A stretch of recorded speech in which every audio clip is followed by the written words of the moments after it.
Oya orenyo kora moge juang ora kimachini cheno makauno mara rupiny koda mbaka ora moge mara nichieyo makare kamara mora maintiere adhibedo kaka chainya kigiko mar chenro nyinga Cleophas Oluoch jaki sumo kanya kwar muke nyaka sango to kaka pile wago ni chenro meya lach weche manyien ondo magazet kachel kora katwak ariyo madhibedo gode rupiny kod mano mar mbaka romo kaka uno rango chal mar piny Kenya ta inya ukiny makauno rango nok mar omenda e counties kata onge mar omenda e counties adieri ni kanye to gigo ka onge counties chenro ringo e yo machal na dhibedo kae koda okil Kamaloka Brenda Ongalo kachel koda ka jatatije mano ka County Governance Watch mano ka dhibedo kode kar kanyo Kevin Osido kaeto bang'e awadonje chenro mar chal mar piny Kenya kamigeno ka uno bende jatend piny Kenya dhi loso e chal mar piny Kenya e od bura adhibedo kae kod welo adek madhi twak godo achiel kachiel ka ukiny makano dhibedo ka kod Samson Omondi ma en jalup jatatije kata jalup director mano ka Kenya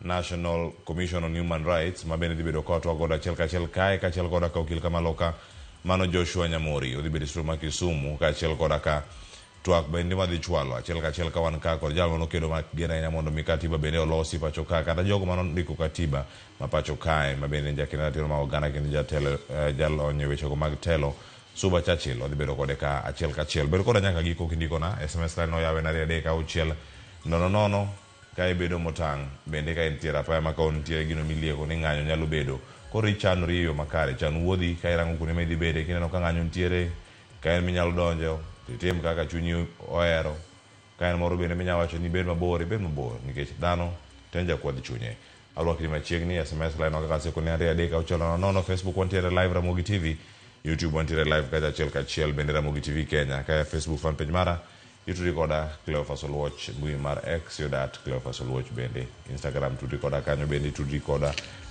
ka en oluoch.cleophas wawuoyo kendo watudore nyaka giko mar chenro achako dweche manyien to magi e thon dweche. It's an extraordinary financial year without a finance bill in place. We cannot afford to give our counties less money than they received last financial year.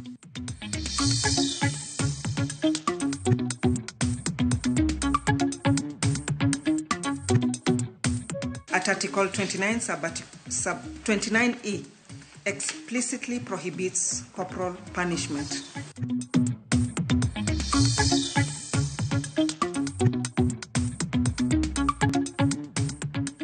I have not been in contact with any person since we were arrested from Nairobi. All the government of Kenya is complicit in these transgressions, in these violations.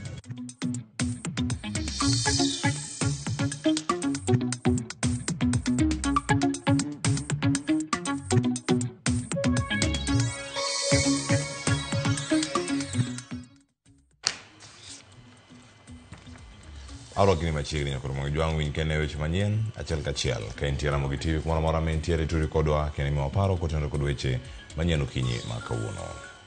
Gikone tuiro marachar odume twak kind senators kod jod bura ewi pok mar omenda ne counties bang' kweth ariyo chopo e winjruok mano mar miyo counties bilion 387.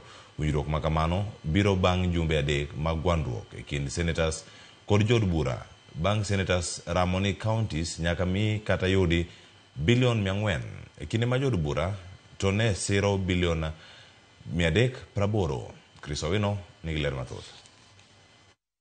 Sirikal mag counties koro nyalo chako chwalo chenro mag dongruok bang' komiti mar thek e kind jod bura kod senators ewi pok mar omenda ne sirikal mag counties chopo e winjruok mar miyo counties bilion 387.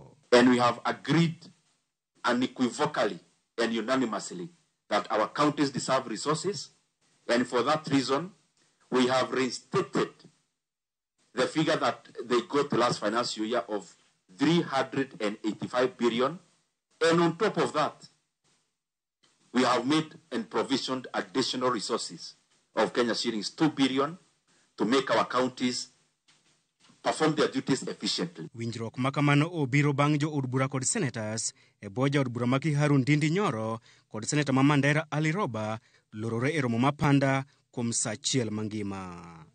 All of us here unequivocally, we all support devolution from the National Assembly to the Senate fully. Our counties might be expecting a lot. Unfortunately, that a lot will be informed by reality.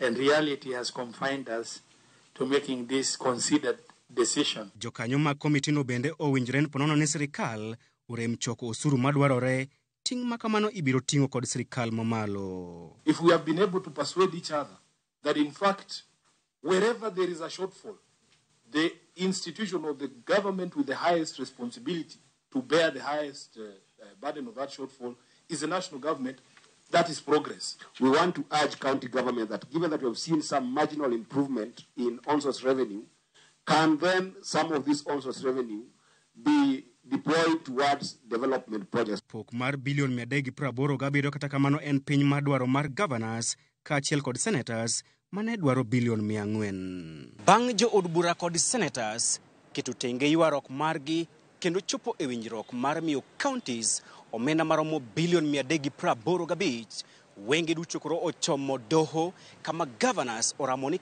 kata nade ok gibi weyo omenda mar kongo apeni mong'ere ka road maintenance and fuel levy. Chris Owino, Ramogi TV, Parliament Buildings, Nairobi. Governors podi ywak ne sirkal mamalo ewi gino magiwacho ni ideogi kendo ok migi pok maromo tayo chenro magi kata obed ni ting' to gin godo maduong' mar timo dongruok e counties. Governor Gladys Wanga ma Homa Bay wacho ni chenro mathoth oket e lwet sirkal mag counties emomiyo gisebedo ka gidwaro ni odewgi kendo giyud pok moromo. Wanga wacho ni ok gimor gibedo ni sirkal nduso budget mayande oseketnegi kendo koro imiyogi budget mawethweth. Nitie housing levy ma counties chulo, nitie weche mag SHIF kendo weche mag manyo ne jotich insurance, wage bills be nitie kanyo, weche mag somo mag nyithindo matindo, weche mag thieth. Gin gik momedo garama maduong' kabisa ne counties. To counties nokwayo bilion 450. 450. Kaito nodhi mokal chik mowacho ni bilion no oduoke bilion 400. Chik nokal mokalo machiko okalo motie sei. To kendo chik wacho niya kadipo ni rem nitie e choko mar omenda mar Kenya to pesa mar counties ok ng'adi. Nikech ang'o counties onge gi thuolo mar kawo loan. Sirkal mamalo kadipo ni pesa rem to ginyalo kawo loan magi medgo magi chorgo tichulo bang'e. Counties onge gi nafas mar kawo loan. Koro kadipo ni pesa ng'adore to chik ondiko niya County Allocation of Revenue Act ondiko niya ok nyal kelne counties garama no. Tiyudo ni mane gimotimore sani. Pesa wuok e bilion 400 mane wasetimo go budget. Odhi e bilion 387. Aparo ni mae chakruok mar tho mar devolution. Jopiny owuok tung' mosuo kod piny owacho e kinde kao pat jopiny ewi chenro mar chuogo budget mar omenda mar 2025-2026. Mana kaka jafwambo marwa Walter Nyabagalero, nyasi no mane obagi e kar bagoromo mar KICC mane okelo kanyakla migawo mar omenda kod sectors mamoko, sirkal ogo bade piny ni giserem bedo kod twak makare kod jopiny ewi chenro mage mag dongruok kendo koro golo odok e it jopiny e weche budget. Thank you very much. E kinde ka pa jopiny ewi chuogo budget mar omenda mar 2025-2026 mane obagi KICC e boma Nairobi, jopiny osoko wang' sirkal ewi rem chiwo twak makare mamiyo jopiny ng'eyo mathoth ewi weche mag budget e kino ma jagoro mongirre migawo mar omenda Dr. Chris Kiptoo ogone bade piny kendo singo lokruok. Are we going to be able to address the challenge even you, the ministry, undergoing? Leave alone the ministry. In fact, we have acknowledged that our weakness at the treasury is that we haven't communicated the many things we have done which are good. And sometimes, because we don't communicate, we are not understood. Kiptoo koni choko paro mag jopiny. Sirkal geto yudo yore mag tieko tiaritha kod omenda kendo medo yore mag solo suru ne sirkal. let's hold each other to account, those of us in positions of responsibility. Jakom komiti od bura mar budget Nidi Nyoro bende onende ka gimobam kod sirikal kendo tielo ni jopur owinjore omisir kod pesa eka sirikal kuome nyalo tony rot e weche mag dongruok. We have to know that as we move forward, we have a lot of work to do. All of us in this hall, especially those on the government side. Jodak Masuba mane ochopo bende dwaro ni mondo sirikal owinjgi kendo konga paya mathoth e sub-county Masuba kendo medo pesa e komenda manyien. Weche mag nderni pod richo. Maduong' mogik en weche mag governance gi justice, law and order. Wadwaro mondo mi sirikal okel talents academies like football. Jopuonjre mane ochopo bende dwaro ni mondo sirikal omedo omenda mar jiwo somo mar CBC ni mar gin kod kibaji e yudo gik mochuno mag somo. Now, for example, we are taking computers. Some of the schools doesn't have computer facilities. Our primary and secondary schools lack water. Wich liech mapek manyaka koro girakre godo en keto e ratil, rang'iny kod okenge mibiti godo mar choko osuru kendo tiyo makare kod pesa ma ok arietha. Wich liech no men nyaga yware godo en e panja piny mokaw oket kendo ti godo makare. Ging'iyo kabile gibiro konyo od nyakwadha e chenroni. Walter Nyabaga, Ramogi TV. KCC, Nairobi. Jatend kweth maketo piny Uganda Tesre Dr. Kiza Besigye ne ochwal e doho mano makidienje mano e piny Uganda banka no make pacho kae kar dak mar Riverside County ma Nairobi e kinde mano chopo pacho kae nyasi mar keto ayanga kitap jatend duond bura mar na Kenya Martha Karua. Ote ma ogol gi doho ma Uganda oyango ni ne obila oyudo Besigye gi magina kod gige lweny mag jolweny mowinjo obed godo gino mano miyo gi chich ni Besigye ne dwaro rakore gi tend arita ma Uganda. Ka jafamo marwa Lydia Okeyo lero meko mar Besigye okelo ng'ur e kind jo Kenya to kod Uganda. Bang' dhiye gi obila e kar dak mar Riverside County ma Nairobi, jatend kweth maketo piny owacho ma Uganda Tesre Dr. Kiza Besigye nochwali e doho ma makindie e piny mar Uganda kama nodonjne gi ketho mar bedo kod kit magina moko ma jolweny emoyiene bedo godo. Oboke moting'o nonro mar ketho manoyudgo Besigye nyiso ni Besigye gi jowetege moko masani pok oyudi ne obago romo e piny mar Geneva, Switzerland, ka romo machielo ne gibago Athens e piny mar Greece, kendo romo mar adek mane gibagi boma Nairobi ne gichane rocho weche mag arita e piny mar Uganda. Jatend duond bura mar na Kenya Martha Karua manyasi mare mar keto ayanga kitape ma ema nokelo Besigye pacho ka ose okang' mar mako Besigye kowacho ni okang' makamano dhi ataro gi chike mag rito oganda e piny mangima. Buch Besigye nochung' kuom dakika 15 bang' Besigye wacho ni pok omiye thuolo mar tudruok gi ng'ata ng'ata omiyo pod ne oonge gi okil mare. I was only informed that I was coming to court a few minutes ago. I have not been in contact with any person since we were arrested from Nairobi. Okil mar Besigye Obed Rutale openjo sirikal mar Kenya mondo mi ochiw ler mar kabende jogo makwedo sirikende pinje malibamba nyalo dhi nyime gi bedo gi geno mar chopo e pacho ka. Is it safe for opposition politicians in Uganda to enter Kenya and stay there? Is it safe? Or we are persona non grata now in Kenya? Or Kenyans, or the government of Kenya is complicit in these transgressions, in these violations being perpetrated by the regime forces here? How can they just cross the borders, pick out people who entered Kenya legally and whisk them away with reckless abandon, and the government of Kenya keeps quiet about it with no intervention at all? So we consider them to be complicit in all what is happening. The government of Kenya has to account to us. They owe us an explanation. What is happening with all these illegal kidnaps happening in Kenya? Governor Masia James Orengo omeko mar Besigye ma wacho ni otim gima okumo bila mapacho ka gino wacho ni keto picha marach kuom piny Kenya ka koro dwaro mondo mi piny Kenya mondo mi we Besigye thuolo. Riwruok mar okinde mapacho ka LSK dwaro mondo mi pinje ma oko donjre wach mar meko mar Besigye ma giwacho ni thiro ratiro mar oganda kendo nyiso rem luwo chike marito oganda e piny mangima. The head of state had promised after the abduction of the Turkish that this is something that would never happen again. And so it's quite astonishing that after making such a promise not too long ago, that this is again happening within our jurisdiction. Lydia Okeyo, Ramogi TV, Nairobi.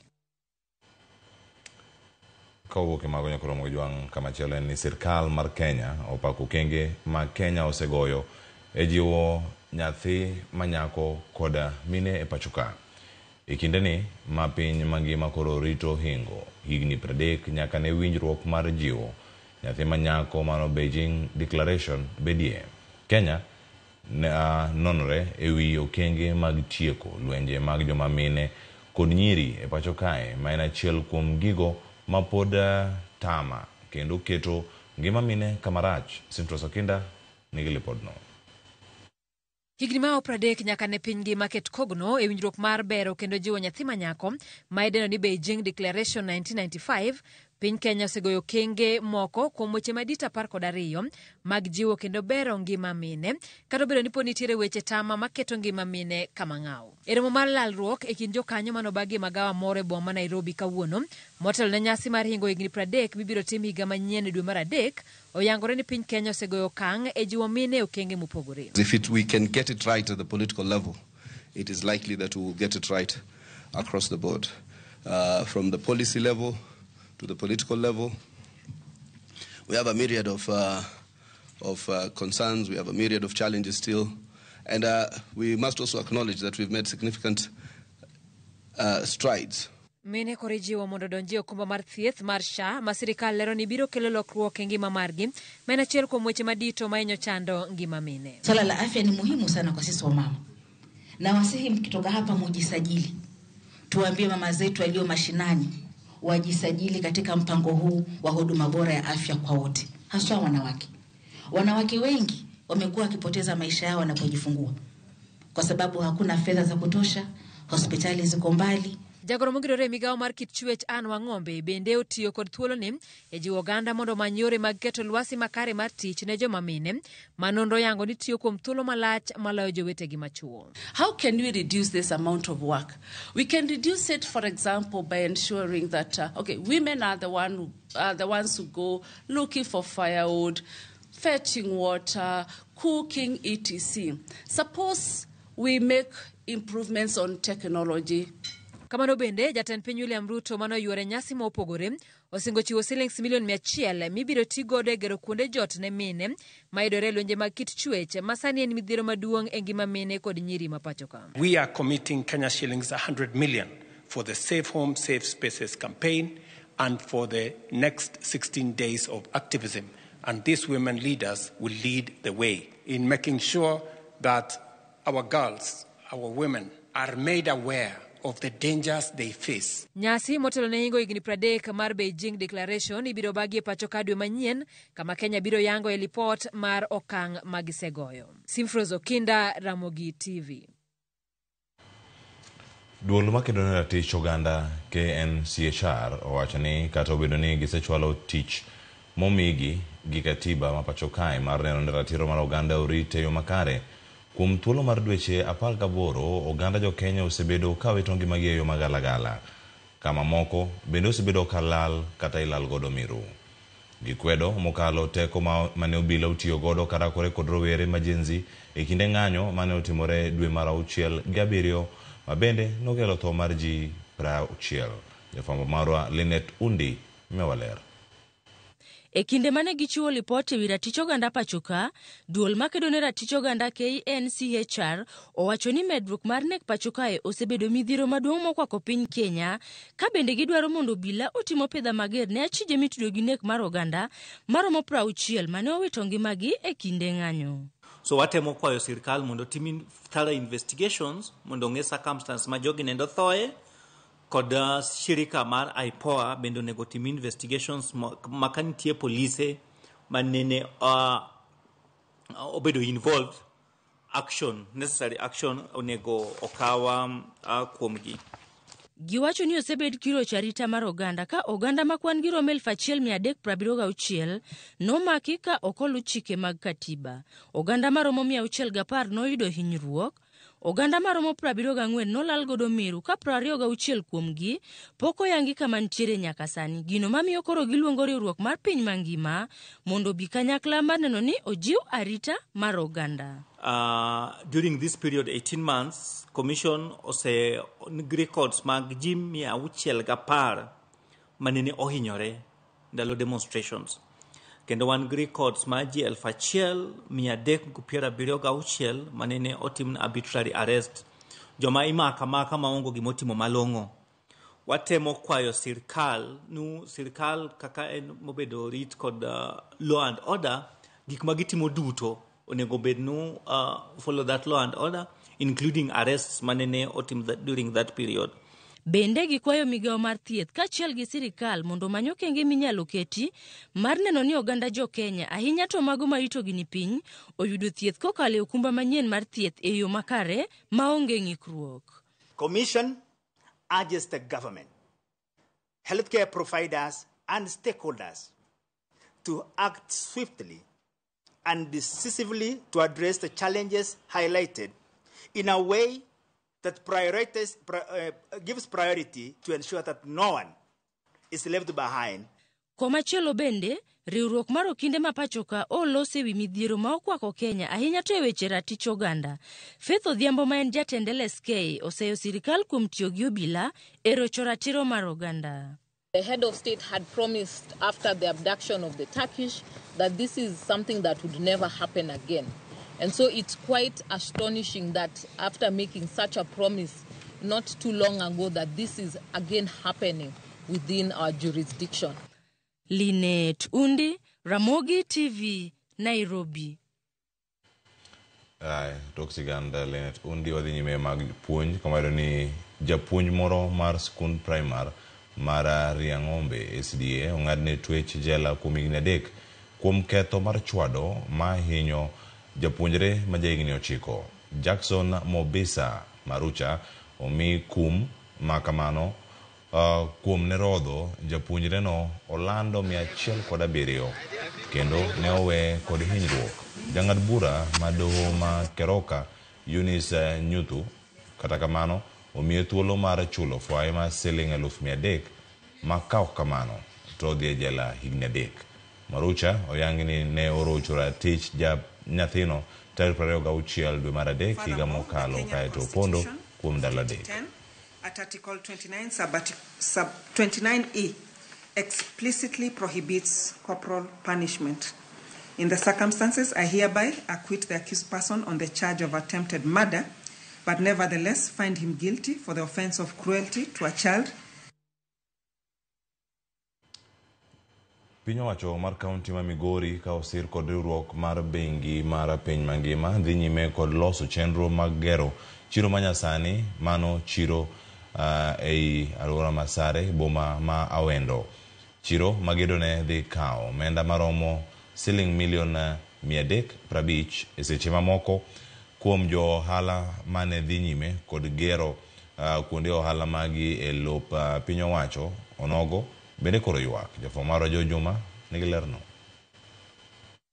Chiro ma piny owacho mar kaunti ma Migori ka osir riwruogno mar bengi mar piny mangima kata World Bank chano gero e chiro Masare mod boma ma Awendo kod omenda maromo milion 350 kelo paro mopogore opogore. Moko kuom jogo ma piny owacho mar kaunti ma Migori ne omiyo thuolo mar gero kuonde timo ohala e chiro ni Masare higni 5 mokalo bang' chulo omenda maromo 5,500 owuok oko ka kwedo gedo mar chiro ni ma onego chakre e kinde machiegni. Lodni wasethagore mang'eny kabisa. Diere moro ne nitiere sama koro idwa mawagi. Watemo matek ka an kaka wuoyo ni. Adhi auso dhogadi 2 mondo mi alos go odano. Tulilipa kila kitu yenye walisema tulifanya, na imefika wakati huu tukashangazwa kwamba anataka kuchukua vioski zijengwe zingine tukue wapangaji. Wayudo weche moko ni some investors oyudore dwani mondo bi oger chiro Awendo. Koro kenda winjo ni giyiero mana chichwa man wasegero ni ema koro idwani mondo gibi gigedie kendi muko udi mosegero gi te. Kata bed ni onge chendogo mag ohala ma osechakre chiro ni Masare, johala ma osebedo ka gero kuondegi mag timo ohala wacho ni gero chiro ni manyasani ma enego ger kod omenda mar milion 350 dhi miyo gilal mar omenda ma gisetiyo godo e gero kuonde ohala go. Kani chiwo plodegi ne wantiere ma jok mane miyowa noa Migori County. Ne ogin gik mane wayudo yor kuo. Was invest a lot of money, one mana investors. Jo pinyo golo pesa ofukegi. To gero kong'eni gigero utegi giwegi. Piny owacho mar kaunti ma Migori kata kamano wach ni gidhi bedo piny kod jo ohala ma ywak gi kendo giwinjre kaka idhi timgi mondo koro gichiw thuolo ne gedo mar chiro ni e loni mar piny owacho. Hiyo ni shamba ya serikali na wale wako hapo bado hawajaanza kutumia ama kufanya biashara kwa zile nyumba walizopewa miaka 5 iliyopita ili waweze kufanyia biashara. Na tumeona ni vyema instead of wafanye biashara kwa mahali ambapo ni mahali duni kidogo, gavana wetu ametuletea hili soko kubwa. One stage makoro gesani eka wapenjo jini to matu paro nade, matu do watim nango, wasumo paro mopogore. Koro kwayowa ne ni mondo jomanyosha omi authority mar tiyo kacha gibeda mos. Jagoro mar kaunti ma Migori Oscar Limo wacho ne gidhi bedo piny kod johala gi kendo gibed kod winjruok maber ka wacho ni chiro manyasani ma igerone dhi konyogi kod johala mamoko. Nomigi kanyo ma gichulo gima ne gichulo gi sano ma wang'eyo ni nyogi temo loso achiel ariyo adek mondo gimbe ngimagi osudi e chiro kanyo. Mak mana ni project makoro nyokel mar milion 350 ni en project maduong' madhi konyo ji mang'eny. George Juma, Ramogi TV, Migori. Jakoro Mogejwang' gi report makamano ema kelo giko mag weche manyien aduoka kod gazet. Kikidhi mabor, oriti masani.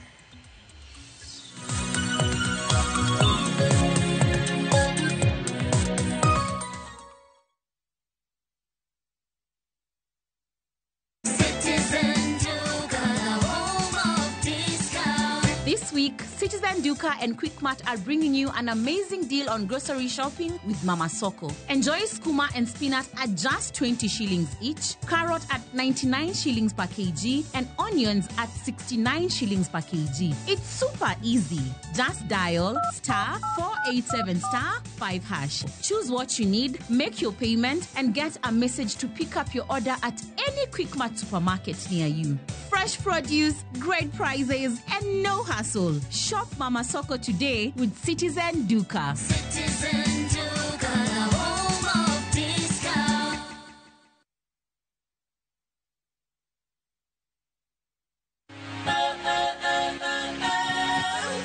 Ok wanyal rito mondo wadhi kodi e wuoth mopong' gi mo. Fweny sigendni mabeyo miwuoro. Tugo tuke mabeyo. Rom gi osiepe manyien. Puonjri gik mabeyo e wuodhni. Crispy chicken, coleslaw, tomato, mustard. Solo osiepeni kendo ikri ne mor e rogo mar nyithindo. Chieng' Ngeso chakre saa 3 okinyi. Mana e Ramogi TV.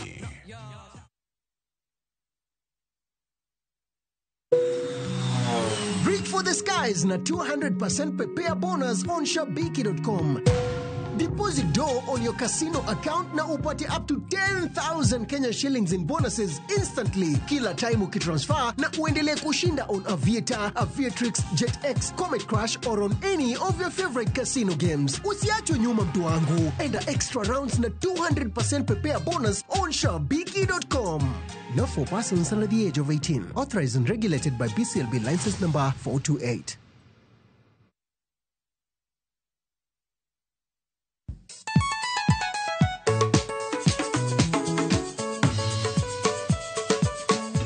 Teacher Beach, kochakore sangwen wakelo ni ngoma mobedo pay design makare.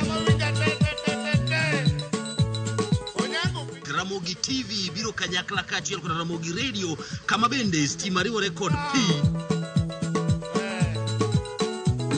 Yawanya wauntie kikubedo mabori yakoro mganyen kechi kai ekumi yudo gik mamit kabisa Ramogi Night this. Rumba ni ninja the entertainer wajo maintain your position.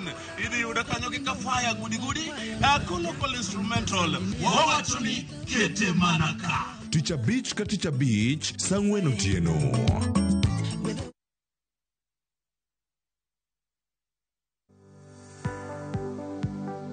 Hello everyone, my name is Mercy Omoto and I'm delighted to welcome you to the Hapower Women's Summit with the new dates being 22nd and 23rd of November 2024 at the Mudhu Beach Hotel and Spa. We welcome all the young women, entrepreneurs, corporates, government bodies to be part and parcel of this wonderful event. You're welcome and see you in Mombasa on the 22nd and 23rd of November. View Travel. Dream, explore, discover.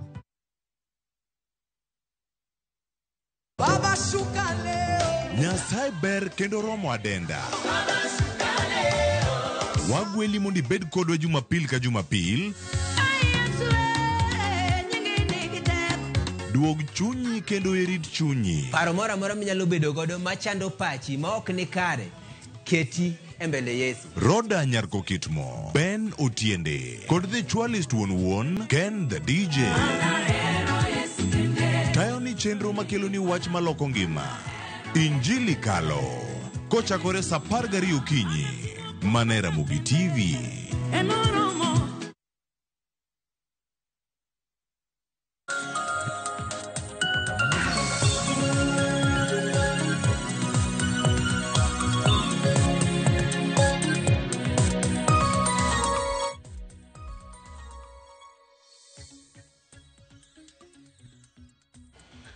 Nyokoro mogi juang machiegni gazet chako sani kaka wadaro ni gazet makawuono antie kaka Joy Raymond yawre kino machiegni yawre inya Kenya kacha chiwo maber mana in amba chiwo makare yes nyakacho chiwo maber nyakacho chiwo maber ngato nyisani mondo aor ni mos iluonge ni Lennox Nyambuga wacho no lowi ga pile kake time ochiwo kodaka otiyo kodika erokamana enya wacho Lennox chiyo koda kendo bedo koda karka erokamano en kachiel koda ka joneno mamoko mantiere karka to gazete kawuono chal Standard ondike niya one of the Standard Kenya new abductions theater for foreigners Daily Nation ondike niya abductors playground lepo ni kae kama gigo duto chopi nikech nitie jomae pinje maoko mosemaki osemdhi pachoka itero gi pinjegi moko bende daro moko bende achiel mana bedo malita yene manonegi mana pachoka yena wachi geche ariyo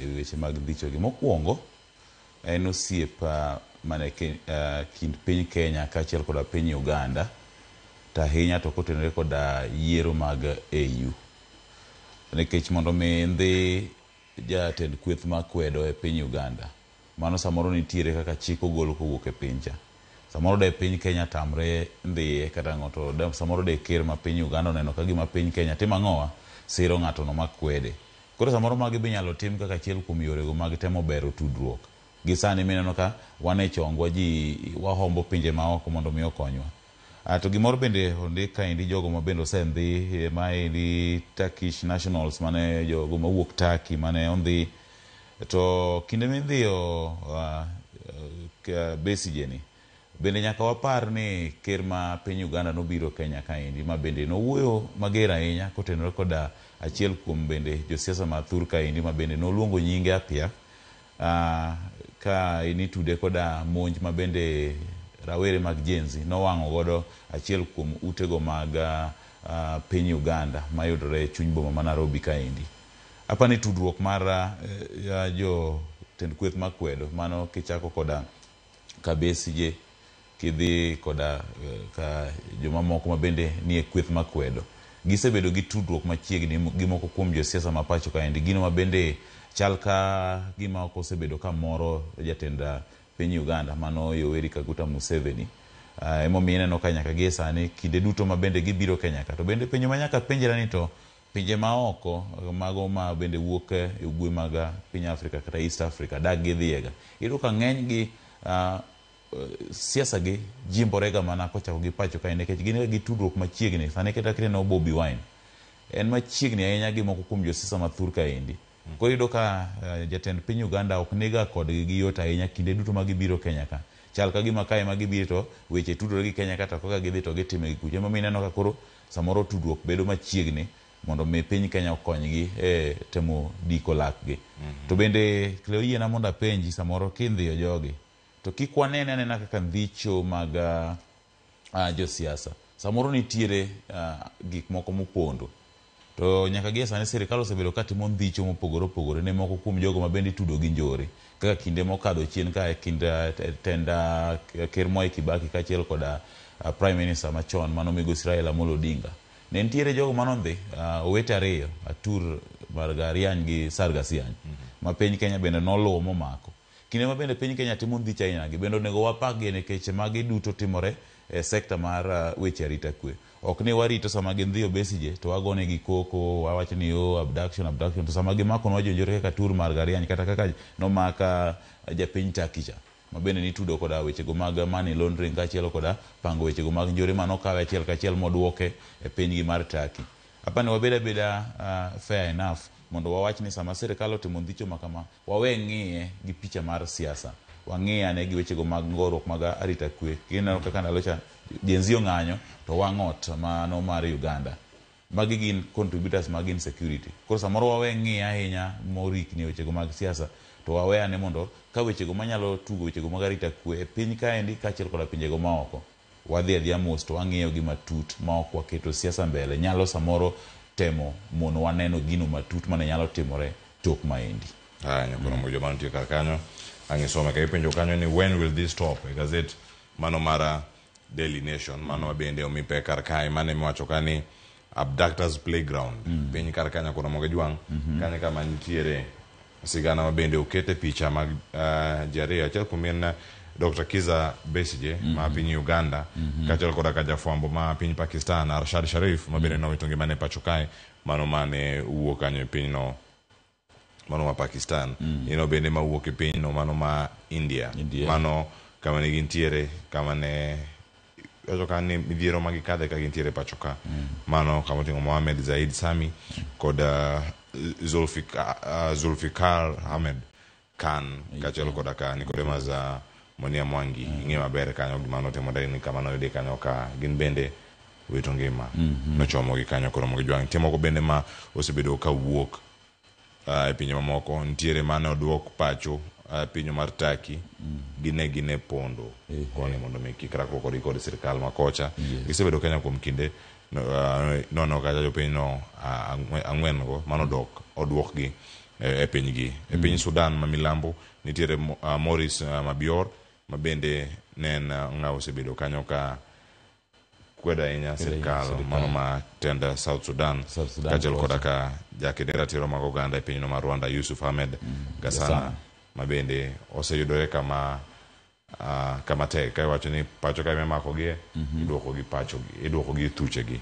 Ethiopia bende nitie jawala mano Samson ma bende ne okadhe midhiero machal kod jowetegi. Koro wacho ni ka osebed kanyo ka diponi ka ema yot meke kendo iduoki kama nitiere koso mana ka gisewache en mana chenro mag loso lwasi koda winjruok mopogore opogore mantiere kar kae e weche mag kedo kod ratiro mag oganda kaachiel koda neno ratiro mag oganda mathoth ineno mantiere maloka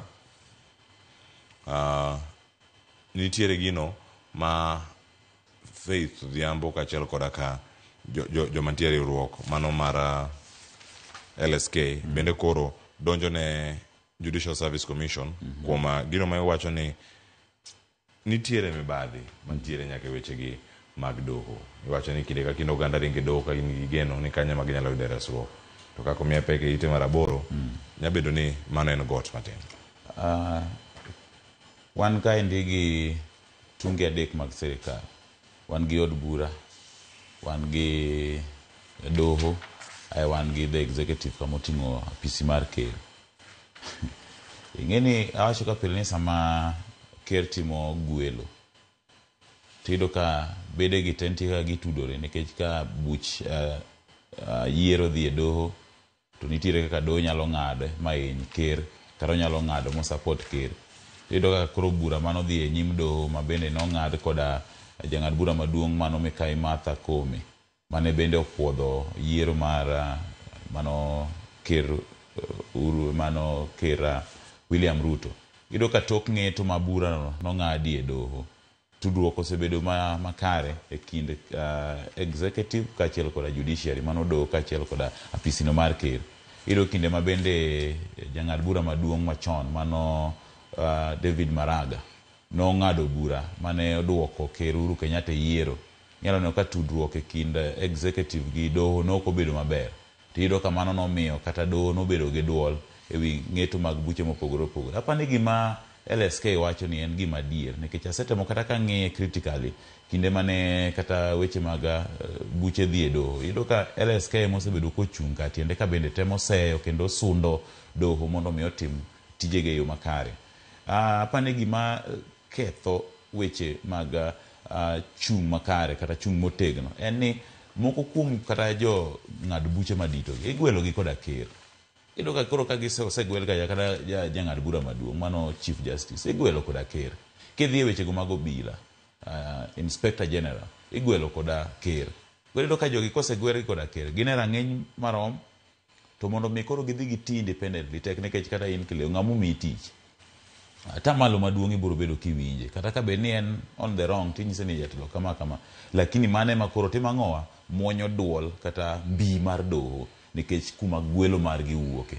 Apani ka LSK inyalo kata wach ni LSK ema yiero jang'ad bura maduong', tapani kano independence mar doho nyalo wuok mana kolok pend chik mondo mi LSK emotimo ka giseyiero chairman gi to gimbe ginyalo bedo gi duol e timang'owa e yiero jang'ad bura maduong' mondo mi doho bed gi duol. To ka kere ma pod biro dhi nyime gi ogwelo bila to ogwelo jang'ad bura maduong', iyudo ka pod nitiere kaka duol cha nitie kaka ginyalo wuoya ka gitenore pend chik, lakini hie to ginyal make decision ma is independent. Kamano nyakoro moge jwang' nitiere wach machielo mantiere karkani koro ginto gichopo kanye ite marang'wen rangi ite marang'wen kan nitiere senators kod mago magin bende jod bura koro chopo e winjruok e weche mag omenda monego bed ni ichwalo ne county. Tendi nyaka buogi gani ng'anyo dhi bedo ndalo 30 kaka omenda ma kama giwuogi. Senators ne dwaro mondo mi counties oyud bilion 400, kata kamano gichopo e winjruok omed bilion 7 wiye koro chopo bilion 387. Wach counties osekelo shida mwaso nyaka ne ker masani donje telo. Onge gino malich ahinya ma counties oseneno. Anyalo paro kata higa ni ema wechego kata mag basari obudhe mokadho, nikech kaka ne ji apply ka higa chakore motim gimoro amora, basari oduogo biro kata moko duogo donjo nyaka third term, nikech ang'o deko mar omenda. Ndiko mag jopuonje tich ECD ilando onge gima timore. Wechego mag kata loso yore mag apaya nyoro ni wacho ka ndi yo moro mawuok sango miwacho ni yo tuore, nikech ang'o pesa onge. Ok ang'eyo mana kaka wacho ni nyaka buoggi koka pesa wuok. Nyocha winjo ka ogaye maduong' buch ODM Migosi Raila Amolo Odinga wuok oko tumuosuo gi jood bura ka wacho ni ging'eyo maber gima chik wacho e wechego mag pok mag omenda ne counties kaachiel koda sirkal mamalo. Ang'o miyo gidwani mondo kinde ka kinde senators kaachiel koda governors yware. Jood bura bende dwani mondo migi margi madhi e CDF to counties to ok yudi. Nyaka gie sani ok wan e bwo sirkal maduong', wan e bwo tend loch gwenge devolution ma gik mang'eny obedo devolve. Weche mag thieth, wechego mag agriculture, wechego mag education ECD obedo devolve, roads obedo devolve. To magi gik mochuno ahinya e 10 counties, nikech ka skul ok dhi mbele, weche thieth ok dhi mbele, yore richo, kata sirkal mamalo bed maber manade machoko mar osuru ni malo, to pesa ok bi e counties. Ka wan gadier ni pend chik manoloki higa 2010 e bwo constitution manyien noduoko telo nus koni sirkal mamalo gi sirkal maloch gweng', to ok onego bed ni kinde ka kinde ywaruok nitie. Ka council of governors iyiero manyien, ywagi mokwongo en sirkal mamalo timuru kama, kichak iyiero timuru kama. Apani nyaka gie sani gima kelo shida mokadho ok en kata tich marach mar omenda, en deko omenda, nikech kata sani kidhi e county mawuoke ma Kisumu iyudo ka nitiere ywak mang'eny ne jotim orak mamoko iwacho ni osetho ka piro nyaka gopegi, nikech ang'o omenda ok bi tich to negisetiyo. Counties bende koro bede motang' ahinya, nikech komegi omenda marom kama endi atamalo 15 mimiyogi no, iyudo kaka gidhi to gipoge ma atamalo achiel kende madhi e wechego mag dongruok. modong' te dhi expenditure chulo sara gi gik mamoko. Apani gimbe giloke mitindo magitime gik moko. Erokamano. Ka wacho weche mag omenda mabende kaka igologi, yangore kar kae e ite machielo mar abich, mano kama nitiere kar kanyo, kama wanyalo mana yude. Nitiere bilion maromo 10 kod 7 mayangore kar kae ni migawo mar omenda osepuodho mar mondo mi tigo e chenro mopogore opogore ka jood bura pok opuodho kata pok owacho ni green dhiuru suduru nyime kata pok omiyogi green light. Aneno ka migosi Badi nyoro nowacho ni additional funding matieni en omenda ma balang' midhi medi ewi mano ma onego bed ni tiyo godo. Ok ang'eyo ni sama omenda ma kamaendi kata ma balang' ni igolo en ng'ano monego bed ni wuoyo, nikech iwinjo kaendi ni 2 months within which treasury must seek MP's approval for an extra expenditure. Nyaka gidhi ma gimany pacha jood bura ewi omenda moro amora ma balang' ma onego bed ni medo ewi mano reko osepuodh mokwongo. To kapani sama itimo wechego mag omenda, ang'o momiyo maendi chaki duogi medo mabalang'? Ok giriwariwa gigi kamoro achiel ka department ka department.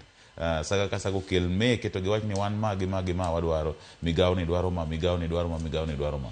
Mondo mi gigi ochok kamoro achiel to puodhgi kamoro achiel. To bende ng'eni yangore ni kar kae kuom bilion 17 ni bilion 2.16 oseket tenge kata osebedo kanyo ka sero chenro mag obila mantiere piny Haiti. Kendo maendi ok ang'eyo nikech koro giwacho ka ni maendi osepuodhe nikech wacho ni treasury approves. Koro ok ang'eyo ni nitiere teko ma treasury ni godo manyalo golo go omenda ka od bura okia. To mae mapani moko kuom gigo manyalo medo fuok ahinya tiyo marach kod omenda, nikech ka nitiere pesa minyalo gola ka od bura pod okia, sama osegole kokinyisogi ni bilion 2 kuom 17 cha ma osetiyo kama. Koro mondo mi ang' gidhi gi kwanondo kaka pesa ni notiyo kinde ka kinde ka gidhi apani magi gik moko onego dine fuokgi mondo wach niya omenda kogol tigole safaradi, igole dichiel kosigole kidam kata kinyalo mede timede dichiel kosemede kidam mondo mi kata japiny ong'e ni kogolo omenda mar serikal kaka sani koro timo allocation omi counties bilion 380 wang'e komegi kama to kopog gi atamalo 15 counties dhi yudo bilion ma kama nikech gin counties 47 kopog gi bilion 380 gidhi yudo bilion 3. Iyudo kata ka Kisumu ne timo budget mar bilion 13 14 kanyo endo. Koro wang'e ni bilion 14 atamalo adi modhi e dongruok. To komed mabalang' kowuok e treasury to wuok mondo mi jood bura bende obede gi lai. To ka en moro misiki golo to gole mabalang' kawuono kinyo chako gol kidam to kipenji tinyisi ni kuma 17 mane wagolo ni 2 osetiyo.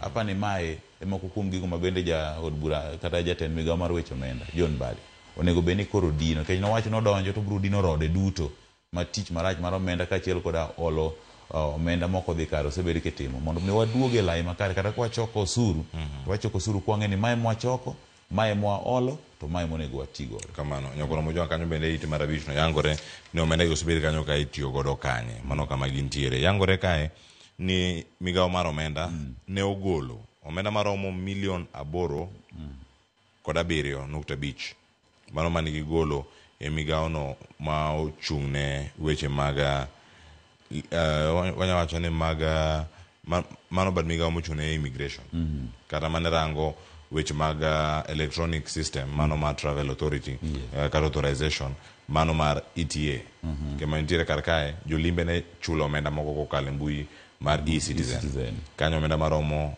807.5 mano milion 807.5 ne ogol. Kwa macholo bende omenda maromo milion 2.3 oket kacha wechego mag dongruoge mag East Africa kata Africa ma ugwe ka bilion 2 bende oket kacha State Department mar wechego kuonde motuo kata kuonde ma oro jobedo mano asal areas mano kama wacho ni arid and semi arid lands ka bilion 2.3 to ket kacha wechego mag apeini koda keo teko mar sitima mano bilion 7.8 to nitiere machielo maromo milion 750 koda 6 ma bende nitiere karka yangore ni mano ket kacha migawo no mochung' ne weche mag pure mapacho kanyo kwar mojo maro matimore ye kae to waranga ne ite maiye bende ite mara uchiel iwacho ni koro ero Raila's plan to ring fence bastions kata stronghold mage obedo gi chenro mage kata thuolo mane ma intiere godo karka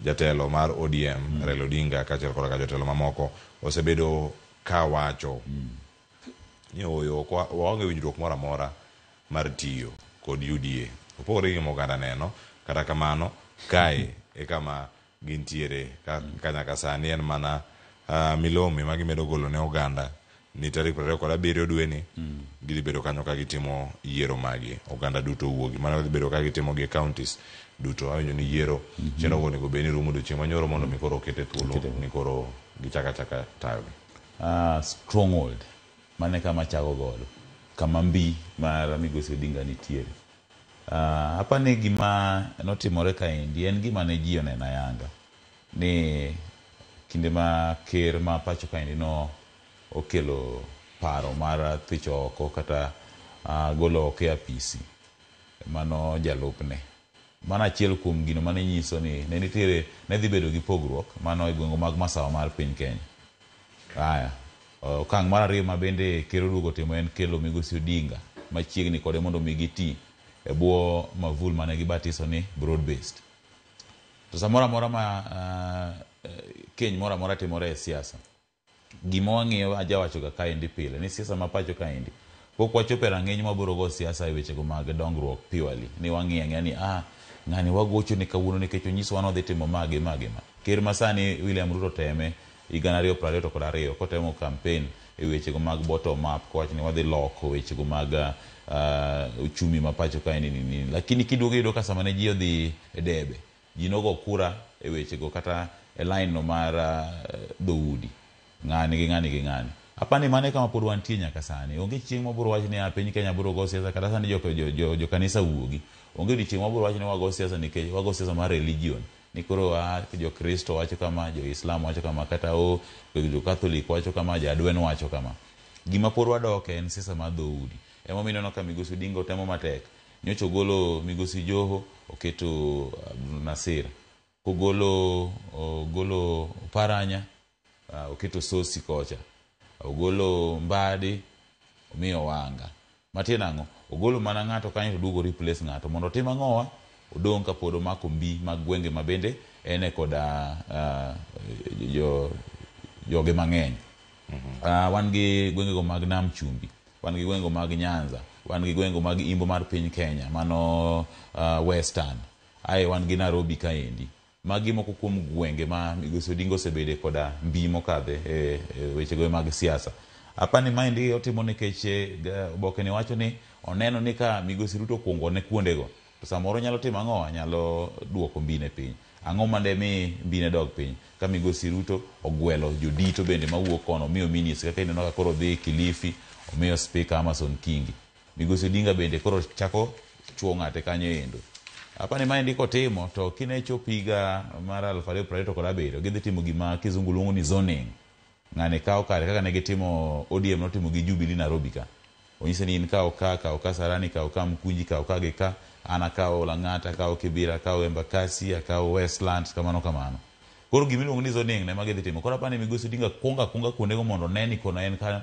makata gibiro timo gima iluongo ni zoning to already kero seng'e ni ka to Odinga ni gi bino ka sane gitimo gik miluongo ni homecoming gima gikonyogo japiny to be onge en keto ji busy ODM biro ka Raila biro ka Wanga biro ka mondo mi giketa jopiny bi otherwise homecoming en achiel kuom temo nyiso mbi ma gin godo gima gikonyogo japiny malich to bende onge to mano e kaka siasa ma pacho kaendi timo en gima rumo to chakore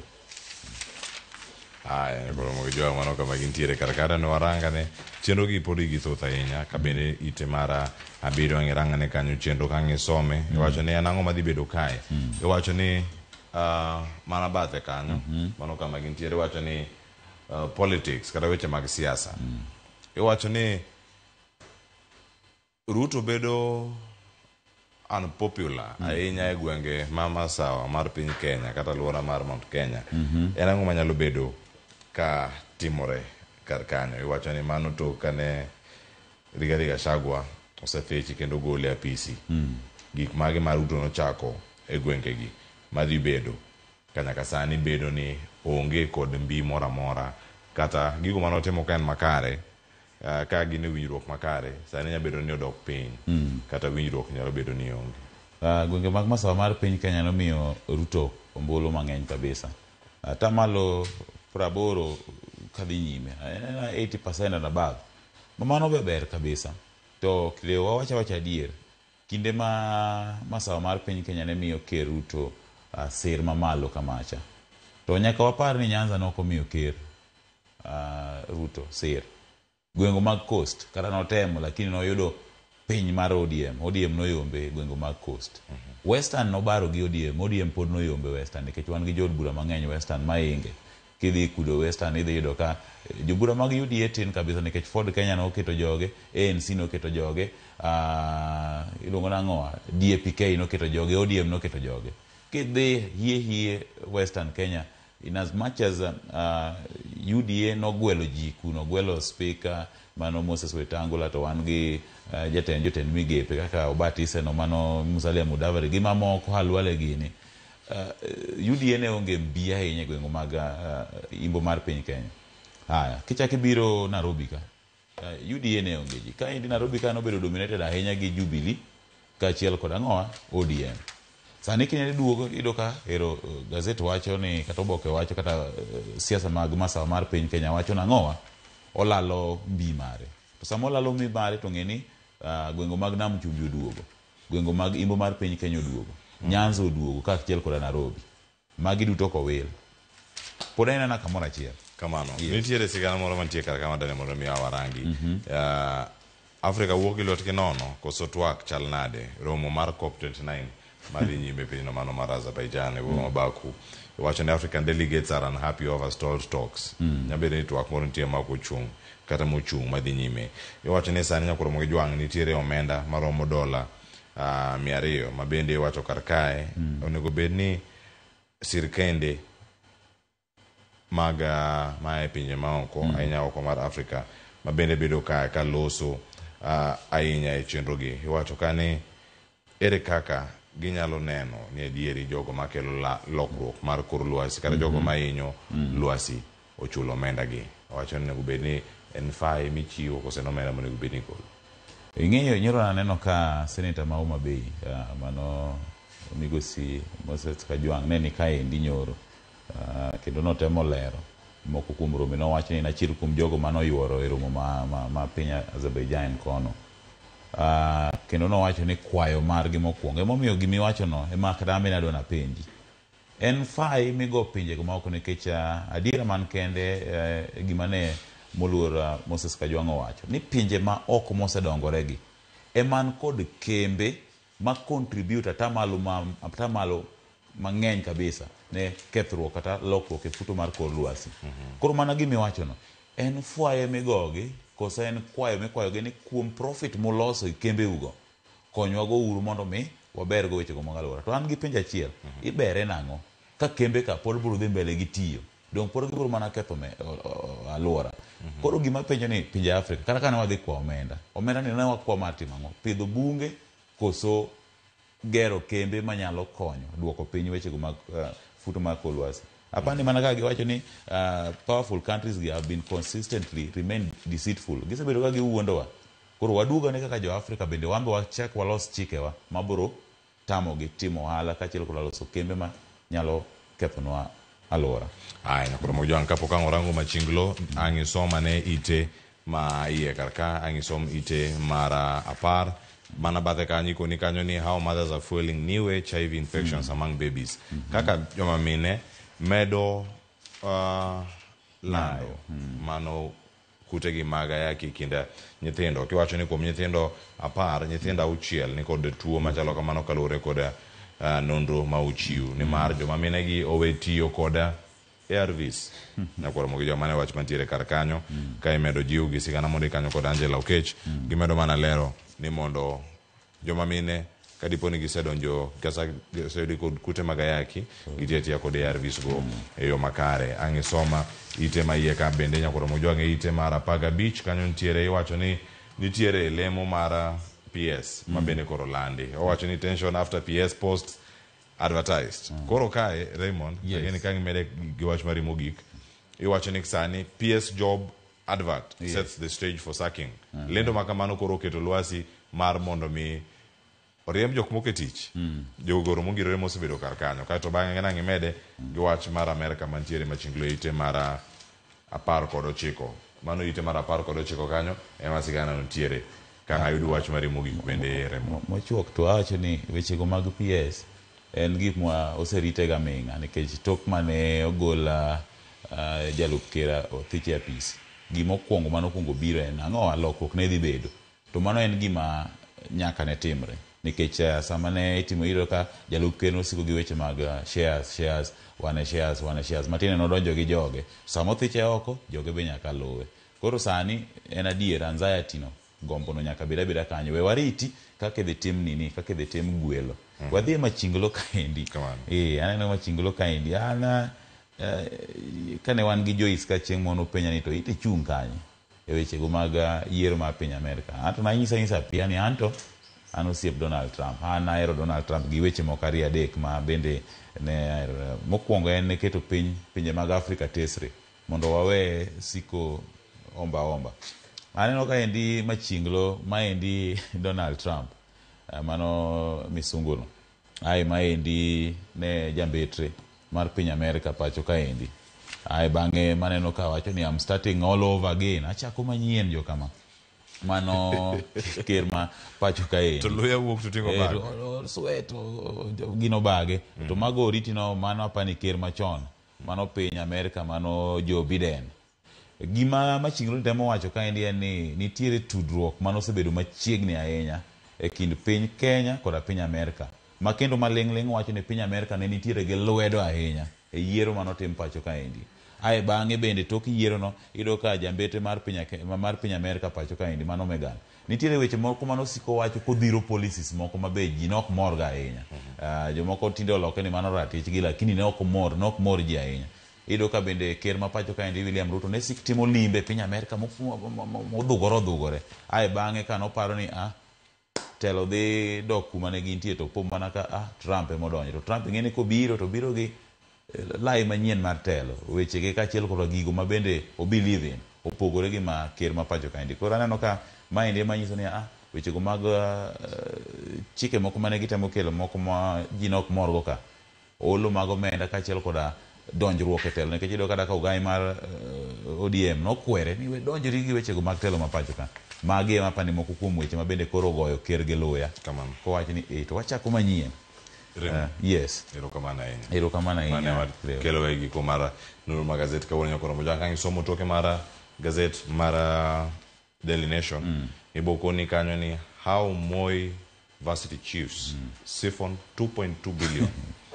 Wach Moi nabo wache pile ka pile. Obiro karka ka warangi kata kawuono bende angayada ne paro kuom welo mantiere karka. Wiye ni Moi ni to chomo kanye. Mano mbalariany ma Moi emolosi nyakoro moge jwang'. Omenda ma wachore no lal kar kanyo maromo $2.2 billion pur gintiere kar kae. Awegi kanyo duogo kae kod chal mag weche mag counties. Omenda koro oyudore to be en le mane gidwaro koso omenda ni onge. Penji kane nyaka dhi ng'any kata nyaka buog ng'anyo. Koka igolo omenda koso chung kama chal nade. Aduoga kod welo jada tije manoka County Governance Watch Kevin Osido ni kae kod ukil kama loka Brenda Ongalo. Wan kode kar kanyo koro moge jwang' ang'wa chako twak kine wabiro ma sani e chenro maru piny. Kikidhi mabor, riti masani.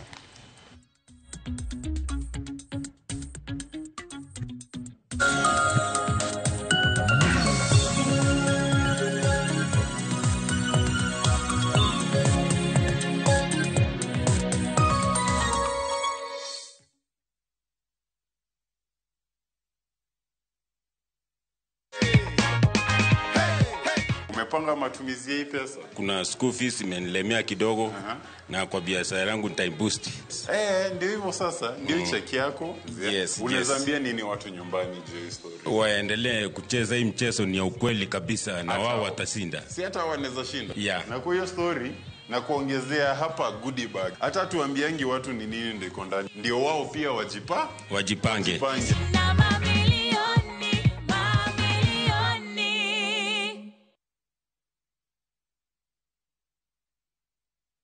Chak wuoth materi kama ber lilo emanitie. Donji e piny ma jotijewa makonyo kastembe gi rwak makende ok ni mana kod lony, to gikonyi e timo yiero makare mar chopo lek ma in godo e kitu itado midwaro. Winjane sigand kastembewa moseyie kod ber magiseyudo. Mabati is the best. Na bei iko sawa.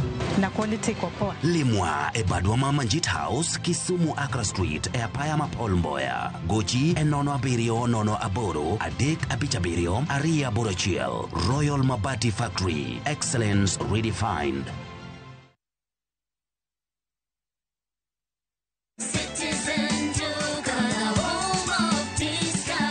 Wiki hii Citizen Duka inakuletea discounts kali ya Okoa wiki kutoka Quickmart. For only 646 shillings, unapata maziwa 2 packets at 110 shillings, 4 pack tissue at 199 shillings, unga ya ugali 2 kgs at 119 shillings, mkate 800 grams at 99 shillings, unga ya chapati 1 kg at 79 shillings. Hizi zote ni only 646 shillings, meaning una save 110 shillings ukitumia Citizen Duka. Piga *487*5#. Chagua Quickmart, then chagua Okoa wiki. Lipa, alafu utapata message ya kwenda kuchukua package yako kwa Citizen Duka counter ya any Quickmart supermarket karibu na wewe. Citizen Duka, the home of discount.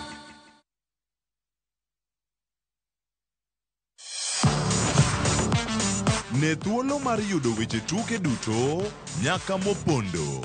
Mbaka makende mag jotugo kendo mag jomolony weche tuke. Can you believe it? Magite yudore chenro mar pau tuke. The 4.84 kilometers. Nonro matut kod gigo matimre manyien mag tuke duto mawuok e piny mangima. Tudri kodwa ngeso ka ngeso Ramogi TV. Kochakore saa 8 odiechieng' ka wami gik motimore pau tuke.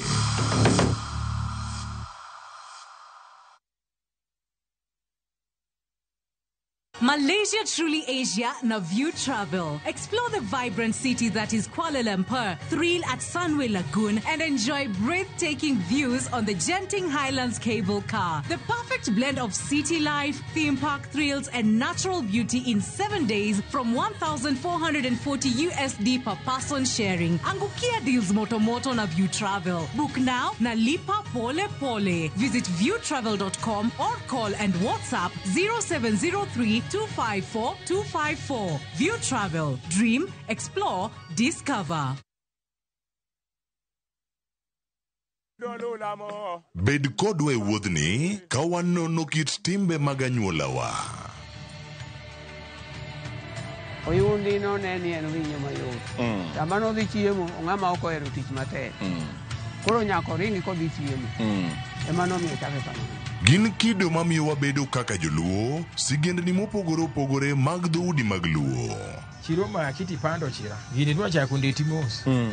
Okelo ni ahonda. Dil majony. Luweche mag luo mopogore opogore. Moro ka moro kuomgi nigi ranyisi mopogore opogore. Wuon magolo ng'ani ka wuongi watere wadhi gone dala. Koro telo gi le to gi gweno. 111 Lu chenro ni ngeso ka ngeso saa 1:45 otieno e Ramogi TV.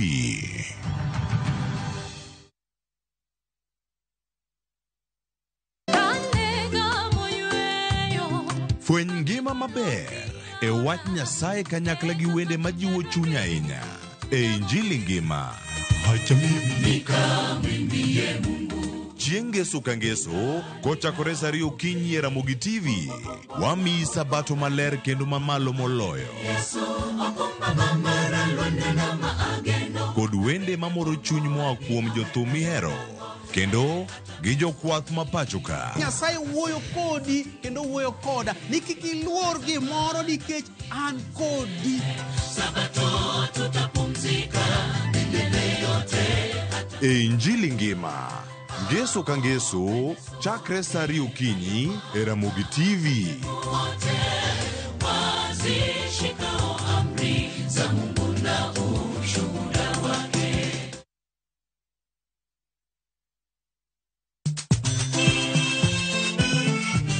negin sigendni lakini aningine samini bazuma ze tajichwadi tu nyiseche mag thum mane oda mimi nalo jambo la nisombo wakili wadwaro ng'eyo kama gik moko duto ne odhi maber kod kama ne ok odhi maber. Ulene ni chiega to jonyuol ne jolemo kabisa ko ne ok dwani to monyo nyargi koro no bimo maya olega ng'e wende weche mopondo kod chiwruok mane omiyo gibedo jothumbewa.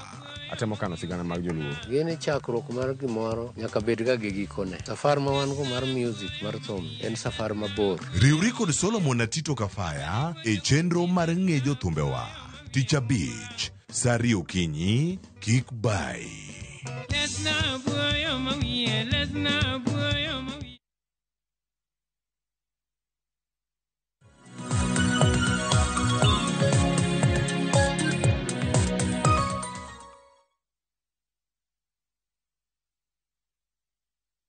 Kura mag jwang oyawre kendo machiegni wantiere karka chenro mar rupiny dhi nyime tainya twak mar rupiny twak mokwongo wachako goyo mbaka ma wago ka en kotenore kod omenda ni counties ponono iro marachar ne oneno odiochieng' manyoro to mondo iro marachar ni nen nyaka governors buog mar dhie ng'anyo kose nang'o mabedo kae katimore nyakora moge jwang dwaro ne nitiere mar miyo counties omenda maromo bilion 380 kata kamano chopo koro oidho nyaka bilion 387. Governors ne dwaro omenda maromo bilion 400 ma ok ochopo kare. Ywak pod nitie, ng'ur pod nitie.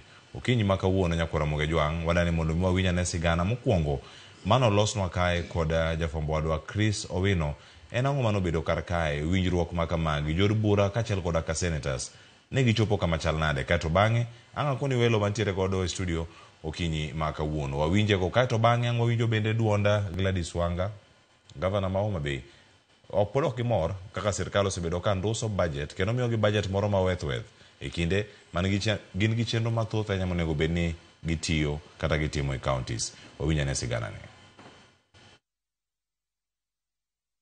Sirikal mag counties koro nyalo chako chwalo chenro mag dongruok bang' komiti mar theke kind jood bura kod senators ewi pok mar omenda ne sirikal mag counties chopo e winjruok mar miyo counties bilion 387.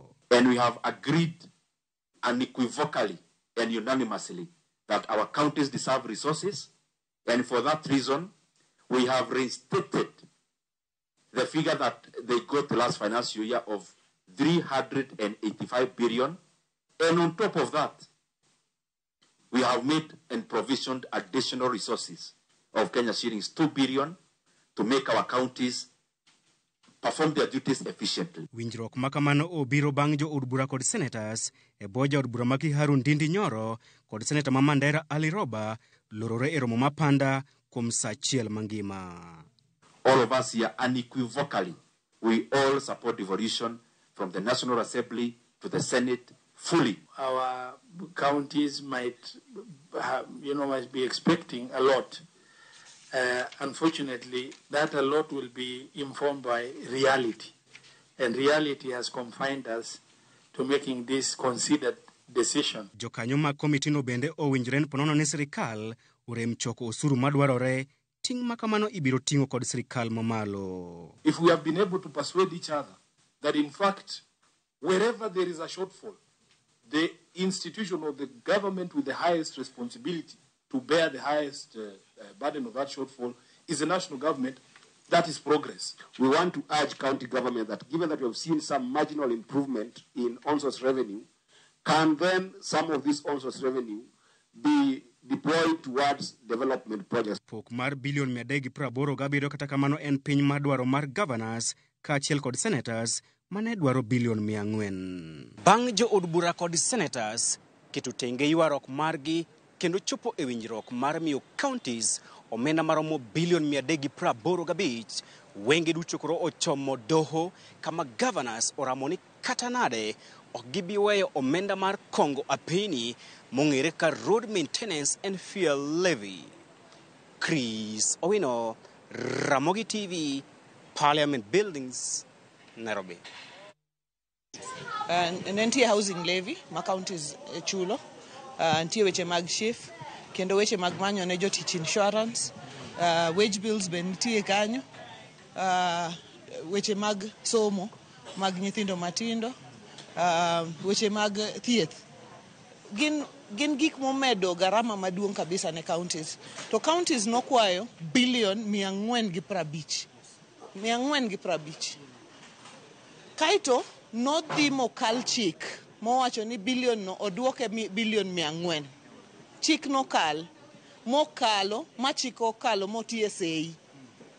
To kendo chik wacho niya, kadipo ni rem nitie e choko mar omenda mar Kenya, to pesa mar counties ok ng'adi. Nikech ang'o? Counties onge gi thuolo mar kawo loan. Sirikal mamalo kadipo ni pesa rem to ginyalo kawo loan magi medgo, magi chorgo tichulo bang'e. Counties onge gi nafas mar kawo loan. Koro kadipo ni pesa ng'adore to chik ondiko niya, County Allocation of Revenue Act ondiko niya, ok nyal kelne counties garama no. Tiyudo ni mane gimotimore sani. Pesa owuok e bilion 400 mane wasetimo go budget. Odhi e bilion 387. Aparo ni mae chakruok mar tho mar devolution. To kanyo ang'eni wenda dhi bedo ka pogore paro. Kata gimedo siro wach makamano. Kadipo ni en nego devolution kata loch mag kor gwenge itime yo machal nade. Bel kora kanya ka giko nyinga Cleophas Oluoch jakisumo kanya kwar mokyo nyaka sango tantiere ka kod wenda ariyo an kae koda okila Kamaloka Brenda Ongalo kachiel koda ka Kevin Osido ma en jada tije mano ka County Governance Watch aroko duto machiegni chenro kinyi makawuono mondo mago mbaka kaka counties rengo kalore kod sigana mawinjo anga chaka na kumoso oganda kirimiwa paro achiel kachiel achako kodi Brenda Ongalo paro kotenore koda midhiero makoro kwa counties gi. Erokamano ahinya Cleophas, amoso nyikwara mogino yaure uru, mor mar bedo ka.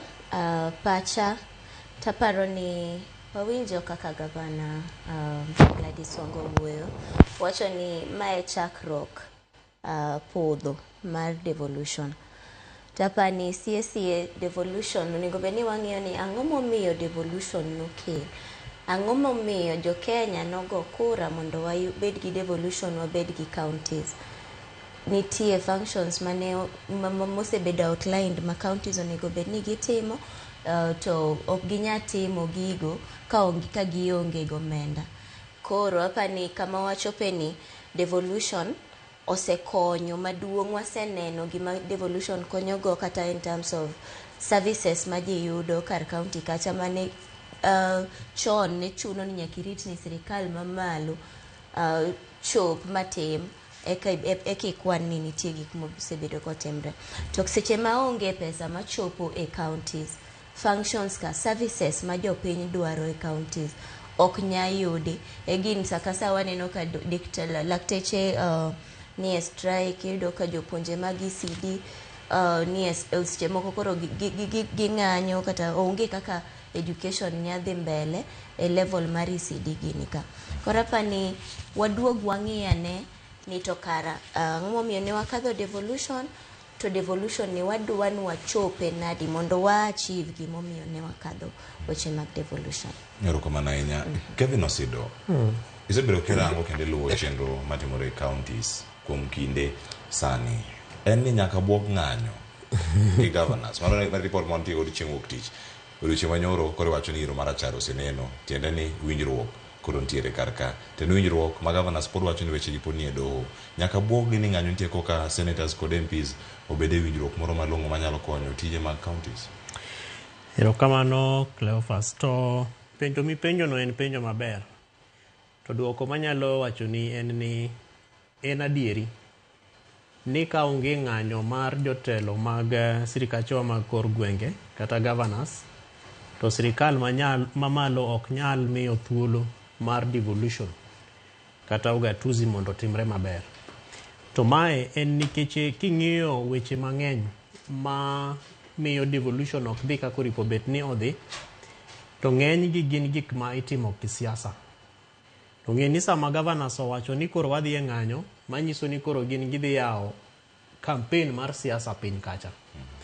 nikech koro en campaign nikech onge weche ma technical kata ma osiro weche mag ugatuzi kata mag devolution ma koro gidhi wacho.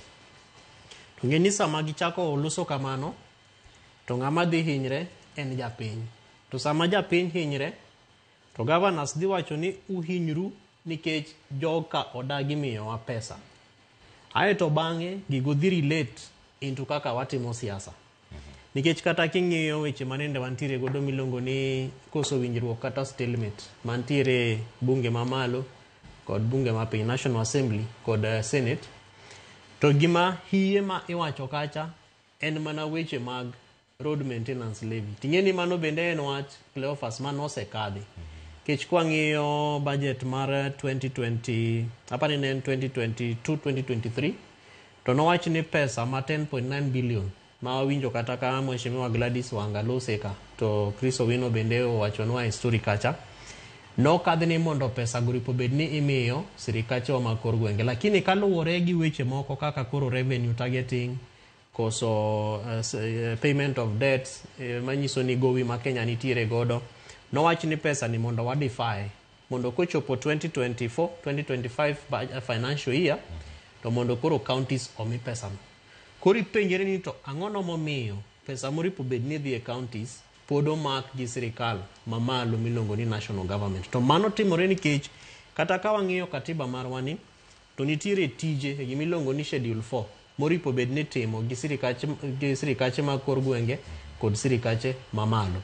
To king'iyo ng'eny tije ma pod itiyo gi sirikal mamalo kaka ma Mheshimiwa Gladys Wanga wacho, weche mag housing, affordable housing, mineno kata na President William Ruto ringo godo left, right and center ni. Ok en tich mar sirikal mamalo. King'iyo weche mag health, a bulk of budget ma Minister of Health podo mako malo kacha. Oripo bedni en pesa mitero ne counties piny kacha. Road maintenance levy ma walosicha. Yeni kata katiba ni omiyowa classes of roads. Manyiso ni en class mar A, B, C, mago gin national highways kod ndache moriwo piny ma Kenya gi pinje ma oko. Koro kochope class D, E and F, mago gin pesa mitero weche ma owinje ni road maintenance and fuel levy. Omiyo Cleophas, shida maduong' kae momiyo governors koro buogo ng'anyo kendo dhi e court en ni mondo court otim interpretation.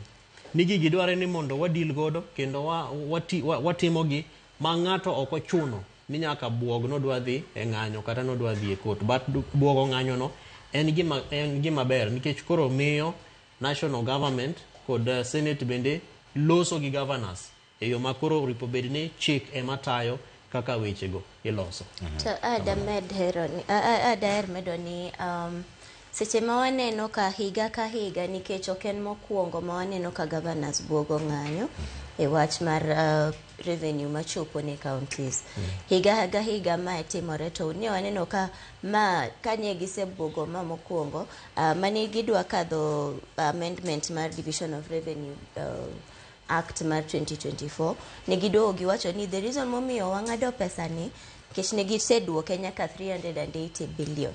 To giwacho ni the reason momiyo wang'ado kwanya miyo 400 billion manudwaro cha en ni ne nitie ng'anyo mar Gen Z mano cancel mano miyo koro waonge finance bill cha. De wakadh finance bill de wayud kaka wan gi pesni machopo e counties. To wang'e ni kinde te mano kosetimore kata koken ma sirikand ni kende. Waseneno ka kinde ka kinde nitie kadhruok e paro mar Senate gi National Assembly.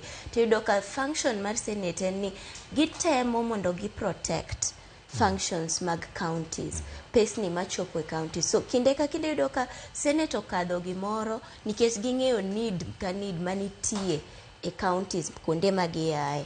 To National Assembly duogo wacho ni pesa mudwaro ni to ng'eny ahinya. Koro yandgi yudo sababu kata excuse moro ni finance bill nokokadho, koro kila ng'ato nyaka waslash pesni monego bedni oyudo. To king'iyo pesni magidwa ni gislash go, nitie kuonde mang'eny ma ok gislash e pesago, miyudo ka counties ema koro chopo ka hinyruok ni usiese iwinje mang'eny kabisa e county nikech onge chieng' ma isewinjo ni tije serikal mamalo ochung' nikech onge pesa. Ting'e ni seche mok serikal mamalo kochiwo pesa ne counties tiyudo ka koro jok matiye county yuagore pile ni pok ochulwa dweche adek, pok ochulwa dweche mang'eny makama ya. Kamano to weche Brenda ka gidhi e court tiende nang'o chenro mopogore opogore kata winjruok ni gichope MPs kod senators ka gichopo kata winjruok mabila magi kadho odiochieng' manyoro tiende nang'o ka winjo ka ywaruok ni pod ochomo doho ka governors pod ochung' kar tiendgi ni bilion 400 mana gidwaro cha ema nyaka mingi. Kaka Kevin osidoselido ni seche ma ng'ato dhi e doho bera ni mondo gidhi doho mondo chiw interpretation nikech kochopo e weche mag katiba, kochopo e weche ma nie chik, then doho the best place mabo biro wacho ni a chik ni to kaka nondike kamae kaka nonego bedni wa interprete. Nowacho ni anytime manitie kadhruok nitie mama senators kata members of National Assembly ok nya riwore paro magiwach ni koro position mar Division of Revenue Act mantie higano kama mae pesa monego bedni chiwo to nitie jok maparo no konego bedni chiwe. Oneno ka chikwa katiba article 113 ochiwo provisions mang'eny kako onego bedni kadho gigi makukwoko kadhe Senate kadho to ka Senate osekadho to National Assembly be chiwo mare to kapo nok giromo e paro giwach ni koro nuwacho kaka National Assembly wacho ni migi uru 380 bilion 380 Senate wacho ni migi uru 400 billion magidwaro cha seche mok gichopo no chik osechiwo kako onego bedni gitemo resolve gini they send it to mediation gibet mido ka egin waneno ka nitie committee mediation committee monolosi ma ji ochiko wuok e National Assembly to ji ochiko wuok e Senate to mondo giwuo giwach ni koro chik kama mae situation ma wantie pesa manitie en marom kama mae ma onyamiyo counties unu paro nang'o wan waparo ni migi euro 400 wan wacho ni migi euro 380 koro chik nitie kaka osetemo mondo wabed ni wanya resolve gini but the same chik ochiwo ni ndalo 30 okadho kapodi ute ariyo gi pok oyiere ni kara koro mane magidhi godo then the Division of Revenue Act kata amendment magidwa kadho no false matiende ni onge koro kaka ginya endelea koro the only option magidongo ni wadhi e doho chiwo interpretation based on nkech doho to dhi ng'iyo ni sawa functions ma wan go ma counties nigo en 1 2 3 functions ma national government nigo en 1 2 3 national government nigi situation ni pesa moro onge kama wanya chopo agreement nadi kanye middle ground ema watemo yudo ka wadhi e doho to sasa ema ojio dhi e doho tido ka doho chiwo ng'eto mare kata doho chiwo pache paro no bobedo important the next year mondo kik wachop ka next year wabacho ni last year kama higa mokalo kama kaka doho no wacho ni wa interpret chikni kata watem loso ka wani situation machal kama. Erokamano nya Brenda. Kevin, yes. Higa mokalo omenda manochol ne counties kama sani ma winjruok ochope ni makoro kete bilion 387 en medruok maromo bilion 2. Gin inflation mosebedo katimore medruok kachel koda kaluar kod idho mag nengo mag mwandu mopogore opogore pacho ka kapod watemo rango paro mantiere iye ka matamo gini chopo bilion 400 kaka idware kod governors medo bilion 2 e allocation manochiw higa mokalo en moro manya wacho inya penjo kanyo no make sense koso entiere koda paro mane opondo iye kanyo. Cleopas idwaro mondo awach ko make sense kato ko make sense ang'eni ni dongi mogik miwacho mano te mogik mawacho ne en mayiso ni jino ok make sense ting'eni ok make sense nikech ng'ato jawinjowa kata ja Kenya nyalo penjore ni to miwacho bilion 400 ni basis mare en ang'o yeni wantiere gi kaka bilion 400 no ichope kapok wachope weche makoro National Assembly gi Senate ogodhog gi kendo giwacho kaka gibedo gi winjruok wantiere gi institution ma kata ot miluongo ni CRA Commission on Revenue Allocation Koro Commission on Revenue Allocation chik omiyo gi thuolo mar mondo gimiwa formula kaka pesa oripo bedni imiyo ne counties. To formula no nitiere gi gik mang'eny mopogore opogore. Oting'o kar population manyiso ni ng'eny mar jok mantiere counties go, oting'o weche mag landmass manyiso ni yawruok mar county no kaka romo, oting'o weche mag development kaka samoro counties go osebedo katimo weche gi mag dongruok, kech wantiere gi counties moko mabende kata kane devolution chakre to ne gin piny. Koro mago bende nitiere among others kaka including kaka counties go bende tiyo gi pesa, fiducious management of financial resources. Manyiso nyaka kaka koro counties moko dhi bedo marginalized timiyo gi gimiluongo ni equalization fund. Koro pesa go te kaka CRA osechiwo formula no titere Senate. To kacha ema koro gidhi to gibedo gi winjruok. Omiyo ng'ato nyalo penjore ni to koro ka giyuare billion mana 2 kende. Ng'eni governors ne dwaro 450 kaka ne Mheshimiwa Gladys Wanga wacho. Billion 450. To kaluwore gi weche moko mabende wacho kaka inflation, cost of living, gik mang'eny go noduoke piny to 400 billion. To kata ka noduoke piny kamano, to ok ne waneno ka counties imiyo pesa go. Moduoke nyaka piny up to about 380 billion. Masani koriro giwinjre billion 387. To king'iyo mano against the 390 manomigi in the last financial year, be inyalo penjre ni to koro billion 2 ni difference mane en mane.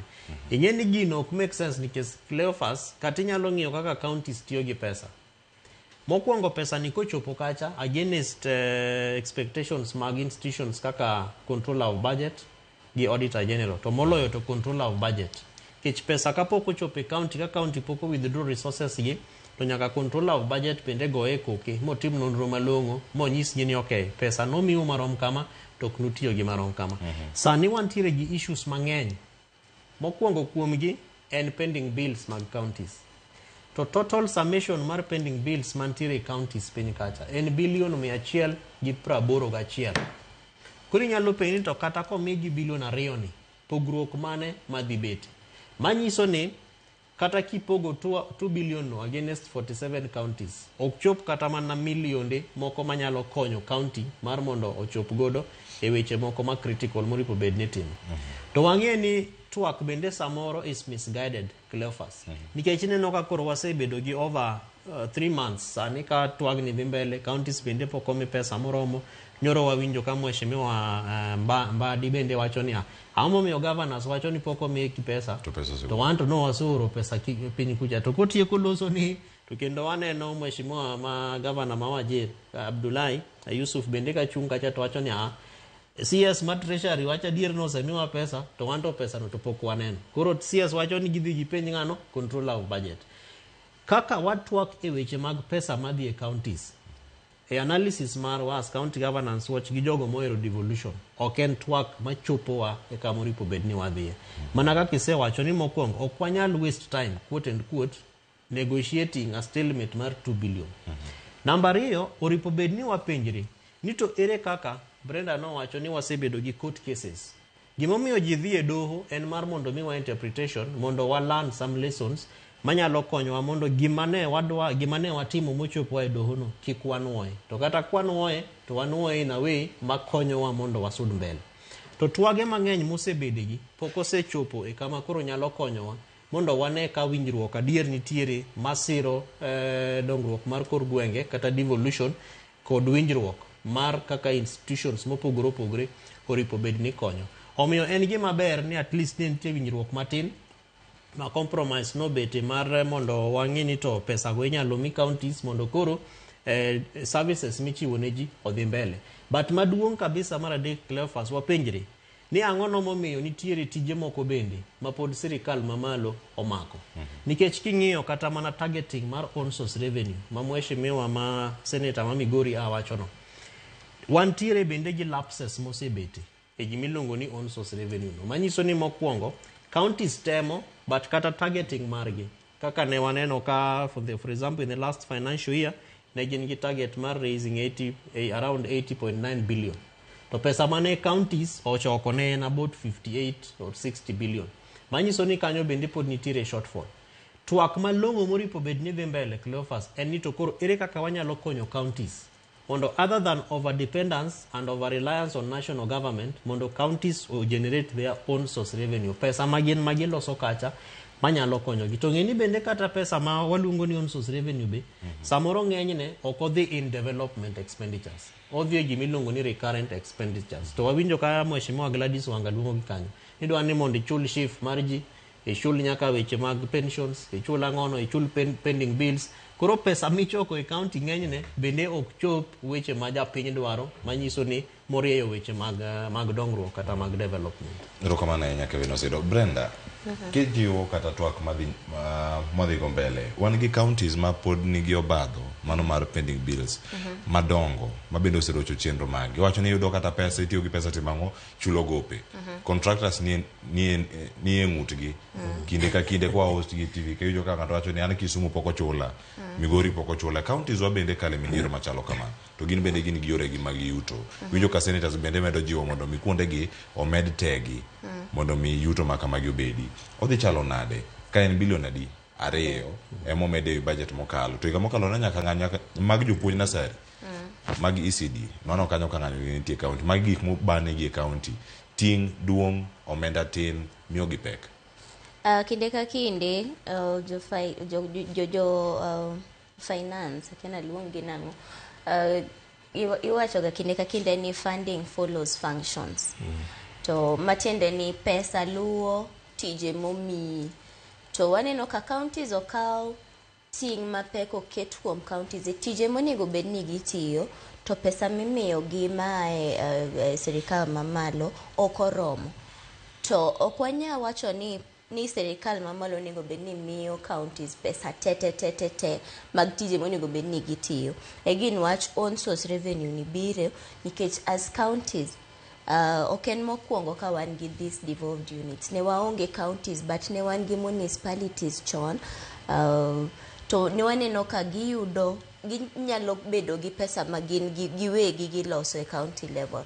Seche ma gikawo pesa kuom ji mag license, seche ma nitie fees michulo mag parking ginigo, counties nitie kako onego bed ni gi raise revenue mar giwegi mondo gichop dwach serikal gi kata twak jopiny mane county gi manoyiero gino, to given ni tije ma gidwa tiyo kata vision ma ng'ato ni godo, ma governor ka governor ni godo kata MCAs ni godo e county gi.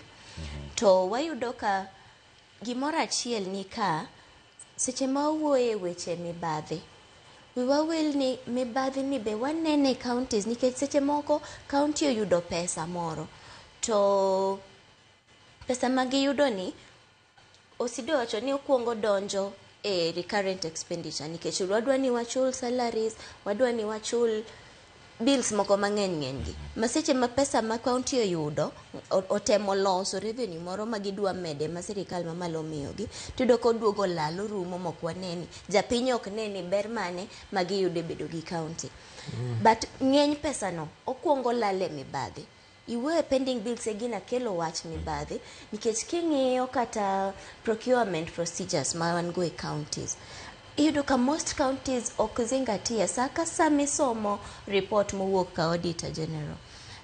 Iyudo ka counties nitie penjo, nitie gaps kaka procurement otim, kaka otigi pesa. Iyudo ka nitie project moro manokete pesa moro, to project no king'iyo to oonge ground kanyo. Project no king'iyo pending bills ming'iyo gi, iyudo ka most of the time gik ma contractors wacho no pending bills magin go mapok ochulgi, iyudo ka it's way above the market rate nikech mibadhi.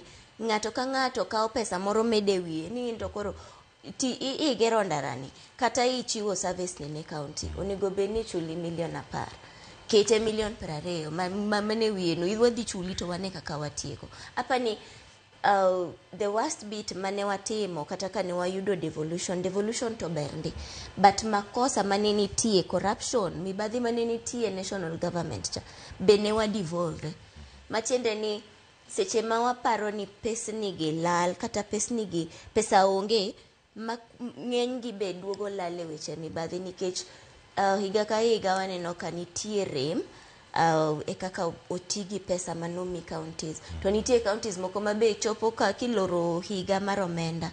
To giting'o pesa giduoko ne exchequer ni wanto higa ni numiyowa pesa ni watiyo gi mamoro ni odong' waduoko nu. To se ma county maduogo wacho ni okumiyowa pesa moromo. Nikech king'iyo pesa momigi to pesa magitiyo go development tin, pesa malal ng'eny moloyo.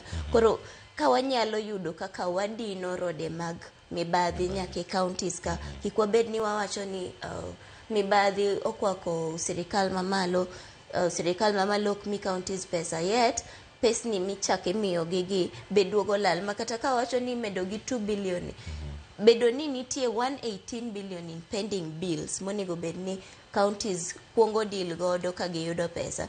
2 billion ng'eny ne dhi malale mibadhi. Let us do a proper audit mar ni pending bills gi be are they real, are they at the market rate? Nikech kanyo e pending bills ka ema pesni biduogo lale.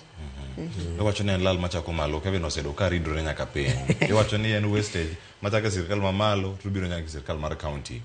Twak mane jod bura bedo godo kod senators nitie gima giwacho ni austerity measures onego bed ni keto. Waseneno nyaka sirkal mamalo machiegni ka iwinjo ka en nyocha speaker mar od bura Moses Wetangula wacho ni jok madhi ball games mag East Africa mag jod bura onge ndege joka wesi yar jodhi Mombasa. E kind gik mamoko mantiere governors masane yuago pesa ni pesa onge. Ka pesa ni omegi kata bed ni okochope target madwaro mar bilion 400. Wano kachak governors gi machak ni gazette ka ni omena maromo kama olal. Governors okawo siling bilion 50 odhi ge retreat Rwanda. To ne ginyalo dhi odhi puonj gi tiyo gi computer kamano. To magi duto ne ginyalo timo kata center moro Lake Basin Mall mayudore Kisumu, giyude kata Kisumu kumoro. Iro ka jogi dongruok mantiere alwora ka kata weche wacho ni austerity measures gi adieri mar wach ni kanye nikech wacho ni university machako malo tudore nyaka counties piny ku adieri ni kanye ni kata pesa ni ko kete kata 400 kama gidware gidhi tiyo kode ma japiny winje nikech ok en mana mar chulo bill japiny nyaka winj ni devolution wan godo dongruok waneno yedhe kata lakteche mantie piny koni ok ong'anyo nikech wage mabe lakteche ka ntiere counties ng'anyo biro kende bosegi wacho ni when ting maru ni county government maru onge sirkal mamalo gik machalo kama austerity measures gidare dango e county ka ni austerity measures mi wachogo kata yore ma wanyalo tiyo godo mar mondo wakung pesa madhi e sirkal ka wadhi e county kacha to understanding austerity measure tek nikech nitiere counties moko ma osetemo to kata obedo ni gitemo keto those austerity measures to gin measures ma kata saving ma measures go miyo county tin kabisa. Nikech for example king'iyo gima most counties sani timo en ni kwa mfano nyiewo gazette ok nyiewo nikech gazette be nigi cost mare. Koro king'iyo gazette ariyo kata adek pile in a week ineno kamano pesa mang'eny di. Kigo up times a year, financial year, pesa mang'eny kabisa. Miyo ji chai office. Counties moko osewacho ni mano e austerity measure margi. Moko bende wacho adieri kake wacho ni kantiere kata mana meetings ma wanyalo dhiye to koro kar mondo wadhi kata Mombasa kata Kisumu kata mana Naivasha to wanyalo localize and some counties are doing very well kaka Kiambu County kidhi Kiambu tudo ka office governor kacha giketo tent maduong' giluonge ga ni Naivasha. Koro en Naivasha ma is localized but king'iyo kaka gitimo accounting ne pesa no bende Cleophas tinyalo get surprised. Kata counties kasiaya kar mondo gidhi Naivasha kata mana Mombasa kata Rwanda kuma wacho ni to giwacho ni Kisumu ka be onyala dhiye but king'iyo kaka pesa no bedo accounted for tinyalo imagine kata ni nende jodhi London. Omiyo mago gin austerity measures mabeyo to the public eye but gima waluongo ni internal audit towards functionality mar sirikal to kwane ka en austerity malongo. Omiyo dware ni mondo bende ka mede kanyo en gima waluongo ni conflict of interest. Nikech ing'iyo ka samoro ji ng'iyo ni wan kaka jo county assembly pesa mar governor ni budget mare ok wadhi kadho nyaka terwa e retreat. Nikech kose tergi e retreat kacha ting'e ni ng'ato ang'ato ng'iyo manufuko ne. Padiem modhi yudo, accommodation modhi yudo, DSA modhi yudo kata transport midhi miye. Koro ng'ato dhi to kosego kecho be waneno gi ng'eny jogi waneno kendo wang'eyo gi. Iluongo gi kata workshop moro osebiro osego signature sama opening titimo to holo pong kama kendo jotelo pong kacha kendo gin very attentive. Tea break koserumo magisego signature to afternoon dhi chakre saa 11 nikech quorum onge. Ting'eni most of these houses they depend on quorum. Chike ma iluongo ni standing orders ni quorum nyaka bedie e ka mondo bura ochakre. Koro ipenji to kang'o chakre saa 11 to ripo bed ni watieko saa 10 te wachako saa 8 ma be wadhi mit adier gima nindo kelowa kae. Omiyo nitiere gik mang'eny kabisa moripo bed ni wang'eyo as jotelo ma one of those things en ni my interest gimomiyo iyiera kata gimomiyo achiwra mondo yiera mondo abed governor kata bed mana MCA kata gimomiyo benda yie mondo abed appointed as chief officer kata mana CEC en ang'o. En mar mondo adhi meet my personal interest kose en mar mondo adhi ati ne jopiny. To itiyo ne jopiny no Cleophas pile pile waromo gi some of these retired leaders. Yudo ka ng'ato samoro dhi kata mana Nairobi Hospital kata Mata Hospital odhi manyo services. To bang'e to nyisi ni Kevin ne gima jogo miya ni bill. En bill maduong' kabisa. Tamo me jogi chajo pesa mang'eny kama. Koro nyise ni to ma en private facility. Koro pesa ma gichaji is based on gik ma imitimoni e tuo kata gima ne dhi service mane dhi kaon. To bang'e tipenyo an to in kane ni in waziri kata kane in officer kata machalo kama nitime ang'o to better this space. Koro ka ng'ato nyisi na ing'eni ndalo ka ok napar kamano. Koro ka sani onge portfolio onge teko onge nyalo eko chako paro ni by the dinang'e dina better make and manage these things. Omiyo dware ni mondo ng'ato kiyiero kata ka jotelo bete office to gipenjre ni ere gima watimo mondo waket services mar jogi obed maber nikech kiny ok ibibet president. Kenya ka inyalo mana bet president for 10 years, 2 terms of 5 years. Ok ibibet governor, ok ibibet senator, ok ibibet whatever you are. Omiyo kata mana as they put these austerity measures Cleophas dware ni mondo ging'e ni to the better aspect mar gik mwatimo gi en mekwa kose en mar mondo mi waket services mag jopiny obed maber. To katieko to ng'ere bende ng'e ni another issue ma wantiere godo en cases mag governors mag mibadhi kato bed mag officers mopogore opogore. Case kodhi e court odak kabisa makia gimomiyo kinde ka Brenda kama keto wa e court case ma wang'e ni kaka why should it take 7 years? Ngech 7 years higni abiriyo ng'ato osebedo governor for 5 years. Ka case ne is just active ni weche mag mibadhi ni pesa moro okwal kacha kata ni obet nang'o to en governor ma pile pile biluonge court to court group doho kochope no oro wakili mare tipenye ni to koro wasetieko 5 years the case pod in active kendo nduguni osechopo nyaka yiero pod obedo cleared gi IEBC kata Kevin Osido gi jok moko gi civil society tim gi miluongo ni red card campaign ni ji 23 gi to gin the most corrupt governors e Kenya kae kik uyiergi to pod yudo ka ng'ato chung senator iyiere ng'ato pod ochung governor iyiere. Omiyo issues I know the chief justice temo gi lange mar mondo gitim alternative dispute resolution and also arrangements mosekete court gi registrar mar mondo cases gi obed shortened. But dware ni mondo wang'i this case nyalo take how long. Hapa ni en gimiluongo ni NADCO National Dialogue Committee the Bomas Talks manomiwa some recommendations ni cases mag corruptions mana kaka nitiere BBI should take at most 2 years. Mano en recommendation maber kabisa. To bende wapenjre Cleophas nito kata ka ng'ato sayud ni en gi weche mag mibadhi penalty marom nade mimiye mar mondo wadita kata wa prevent jogo bende manyalo gombo tim machal kamano ma bende ketho weche mag dongruok e Kenya kae. Emomiyo sama wacho ni we spend a lot of time dealing with trivial issues kaka koro mag 2 billion ka instead of mondo we spend time to wa discuss gik moko manyalo siro dongruok mantiere e gwengewa ma Kenya kae. Erokamano ahinya Kevin Osido. Brenda, ka wantiere kod paro mopogore opogore to ahinya koro sani kiwacho ni en mediated version mar county allocation kata kama osekete karka twak osebedo kendo osechope kanyo omenda marom bilion 387 gini ka dipo ni chope od bura od buche gi duto mondo michake kal version machielo ni gi kaka sani sirkande gibedo katiyo gidhi bedo ka gidhi eyo machala nikech sani nitie gimoro mantie ni ero sirkal kokalo migawo mar omenda kata gazet makawuono gipuodho tiyo gi omenda ka okalo kuom jod bura ka okalo kuom jod bura ochal nade idhi kadhe kosri jok moko manya bedo gi to e Senate ka kata e od bura mano mamalo ni wachungi wawinj governors gini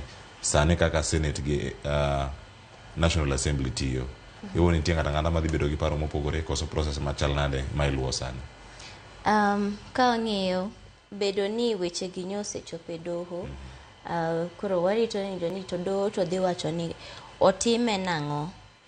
Ting'eni seche kaka wasewacho mokwongo seche ma pod ji ni e doho services ing'eni koro chung' to nitie the reason momiyo iwacho ni there should never be a vacuum in law ni kata seche ma ji ni e doho ni goluru pesa moro weuru pesa obed ni tiyo wati gi mane wantie go cha at least chope uru kumane ji oseyiere ni pesa monego bed ni chope counties and kama mondo kik wachope situation ni koro weche ochung' nikech mondo governors buog ni gidhi ng'anyo negi wacho ni dhi chopo kuma counties koro dhi bedo gi shutdown nikech onge kaka gidhi bedo ni gini ofise o ginya chulo bills pok gichulo jotije mantie e county. So ka warito ni doho nikech ka wadhi e doho kende nitie a clash of functions ka wacho ni it is not the role of courts mondo kadh budget allocation.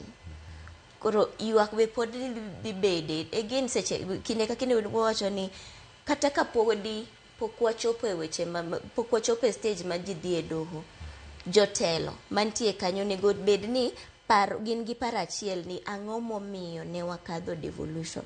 Mano should be the only driving force seche ma gidhi debate division of revenue nikech ok ane kumonego bed ni wabunge gi senators fail to chope parachiel ni pesa monego bed ni dhi e county nikech ka de wan gi parachiel ni devolution no kadho mondo services ochop kacha manya bedo ni jogi no leo negileo nikech koro gikadho kata gichope winjruok ni nyoro ka jogi osedhi kot ka jogi osedhi kot nikech chik to wacho ni mano fail mane otergi e mediation cha to 30 days okadho ka 30 days okadho ka podi pok uchopo pok uyiere ni wamigi 400 wamigi 380 kata ang'o ma wamigi e iye ka 30 days ka okadho to chik no bedo ni opodho chik no dong kama koro seche mosepodho no onge option moro mar ka kuchaku kele afresh koro nyakudhi mane duhu. To sani Brenda ka wantie gi deadline mar tarik 1 Disemba mano tiende nang'o ka tarik no chopo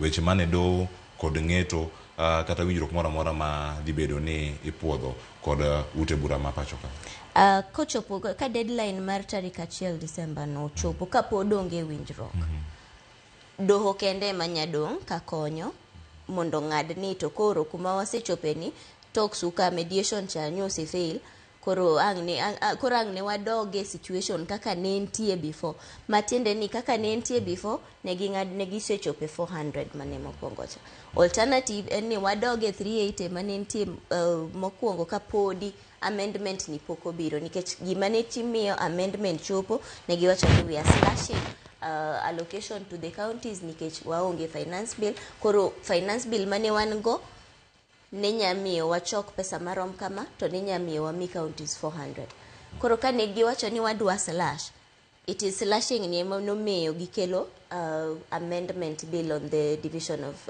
revenue act ma 2020 koro amendment ni ka jogi dhi chopo kuma ok gidhi yiere to waseneno ni mane gima dhi timore nikech tarik 1 ok bor ahinya to kapod gikete siasa gikete ywaruok mang'eny gi doho be nitie kacha option ma gibotiyogo en ni doho ting'eni kinde ka kinde waseneno ka sirikal ni onge rekod maber ahinya kochopo korka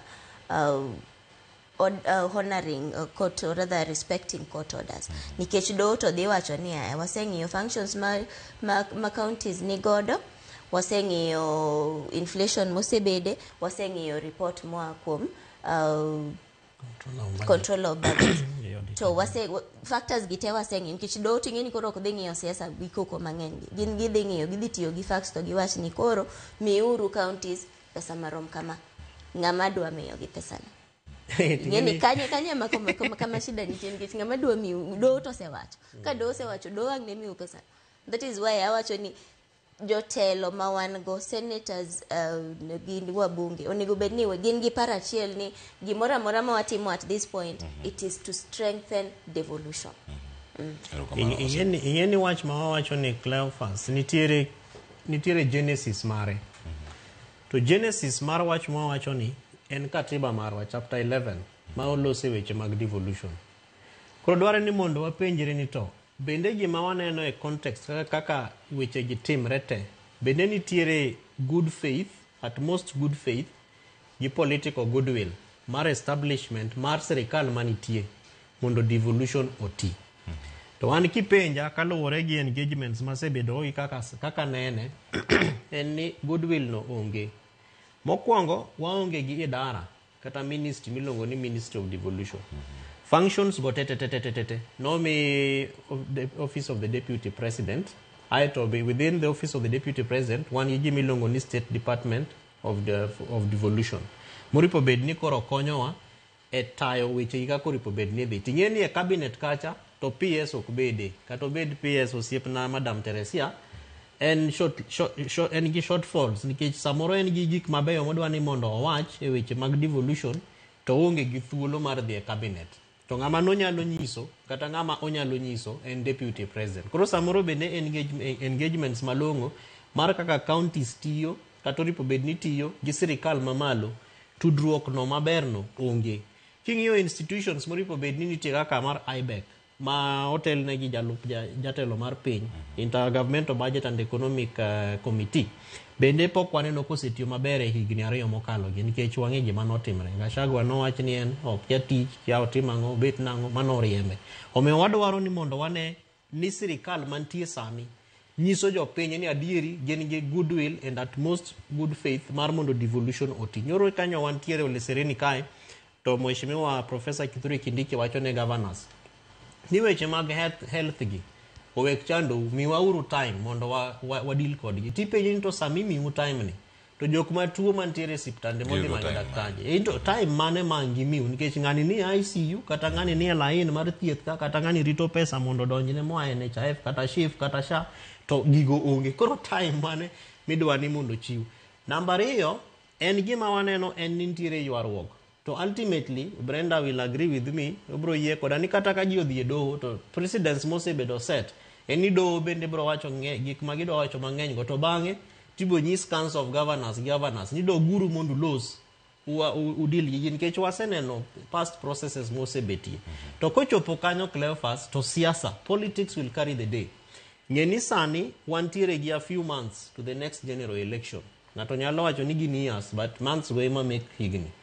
To king'iyo twak manitiere between National Assembly jotelo mantiere bunge kacha gi Senate, twak maduong' kabisa en ni to ka ng'wase dhi yiero ng'ano madhi wacho ni nogero hospital, ng'ano madhi wacho ni nogero ndara, ng'ano madhi wacho ni notimo ndiko jopuonj, weche mag CDF, weche mag ngaf gi weche mag tije mag counties.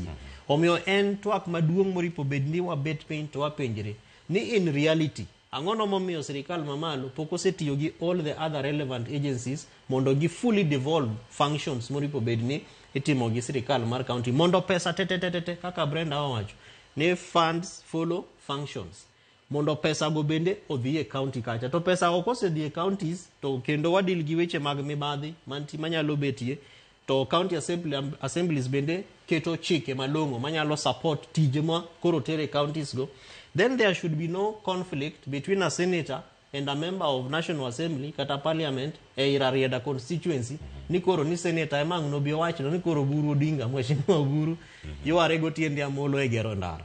Mano e siasa ma waneno ka hinyo weche mag twak masiro devolution e parliament. Erokamano ahinya ulere yo makare kendo jopiny medo yudo ng'eyo kendo wagolo doke e itgi en sa ariyo nyakoro mogi jwang' kini waka yuyo masani ka duogo nitiere ote kachiel koda ka paro mag jonenwa kama moro gintiere gi oronwa ka kendo wadhi yudo thuolo mar somogi kachiel koda ka pachin bende kama intie kata koko yuyo masani orgi waduogo koni kae bang' yuyo machuok kik idhi mabor.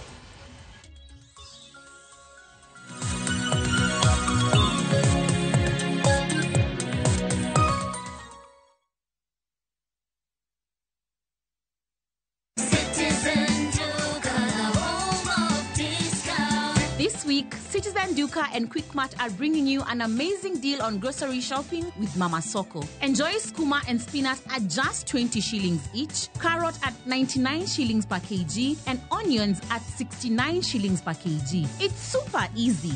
Just dial *487*5#. Choose what you need, make your payment, and get a message to pick up your order at any Quickmart supermarket near you. Fresh produce, great prices, and no hassle. Shop Mama Soko today with Citizen Duka. Citizen Duka, the home of discount.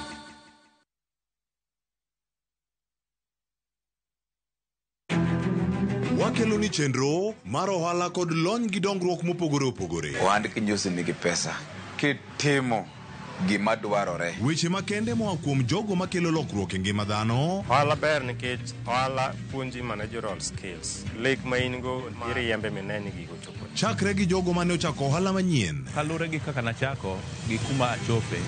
Ohala ni en ohala maber. Nyaka jotelo molony e timo ohala. Akwa jodala wate odogi ohala. Ne pek mane gikalie. Pod waonge uhuru mar ohala. Loch mane giyudo kod kinda mane gitimo e manyo gik mabeyo beyo. Ka jaohala ok inyal chako project ka ionge gi market. Tudri gi Cleophas Oluoch e ohala gi mwandu. Tich ang'wen ka tich ang'wen chakre saa 1:45 otieno.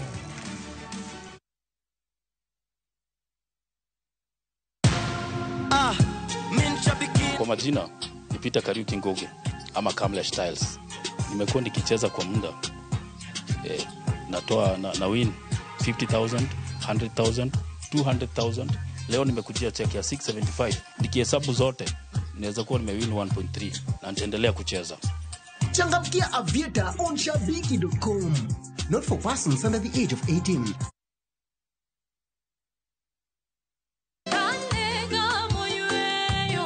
Fweny ngima maber e wach Nyasaye kanyakla gi wende majiwo chuny ahinya. E Injili ngima. Chieng' ngeso ka ngeso, kochakore saa 2 okinyi e Ramogi TV, wamiyi sabato maler kendo mamalo moloyo. Kod wende mamoro chuny moa kuom jothum mihero, kendo gi jokwath mapacho ka. Nyasaye wuoyo kodi kendo wuoyo koda ni kik iluor gimoro nikech an kodi. Sabato tutapumzika milele yote. E Injili ngima, ngeso ka ngeso, chakre saa 2 okinyi e Ramogi TV. Wote wazishikao amri za Mungu na ushuhuda wake. Akiinua hakuna atakayenishusha, akibariki hakuna atakayelaani, akikubali hakuna atakayeka. Kupata wimbo huu kama sikiza tune yako, bonyeza *811*447#. Kumbuka, sikiza na Citizen ni nyumbani kwa wasanii wote. Ma e chenro makelo ni danji maliet. Ma e chenro makelo ni weche mamolo seche duto. We are only beating job. Kik od belo bai. Kawuono an kod moral mar ndakel belo kaka winjore. Ma e chenro makelo ni duond yawuoto nagi. To wakwayo rowere bende kiyudo matin kik icham te. Ikungo. Duond mine. Ka jaodi miyo nigi pesa malo dichuo. Support. Kod ohala. Gimotimo as a fashion house, we measure in both ladies gi chuo. Mane mbak ndalo chakre wuok tich nyaka tich abich saa 8 odiochieng'. Mane Ramogi TV.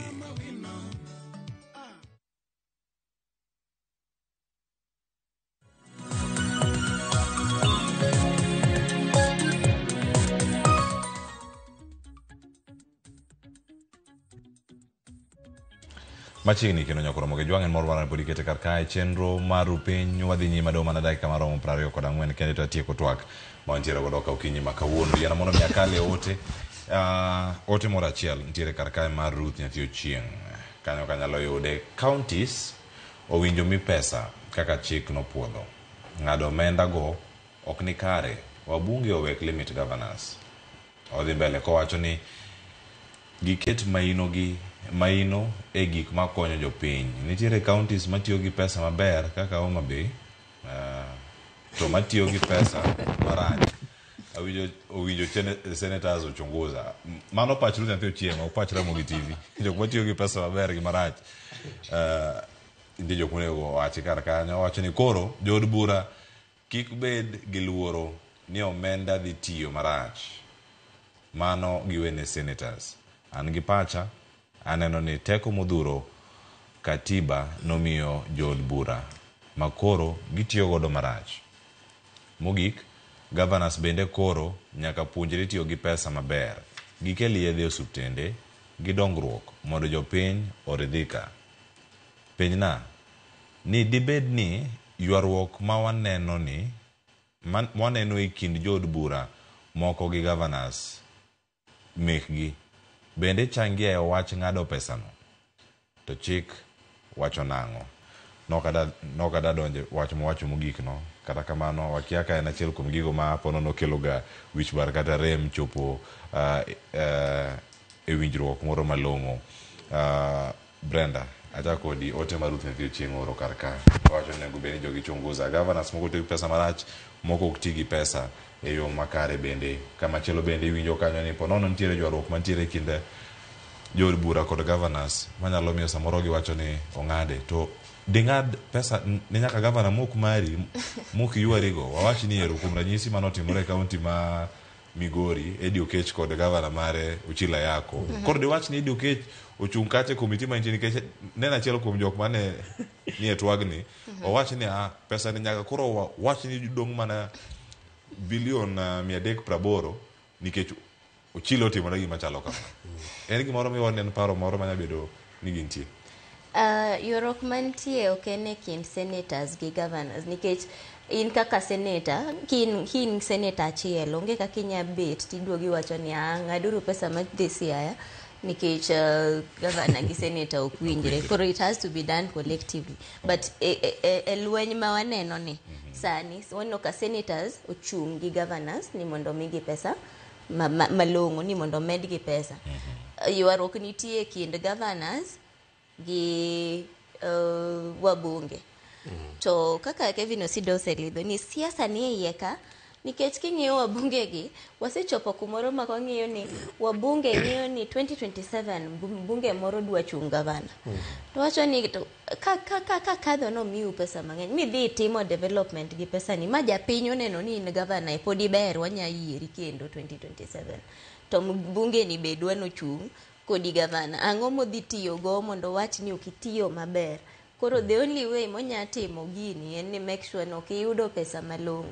Nikech tema pano onego bed ni wang'eyo an gi pacha pod achung' e wach mar ni wang'e nang'o momiyo ni wakelo devolution.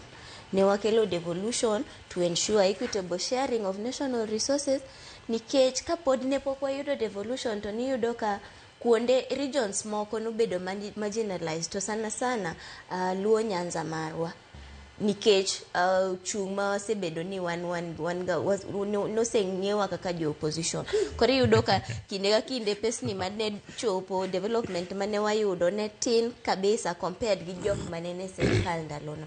So devolution nokel ni mondo kata kapo okune jok mane telo, okune jo mane serikal ndalono, to pesa moyudo, services ma jopiny yudo, pod unya yudo gigi nikech nitie devolution ka, so that there is that separation mar revenue machopo. Ka revenue chopo e counties regardless of ng'ama nitie serikal malo. To kawakao siasa wakete iye, to we are going to defeat purpose man we wan gi devolution. Kamano, Kevin Osido paro bende wi ote moyudo karka. Ruth Nyathi Ochieng' oloso maber. Gima wuoro en ni owacho no mana county matiyo gi pesa maber. To konyiso wa matiyo gi pesa marach. Ever ko bonyiso wa ni to mane kendo matiyo gi pesa marach. Problem manitiere momiyo ayie gi Ruth Nyathi Ochieng' gi paro moko mabende jowinjo wa ose oro. En nikech oripo bed ni wang'eyo kata ni jotelo ng'eyo ni devolution ni oripo bed ni konyo jopiny. Cleophas, gima inyalo wuoro en ni to ang'ono momiyo, for example, wan gi gik miluongo ni stalled projects. Nichakre 2013-2014, kaunti moro pod gero agera stadium. Gavana mokwongo biro gi stadium, en gima pod igero agera. 2017 ogo kura stadium cha pod igero agera. Okida luongo nying kaunti. An akia ni en kaunti mane. Ruth nyathi ochieng' nyalo nyiso. Giseketo kombe. 2027 pod kaunti ma pod idwa yawe kia December karango. To ging'i weche mag roundabout ni street light kata manyalo konyo jok manitiere market, mano ok en priority mar governor. To roundabout ni is too important to us molo ng'iyo ni security lights kuonde ma mine wa use omena gi rech chal nadi. Nikidhi e tie Lake Basin kacha, to ng'ato ok par ni to jok madonje pigi security maromo nadi in terms of disaster risk management ma wanyalo miyo gi masama gidhi manyo rech to gin gi equipment malong'o, ji ok lal ei pi kacha. Ni mano iwuoro ndi ni ok en priority mar governor, mabe kata skul manodhiye to min gi netere mane skul gi fees mar uso omenan. To nyalo wuoro ni to kara priority mar jatelo en ang'o? Omiyo penjo no odok ne japiny. Ni sama wago kura, ting'e ni wan kuma wae kocha samoro gonya has more power than beginning to paro ni be jatelo nigi paro maliw. Omiyo jok manigi paro maliw kaka Kevin Osido gi Brenda kae kata gi Cleo to samoro ok nyal yier kata ka gidwa chung'. Ni gonyo okiyuko jama ni pok yiengo ma matunda olwar. Ni itiwe wawe gi dhowa kama. Omiyo kaka watimo yiero marwa sani dware ni mondo japiny ochak penjre ni manifesto ma gavana wacho no dwa timogi. Ere kaka gigo relate gi vitu kwa ground. Sama wantie sani ni gik moko dhi nadi ka ine gavana to bang'e idwa ni mondo iduog kendo to kwawacho gavana we mean all the elective positions nyaka mar MCA obed senator obed women rep jogo te watiyo gi gavana as an example mar jogo ma wayiero. Ae bang'e wa kanyo to wamiyo japiny gimiluongo ni CIDP manyiso ni en a mechanism ma wanyalo choko godo duond japiny mondo wamiye thuolo mar mondo nyiswa gigo modwa ni mondo tim. Tido ka bende counties mang'eny particularly magwa makaluogi be gimondike CIDP gi gimitimo opogre. Nikidhi kamoro to nowach ni dwa ni mondo ger chiro kata idwa ni mondo ger gima chalo kama. To for the last 2 years and a half ma governor osebeti office kata mana procurement mar gima nowach ni dwa ni mondo ger onge. Omiyo wan kaka jogo mago kura wachak penjre ni what is it ma wadwa ni mondo tim. It is as good as not voting. Kech not voting no be is voting for the wrong person mochung' e office cha. Koro japiny dware ni mondo chak penjre ni ere kaka wanyalo jipanga wa organize ourselves. Nikech kiwacho weche mag boda ja boda nyalo organize their big network magi yier governor ma governor yier ma wabed gi history mar ni governor marwa ne ja boda.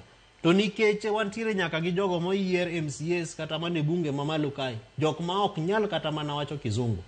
Koro ipenjri ni to koro ng'eyo wacho kizungu gi koso timo gima jopiny dwaro, are they the same things or is it different? To bende nitie jok moko bende ma kizungu gi kia but king'iyo kaka gitiyo to ratiro gi mar tich to is okay. Omiyo jago kura dware ni mondo penjre ni to as we talk about devolution gi gik ma sirikal mag kor gwenge obed ni timo gi kaka jowinjo wawacho no, ere kaka wanyalo merge all these interests. Akia ni ji adi for example ma osego simo ne jochungi kata representatives magi National Assembly members and also senators manitiere e mediation committee ni. Japiny oripo bed ni the more mawa emphasize oripo bed no ng'eyo ni the more mawa emphasize importance mar devolution to jogo miyiero will see the same sense. Mana kaka ne wamuso gi ndalo mag jenzika. Ing'eni ko nyisi ni wewe tutakusalimia to kata gima rach midwa timo cha be koro kitim. Luoro ma kimiwacho ni to koro kata ka ngadhi dala ang'alu kanye. Omiyo ok nwaneno between May and up to August ng'eny jogo moyiero ok nodok kata mana e miche gi nikech giluor ni dhi mosgi. The same spirit and citizen agency dware ni mondo wakete e critical matters kaka mag devolution. Wamosuru jogo ma wayiero jochung' mekwa mantiere houses mopogore opogore. County assemblies, I'm so surprised, Cleophas, nikech jogo moyier MCAs should not be silent about weche matimre between national government and the county governments. Oripo bed ni gibende giloso through duol mar gimiluongo ni county assemblies forum. Kata mana independent counties can speak. nikech magi gin jogo moyier magine magi chung ne weche mag devolution at the grassroots level. Tiwuoro ndito ang'ono momiyo MCA ok los, ang'o momiyo speakers in their caucus ok gilos mondo wane ka gibende gi support weche mag devolution. Luoro nyalo bedo ni ka giloso te techo gi oko sani en kitemo wuoyo resign ka pok wagoli. Lakini ng'eni ka kiwuoyo weche ma jopiny dwaro to kata ng'ama dwa tich oko cha be oluor nikech en gi support base manyalo mose marach. Nikech kaka damedu ng'eni MCAs seche ma gine county assemblies gine ma gikadho chike mag counties, gine ma gikadho budgets mag counties, matiende ni gine ma ging'eyo pek magin go ni wakadho budget makamae county wa to pesa to kwadhe yudo. Duon ni nyaka bed ni serikal mamalo winje, kila ng'ato winje ni wasekadho budget makama, serikal mamalo nego bed ni miyowa pesa mondo wachop dwachwa, wachop dwach jopiny ma represent e counties or rather wards wagi. Mane ka onge gimoro amora kendo monego bed ni miyo duon gi winjore to this is the only reason. To wach moro Kevin Osido wacho mar ni seche ma wayiero jogi apani adamedero ni seche ma wayiero jogi bed king'eyo ni function mane e function mar governor to function mar senator en mane to function mar mjumbe en mane, mondo kik ng'ato bi seche mo campaign ong'isi ni abogero nu sibtal to dwa gero nu sibtal tenen mbunge odwa gero sibtand ni with what function de mane modwa gero go nikech mata function mar governor. Seche ma ng'ato ng'isi ni adwa gero ndara wang'e ni classes mage mag ndara nikech iyudo ka seche moko nitie ichope gweng' tiyudo ka nitie ndara moro moko ger nikech governor gi mjumbe ok winjre ni ok nugona kura koro un kora ng'ucham wich teko kata ng'at manugone kura chakaro bio ger nu ndara tiyudo ka yuarruok no nitie. Wabe bedo jok maketo siasa e weche mag development. Kama nitiere soma ne ote moro achiel kaka to bang'e ang'aduo kaka koro watu wake weche mamoko. Jairus Nisin wacho kani awinjo chenro ka ntiere Siaya ka baba. Jodala wasani Kenya ka sekta 10 ntiere ywaruok. En wach mane?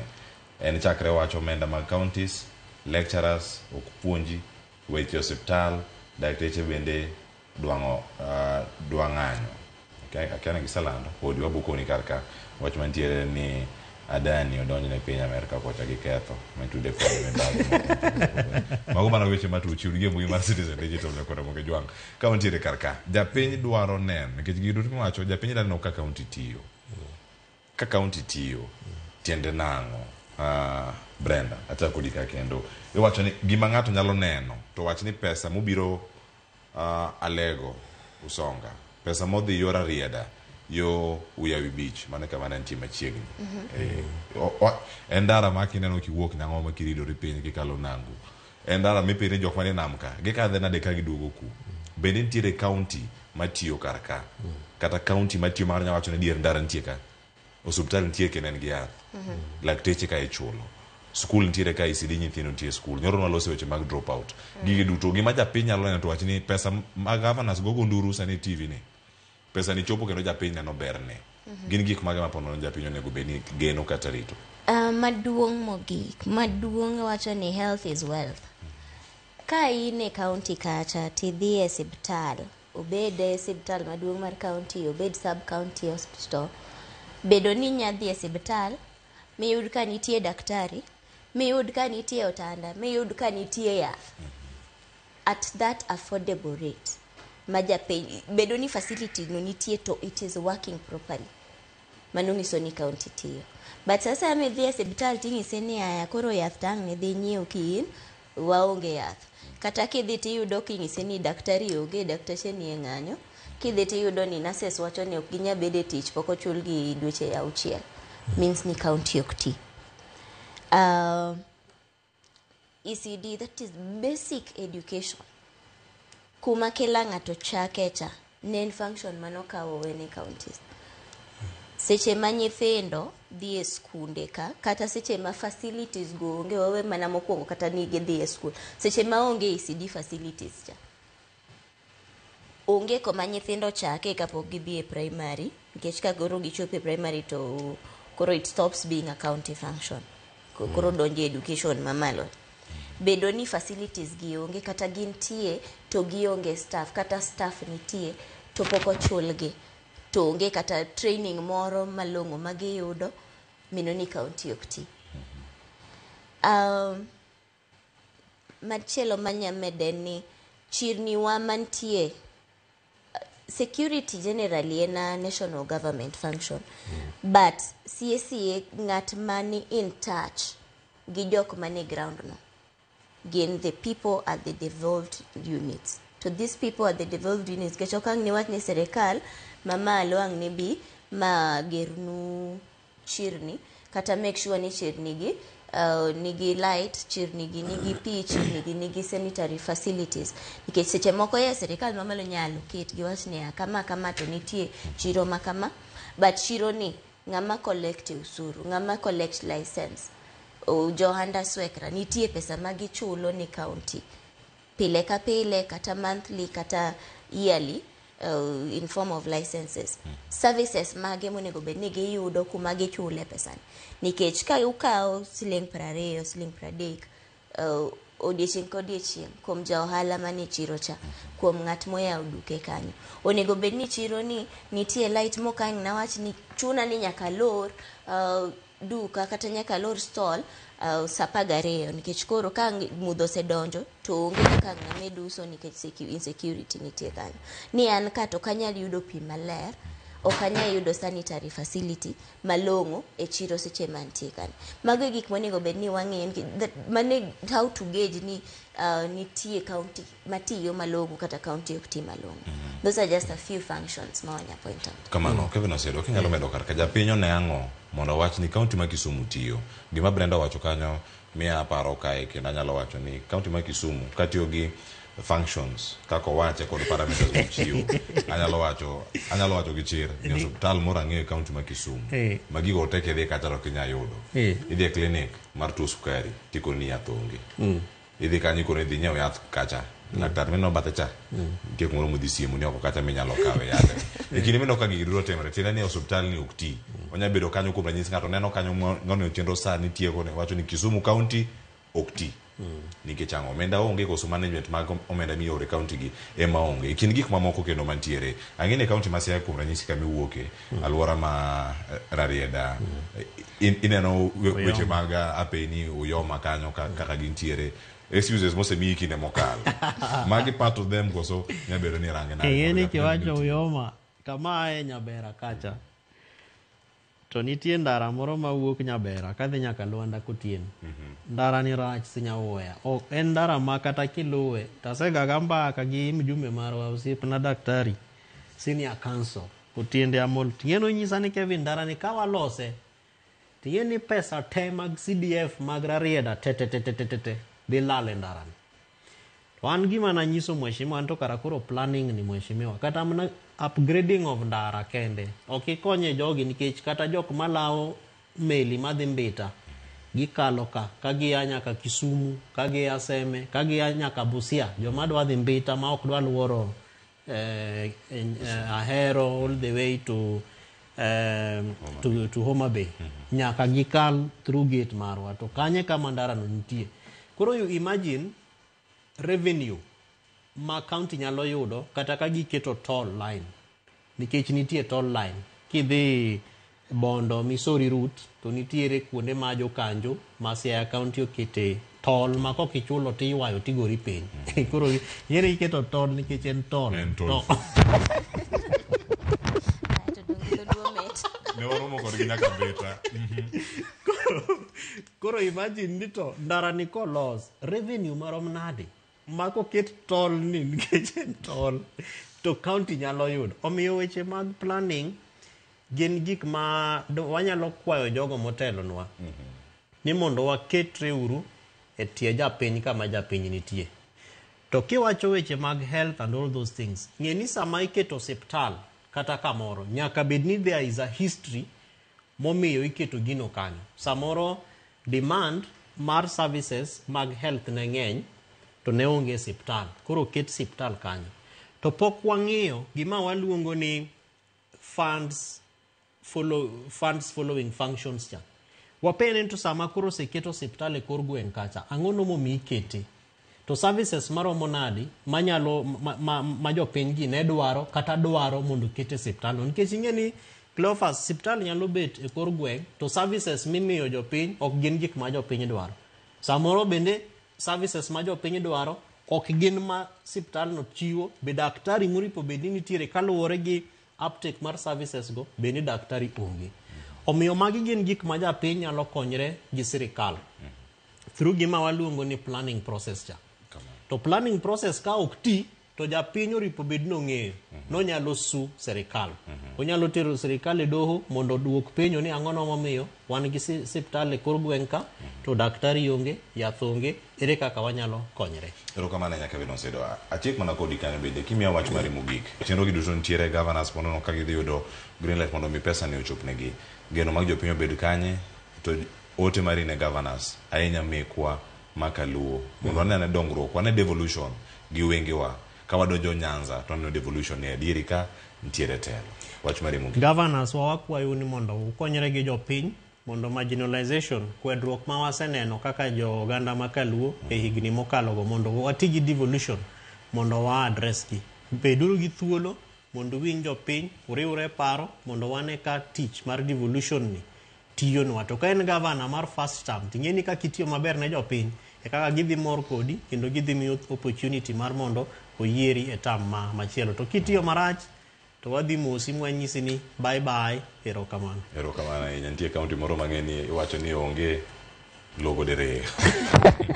Logo de chia. Brenda. Wach mari mogik. Wach mari mogik an be adamed ma wacho ni kit scrutiny mewaketo e national government gi kaka itiyo gi omenda ne japiny wabed ni the same amount of pressure mawaketo ni mondo wane service delivery gi national government watime nyaka e counties ka nikech counties ka ema geno wanitie ni dipo ka chieng' moro wabedo gi hospital maduong' sia kacha marom gi Kenyatta to mano timre mana ka wa make sure ni pesa magdonje counties itiyo go maber. It is not enough ni wabed ni wago koko ka ni miuru counties pesa mimiyo counties ni idwa ti kode nang'o. Wabed ni wane jok matemo wabed gi duol achiel no mar dwaro nikech ng'eni seche ma pressure cha nitie to koro waseneno ka wan gi riwruok e paro to wanyalo chopo gima wadwaro cha. Erokamano ahinya wakili Brenda Ongalo kuom bedo kodwa kachiel kod Kevin Osido jalony weche mag telo kendo jatatije ka County Governors Watch kuom twak kendo wagolo dok it jowa kendo wabedo gi thuolo mar ng'eyo gi achiel kachiel. Koro mag jwang'in mioro na ote kendo wasomo gi erokamano ahinya. Sa romo kanyo sa 2:30 mane makilowa e giko mar chenro ikere mana karka mathoth ang' wabiro godo e chenro mar chal mar piny Kenya sadek nyaka rom kacha sa 5 kendo wadhi nyaka jatend piny Kenya chak loso e wi chal mar piny Kenya. Adhi bedo kaya kod welo adek modhi bedo kwa twak kod achiel kachiel Suba Churchill, Samson Omondi mano mawuok ka Kenya National Commission on Human Rights kachiel kod ka wakili Joshua Nyamori. Sadek nyaka sa 5 ikere mar Ramogi TV chenro mar mbako romo pod adhi bedo kodi kae kinde giduto nyinga Cleophas Oloch jakisomo kanya kwar mokeo nyaka Tsango kaono nantiere kako joma wuok Siaya Alego Usonga Inside kod Uyoma Rarieda County ma Siaya. Watudre odiochieng' machielo kata odiochieng' ni kapod odhi nyime oriti masane.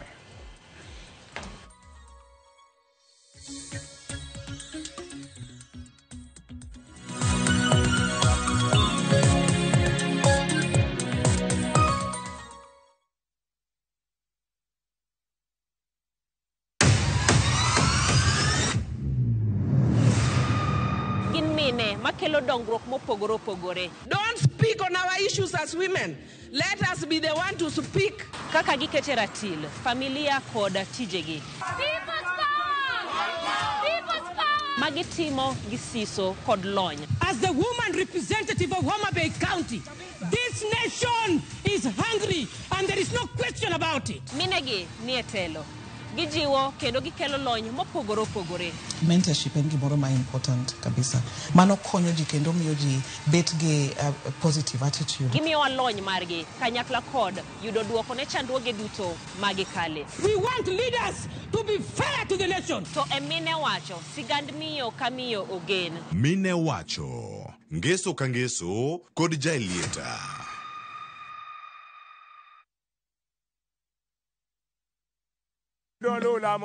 Bed kodwa e wuodhni ka wanono kit timbe mag anyuolawa.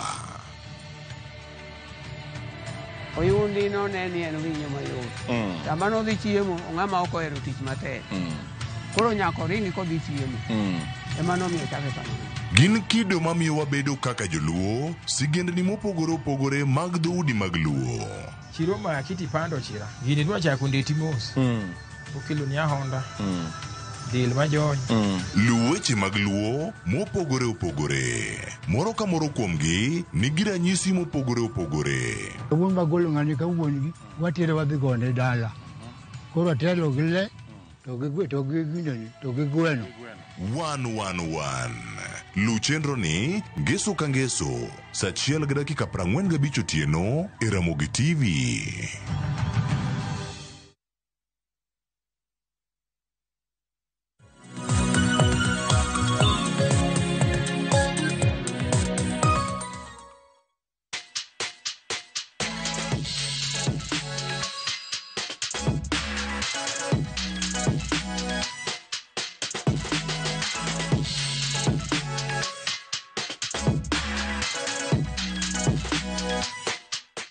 Nyakorom gajon kamoro moro mintiere machiegni ma en chenro mar poko pogore chenro miteo ni kod an Sharon Ong'ao. Okiny makawuono antiere e kar ting'o bura Mabondo e county mano ma Siaya, kama bende wabro bedo kwa monyo pok mano mar goro gi ndiko mabende achiel kuom jogo ma bende osebedo ka ntiere kai osebedo ka timo kuom thuolo malach. Nyinge Likobe Nyakorom Gajwang obro bedo konyiso kit pok mabende entiere godo. Omiyo sani koro wadhi rado kode mar mondo mi wabil kode wach. Bed koro nyaka giko mar chenro makamae.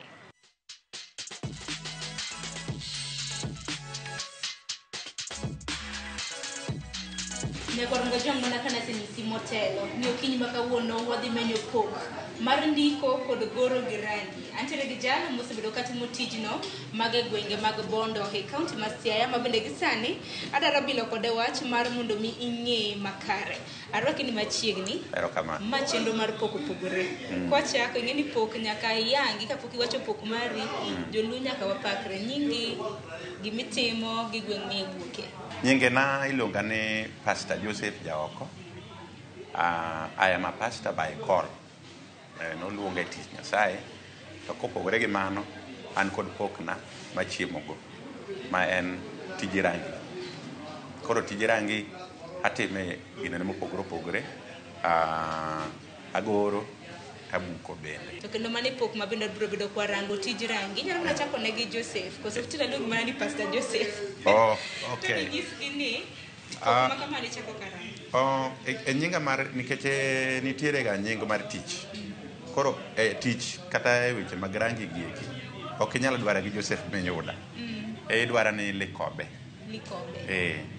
Likobe Arts. Koro gisani e Facebook iluonga ni Likobe Pastor. Kamano. Makoro kaluongi ko dhi nyime gi chenro haluongi bana ni Likobe Arts. Likobe. I will be comfortable. Aya, koro Likobe nyalo mana nyiso gi ni pok makamani chako karango. Pok mar goro gi ndiko ne anyalo wacho ni en gima nonyuolago. Kinde moko kane pod ane class 6 to nachako fwenyo pokno kuoma. Koro nanyalo ga timo gik moko ma kata e kinde mane wasomo ne nitiere ga art and craft, subject mar art and craft. Nanyalo ga timo gik moko ma unique mopogore kod kaka joma nyithindo mamoko ne time. Koro kana nasomo to atieko penj, atimo penj mar klas 8 e higa mar 2002 ka nasomo Siaya Township. Koro 2002 to pesa mitera ga form 1 no tamre. Makoro ne awuoyo go wadwa maluwa ene mano timo tijini. koro wewa kode ranyise ni kar mondo itere form 1 to aneno ka an gi luongo mar tijini koro puonja tijini koro eka nachako tijini Siaya town higa mar 2003. Manyiso ni en pok manonyuoligo to mar mondo mi koro itime minyalo time kaka yuto mari nanego bed ni medone mana tiegruok matin to kuma lich ahinya. Koro ne nyikwa Ramogi Ojwang' ma bende wasenyiso ni in gi pok mar goro kitiyo gi rangi inyalo lero ne gik mitimo? Agoro atimo ndiko midendo gi dho ngere ni sign writing. Asto atimo goro miluongo ni drawing. Koro an Nyasaye omiya pok mar goro, anyalo neno gimoro to anena kaka en no, akawe tagore akete kamonego bed ni obetie kata kamonego owinjore obetie katiyo kod rangi. Koro atimo goro, atimo nyaka buko ma miluongo ni general pelting. Atimo abuko nyaka ot maber matieki. To goro makamagi kinde ka kinde ijatimo kanye? Nachako higa mar 2003 nachako gi Siaya. Tatime nyaka higa mar 2005. Koro 2005 naneno ni mondo abi achak ayaw kamoro Bondoka. Koro Bondoka ema sebetie chakre 2005 nyaka sani ema time. Koro gino semiyo atudra malach, aseng'era gi jopuonje mag principals mag sikunde, aseng'era gi jo kadisi, aseng'era gi jo biashara ma Bondoka, aseng'era gi jo mopogore joma nigi yawo biashara mag otende. Koro gigocha gocha kadhi tatimo negi. Iwacho ni customers magi gin otende, gin skunde, otende, jo biashara matindo tindo manie town gi kinyozi ekin mamoko kuonde ma bende inyalo ndike sign. Kamano. Kata kamano anyalo penjo ni rangi opogore ga. Rangi mane mitiyo godo e ndiko signi kata mana signs ma kamago? Rangi matiyogo rengni opogore. Wan kod rengni mag mo. Wan kod rengni mag mo miluongo ni oil paint. Ai kod wan kod rengni mag pi miluongo ni water based paints. Koro rengni mag pi gi rengni mag mo nitiere kuonde ma gitiye. Ok nyal kawo rangi mar pi tibuko kamonego bed ni ibuke. Ka itiyogo kamonego bed ni itiyo kod rangi mar mo. Koro rangi mar mo be ok nyal tiyogo kamonego bed ni itiyo kod rangi mar pi. Koro ng'ato nyalo ng'eyo nade ni ka nego bed ni itiyo gi rangi mar mo, ka nego bed ni itiyo gi rangi mar pi, samoro ginyalo yango? Ok, rangi mar mo itiyogo sana e kuonde mag chuma. Kaka wachni wan gi steel doors, wan gi grills, wan gi gik mopur. So long as ni en gimomako gi weche mag chuma. Magi mitiyo kod rangi mag mo. Mondo kik luokre. Mondo kik giluokre. Aeto rangi mar mo joma chon ne tiyo kodgi nyaka e buko ot e iye. To sani to ok en recommended. Ok oyie sani gi chik mar rangi nikech rangi mar mo ong'eny gi mach. En flammable. Koro nitiere kaka oduogo loso rengni mag mo moko mag pi ma koro inyalo tiga i udi e ot miluongo ni interior surfaces, kuonde ma nigi iye. To kuonde ma nigi oko koro itiyo kod rangi mar pi. Kamano. Kaka jal molony weche mag goro, isebedo kigoro kuom thuolo malach. Ng'ato nyalo penjo ni Likobe to bende isetiego kata mana ng'ato samoro kata mana jok madwa goro nikech pok to in go. To pok mar goro ni bing'e ni ji mang'eny bende nitiere godo. Kaka giyudo godo yuto. Kaka giyudo godo yuto ma samoro nyalo bedo matek. Ei Bondoka asetiego ji madhi 4 ma ng'enygi okawo tijni e tich ma koro gitiyo, e tich ma koro miyogi yuto, e tich ma miyo gikawo chiemo gikete mesa. Asepuonjo jago mana kuongo puonjo ne en owadwa iluongo ni Agri Owiti. Agri Owiti be sani koro ni bondo ka. Makoro to noch ne isebedo kata mana kitiego kata mana ji. To bende kodhi nyime gi chenro ibiro bedo kinyiso kaka jok madwaro mondo tiegi kata mana bondo kaka kinyalo wich rangi. Bende ibiro bedo kinyiso gi. Kata kamano mar mondo mi wang'e bende matut nikech tich ka tich nitiere gi achiedh nade mage gi ber mane. Akene wachak gi ber mage moseninde ki tijini. Tijini ok osemiyo bedo ng'amo chanda ahinya. Ka pono wuok to atiya maber to ng'enyne ber wuok mana e quality mar tich. Ng'eni tijwa ni eri ng'ato luwi aluwa kata ng'ato dwara kaluwore gi tiji maber. Koro an ber ma aseyudo kuom tijni osepuonjona nyaka nyathi. Sani an gi nyathi maduong' ma first born na nitiere e form 3 somo mana nikech tijni. Tijni omiyo asebedo gi family, apidhogi, kaka ineno arwakra maber. Achiedh nade ma wayude tijni en kaluwore kod jok mitiyo negi. Inyalo yudo ka ng'ato seche moko oluongi e tich to kisetieko ka nyalo paro kinde moro ng'ato nogola ka ne wadhi tiyo Asembo Bay matiyo ne maber. Koro kasetieko koro kadwa ni mondo chula to ok notimre. Maino kikawo deposit omondi kapok ichako tich. Nikech ok adwa lure gi jok mikawo kuom gi deposit but nadwaro ni mondo alos nyinga. Ok akawo deposit but kuonde moko taka kuma ne ok chuna ni nyaka kawo deposit kapok achako tich. Koro yudo ka seche moko isekawo deposit to deposit omiyi matin to gik mitiyogo gin gik ma bechgi ng'eny.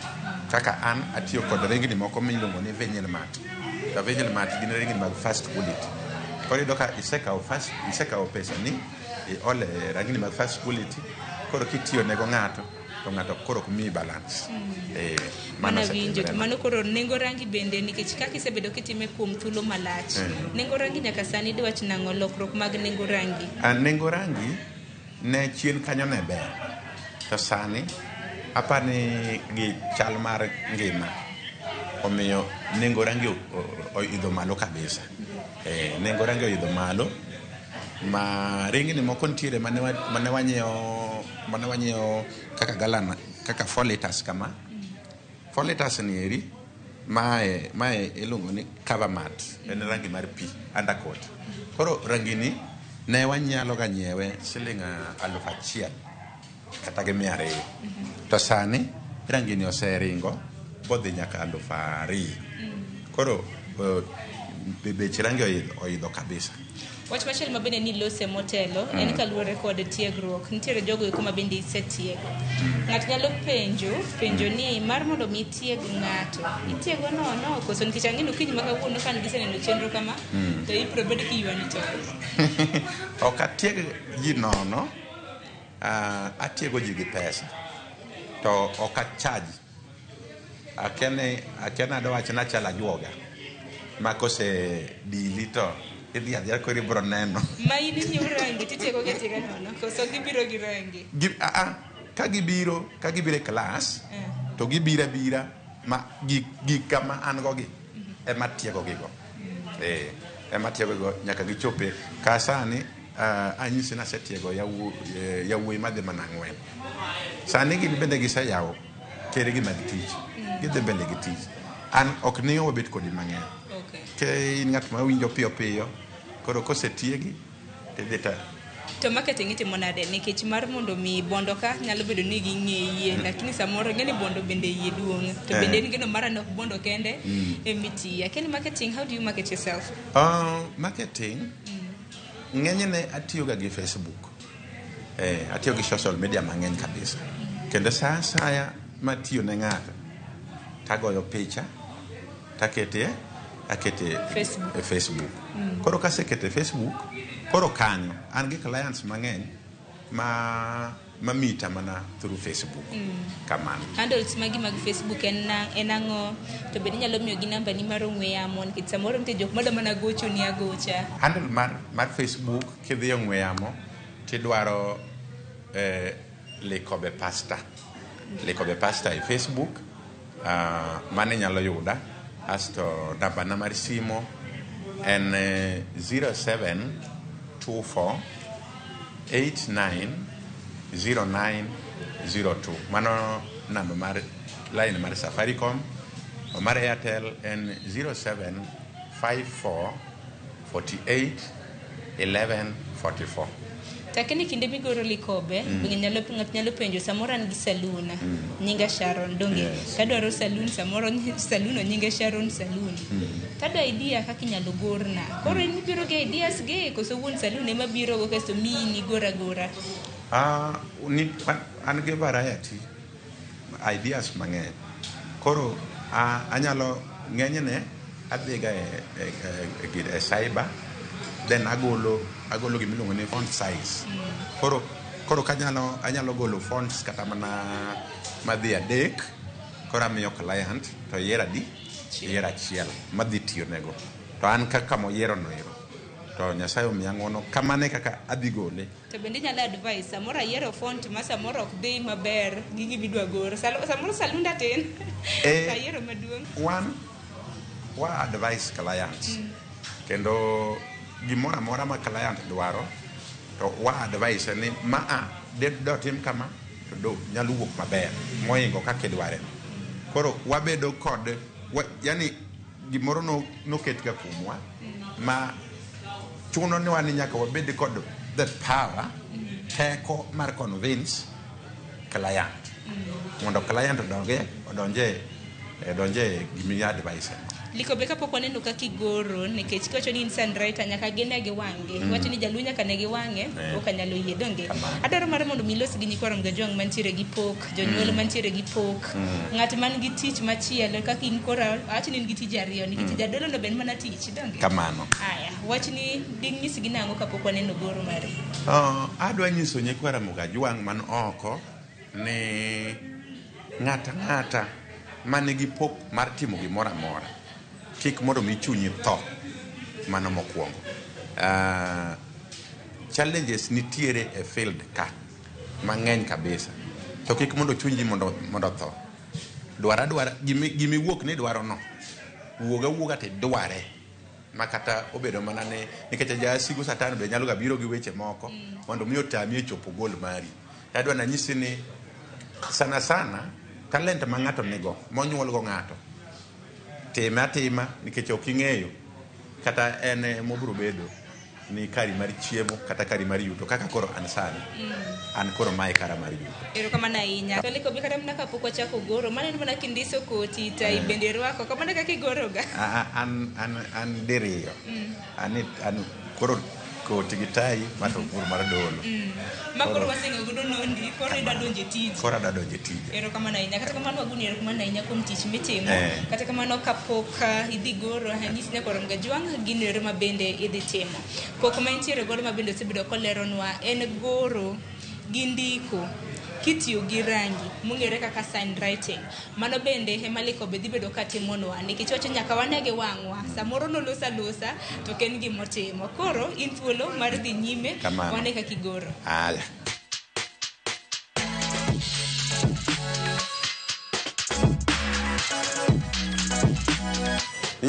Inyalo orona picha moro amora midwaro mondo agorni to koro kaka en koro mae agole ka akete e surface kama lach. Koro kamae kaka koro adwa time. Mokwongo iloso kama idwa ni mondo igore mondo obed maler. Watiyo ga gi chok ni oting'o buru. En buru kuome. Koro ok wati gi pencil kata ok wati gi gima nyalo weyo mark ma permanent. Abro kawo kata surface makoni koro agoro go ma. Chok emoki idi ahinya nikech ok wadwar ni mondo owe mark maduong'. Gimomiyo koro itiyo gi chok en ni inyalo rucho tichako kendo afresh. Tira ni gima ok owuok ni maber tichako kendo manyien.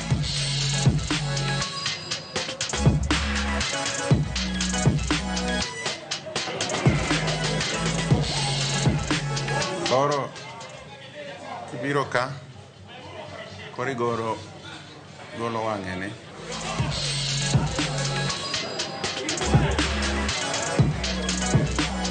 ne kamano, koro lweta ni emodong'.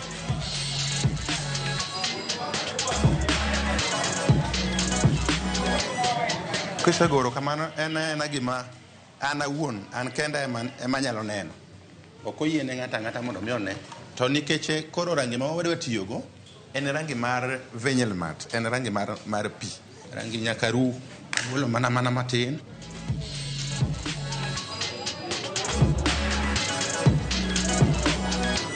Koro nikech mae en rangi ma yelo, to goro iye ka, to ok en yelo ahinya. Chal ni mae yelo mohore, to koro mae yelo ma light. Koro chuno ni nyaka ikaw rangi ma white, ichaki mede matin.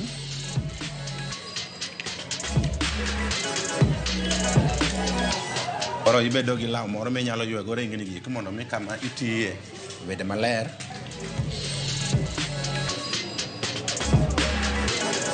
Koro rangino kiseketo kamano, koro ikaw rangi ma white matin, tiketogo.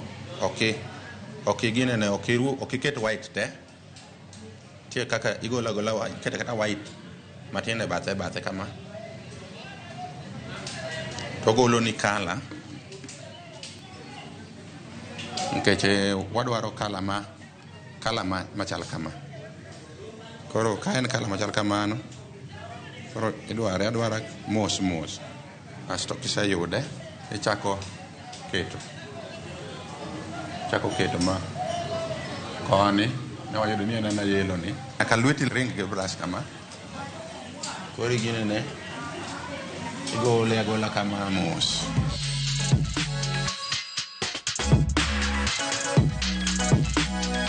Koro segolo kar wang'e no.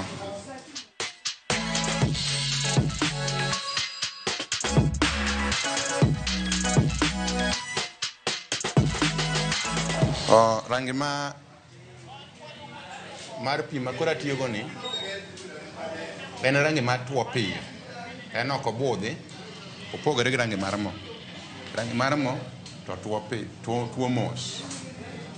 Koro en kidwa goro moro madhi piyo, koro itiyo gi rangi mar pi. Mano gor gi chok ka mamelo.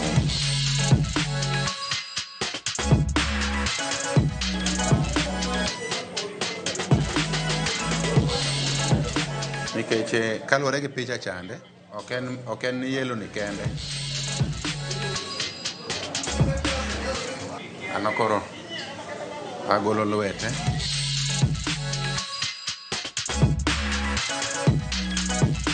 Koro gimomiyo tiende pod odong', kaluwore gi picha ma wan go, tiende no ero koro nigi kala moro mopogore kendo. Koro wayudo ni ok en yelo, kendo en gi kala moro mopogore kendo. Nitiere rangi moro machalo mar orange. Koro chuno ni nyaka ilos orange no ero. Koro orange ikawo rangi ma yelo, tikiko gi rangi ma red. Koro ok iru dichiel, but iole kiseyienge maber. Brush mane iseluoko cha iyweyo. Koro brush dong' maler. Koro ichako dwaro kala ma orange ni. Koro orange ni ituga gi rangi kama. Ituga gi rangi mondo mi yud orange. Koro ikawo red matin. Iruwa mos. Kawo red matin. Iruwogo nyaka kala ma orange no bi. Keche magi ringni mag pi te. Koro giwinjre. Igolo orange ni ka. Manyiso ni ka idwa goro maber, to nyaka ifweny ni rangi mane, kiriwo gi rangi mane, to golo rangi mane. In this case, rangi ma orange, ikawo rangi ma yellow, iriwo gi red matin, ogolo rangi ma orange.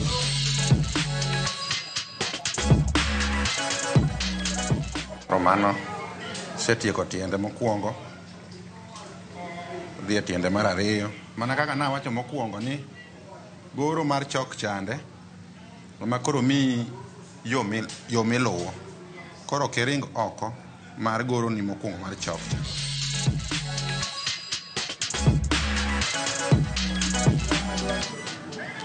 Koro kisegoro kamano, koro idhi dwaro kendo kama rangi ma orange ni koro nitie kendo to wayudo ka ni dhoge ka rangi ma orange nitie. To koro kaka nasewacho mokwongo ni kata sani kimulo ma to ma osetu.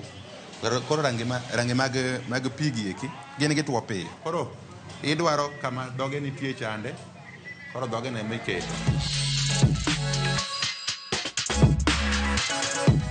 Dhoge no kiseketo kamano, koro yudo ka isetiekre gi gimiluongo ni rangi ma yellow gi rangi ma orange. Ichak idok iluoko brush.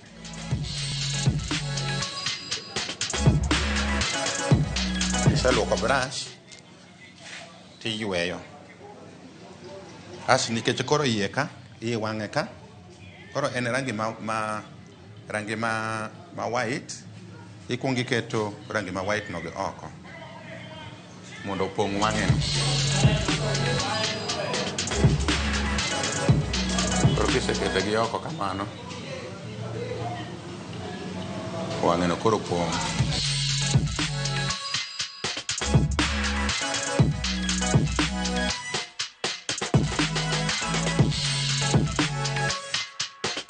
Nikech rangi mag pigi e kituo gi yot, koro iweyo mano tuo, koro idhi e rangi marateng'. Inyalo ole ka. Koro ok imigi riwre, inyalo ruwe gi pi moro matin mondo mi obed mayot. Rangi mar goro kata mar ndiko dwaro ni mondo obed mayot. Ka odwa tiyo gi rangi ma black. To rangi ma black ineno ka koro kae odwaro brush moro ma dhoge tin. Koro wagoro border. Koro border ni itiyo gi brush ma dhoge tin mondo gol gino maber.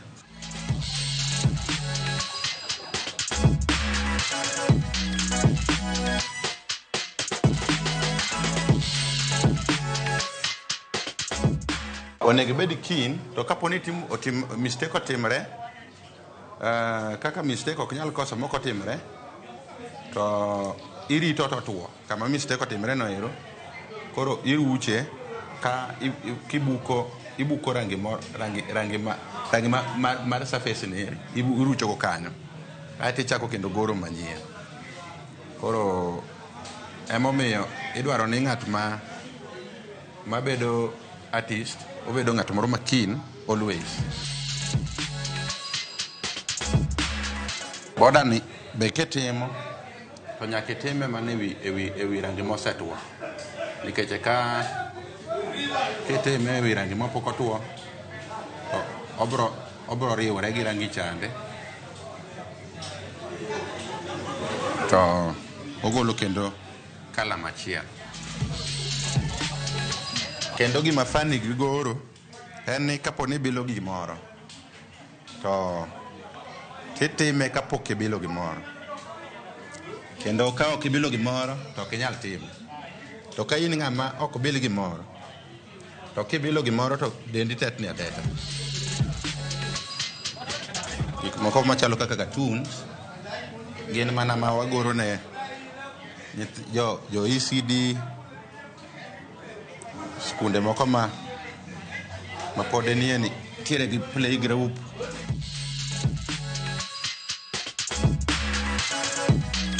Koro kapok wadhi e wang'e to adwaro mondo wajaz wang'e no be mondo obed maber. Koro iluoko brush. Koro wang'e ei wang'e ka wan kod kalas ariyo.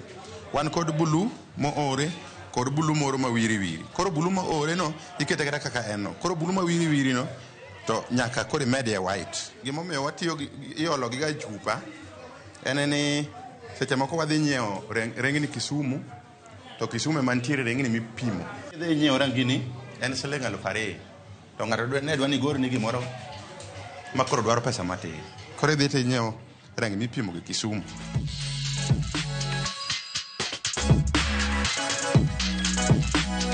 Koro rangi ma white ni eri emi iruwogo blue mondo golni shade moro ma wiri wiri mar blue manie toke kancho cha.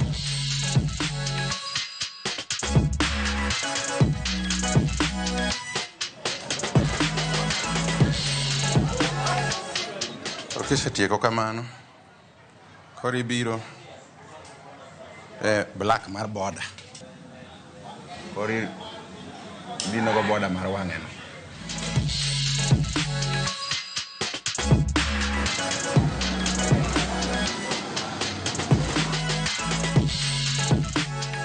Koro goro koro rum. Koro wadwa dhi ndiko. Koro cotton twin en emitiyo kode mondo mi igol line moriere. Koro wabro kawo ni koa malo nikech wadwa ndiko pok opogore Ramogi TV. Koro wadwa kete e line sa 3. Wapime 2 kanyo. Koro 2 kanyo wanyalo kawe from 2 ko 2 nyaka 6. Manyiso ni ko akanya kaka en 4. Achaka pimo koni be. Ndiko en kwano. Ndiko en kwano. Koro ka ponono ni kwano nono gi school. To ok inyal wuok ne maber. Koro cotton twin iketo lweti kama. Koro ikawo chok iketo kama tiriembo e cotton twin. Koro buru nitiere e tol. Koro iketo kama. Ipimo kuonde ma nipimo ka. Kigo kama. To wuok line. Koro kendo ichaki goyo. Igo kendo kama. Owuok line. Koro ing'iyo ni surface space maka nyaka ka. Koro kata ka koro ma okethre ka okethre ni koro ichake kata gi ka. Chako ndiko gi ka. Wadwa ndiko ni pok opogore. Koro anyalo kata chako ni pok nyaka ket sketch moro mibro luwo gi rangi. Koro kodok korka ndiko nitiere aina mopogore opogore mag letters. Koro gika to wadwa tiyo gi letters moro miluongo ni block letters. Koro ndiko kidwa ndiko nyaka iket lweti kama mondo omi balance. Kata kapok ichako ndiko to onego bed ni tiyo gi masking tape. Kidwa ndiko to nyaka iti gi masking tape. Masking tape wan gi masking tape ma inja achiel gi nus. To nitiere moro ma inja achiel. Ma inja achiel ne maber kata ka ma inja achiel gi nus tiyo. Iketo e wang' laini. Iketo e wang' laini kanyo. Ogolo line. Ka koro edhi wale okobro siko ka. En gima kisetieko ndiko te walo. Koro iketo moro kendo piny ka. Koro inyanya chako gi malo kuro tiridori nyaka piny. Koro ing'e maber ni leta ni en ogik ka. Koro mane masking tape koro konye.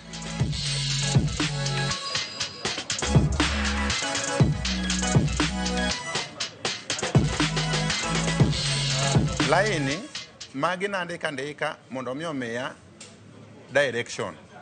To kochuno ni nyaka ilugi. Kama koro chuno ni nyaka ilugi line gima ni ndiko gi chok en kama koro itime construction. Kochakre ka koro iketo space between word. Koro manyiso ni koro en space ni koro dhi bedo malach matin.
Koro kisetimo kamano, koro ekigolo masking tape.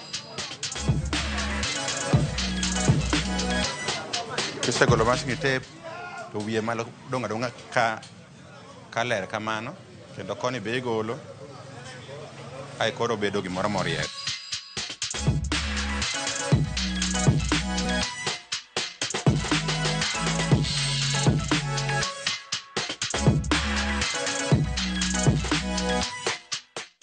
Manak manya korom gajwang gi kanyo bende makelo wa giko mar chenro makama liko be osegoro ni katun kanyo ineno kenyo pogore makore sign writing to makoro e goro pok mabende nwang'iyo odiochienga makawuono likobe wagonero kumana inya kuom nyiswa kit pok mabende itimo bende nosechiwo nambage mag ong'we yamo ne jogo eko madwaro tiegruok jogo eko mabende dwaro mar mondo migornegi bedni in gi saloon intiere gi kinyozi kanisa school e kind mamoko koro nyalo ywane tol mar mondo mi utudru kokamano orituru masani mana tayi chenro ni nyinga Sharon Ong'ao.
Kushtuka nilikuwa nimeshtuka kulisha then nikakuwa na furaha moyoni nikajua kweli hii kitu kila mtu anaweza win. That's not waste time sana. That is your check. Shikilia check yako. Ipi ni yako. Okay. Mimi ningependa kumuomba muendelee kucheza kwani Mungu anaweza kufungulia mlango wakati wowote. *487*3# is the magic code, my wonderful people. Tuzidi kujipanga, tushinde na view sasa.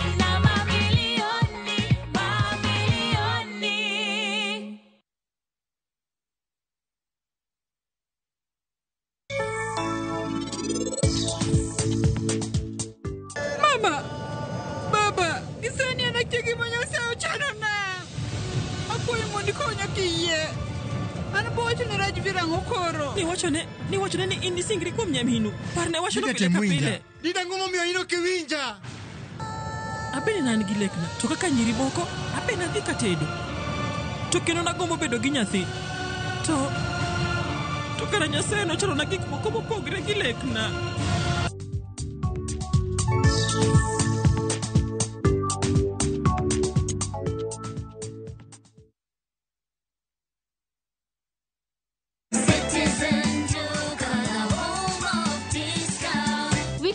Citizen Duka inakuletea discounts kali ya Okoa wiki kutoka Quickmart. For only 646 shillings, unapata maziwa 2 packets at 110 shillings, 4-pack tissue at 199 shillings, unga ya ugali 2 kgs at 119 shillings, mkate 800 grams at 99 shillings, unga ya chapati 1 kg at 79 shillings. Hizi zote ni only 646 shillings, meaning una save 110 shillings ukitumia Citizen Duka. Piga *487*5#. Chagua Quickmart, then chagua Okoa wiki. Lipa, alafu utapata message ya kwenda kuchukua package yako kwa Citizen Duka counter ya any Quickmart supermarket karibu na wewe. Citizen Duka, home of discount.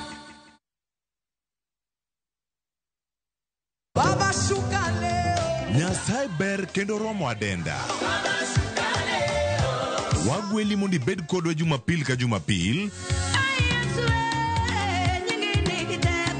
Duog chunyi kendo irit chunyi. Paro mora mora minyalo bedo godo machando pachi ma ok ni kare. Keti embele Yesu. Roda Nyarko Kitmo, Ben Otiende, kod the Chwalist Won Ken the DJ. Tayo ni chenro makelo ni wach maloko ngima. Injili kalo. Kochakore sa 12 okinyi. Manera Mugi TV.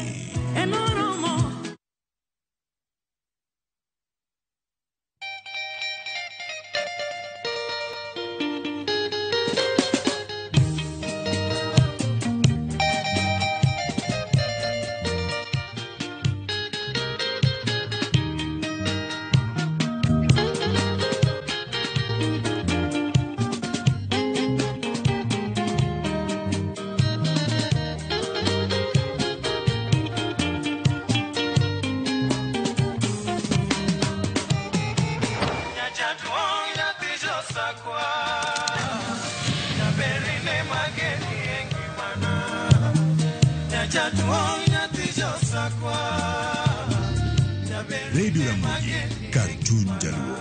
Radio Ramogi.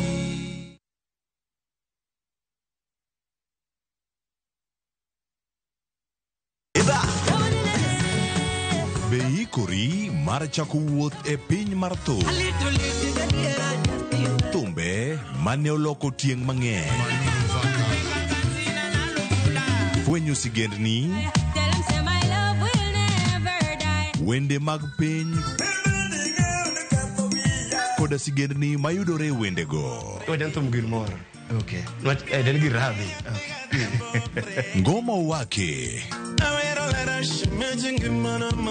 En kama gik mane otimore chon koda matimore sani chopo e winjruok maber chur. Ngoma owake wuok tich nyaka tich abich saa 10 odhiambo. Kik bai.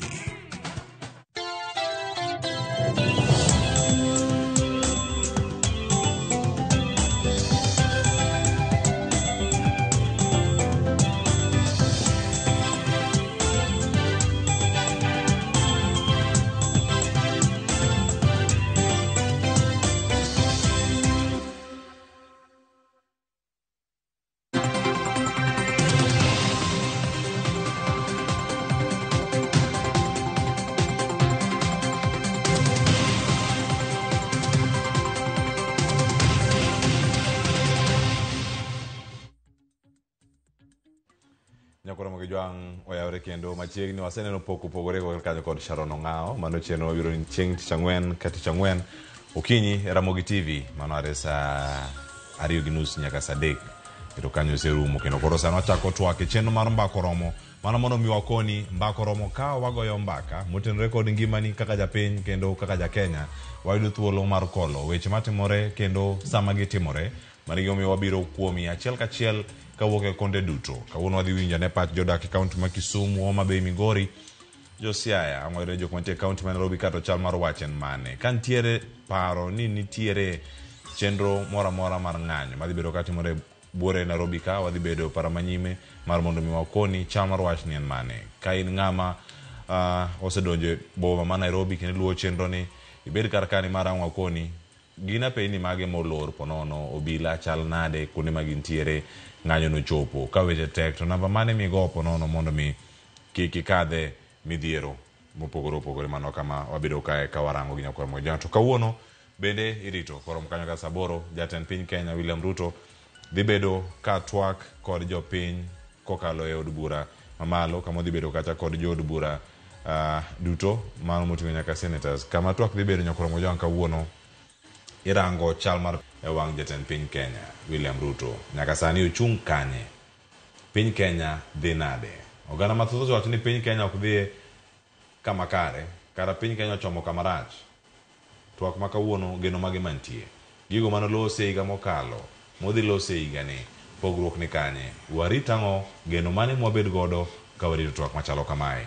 Bedo koda nyaka giko, abedo kodi kachiel kachiel kane twak kod welo madhi bedo ka twak ka achiel kachiel adhi bedo kata e chenro nyinga Cleophas Oluoch jakisumo kanya kwar mokeo nyaka sango to achaka sani nyakura moge jwang mara mondo mi wang'e ane ni twak to chomo kanye okinyi ma kawuono kaka antiere koda wenda duto achiel kachiel mana kama wantiere kar kae yana mondo mi amigi thuolo mar mondo mi gimoso karako gi chenro mar makoromo kawuono antiere kae koda Suba Churchill jalony e weche mag telo mabende kendo ratiro mag oganda kinde mathoth kendo jok mano kelo mondo mi wayude ne katiba ni manyien mar 2010 Suba Churchill oyawre kendo machiegni mbakoromo oyawre ahinya kendo erokamano kuom gwela e mbaka ma kawuono erokamano ahinya kendo machiegni ka ntiere kar ka kamachielo nyakoromo jwang wantiere ka koda Samson Omondi ma en jalup director ka Kenya National Commission on Human Rights mano wabedo godo kode achiel kachiel ka giratiro ma osebedo ka okedo ne mag oganda duche manyoro ne gigolo report mar chal mar ratiro mag oganda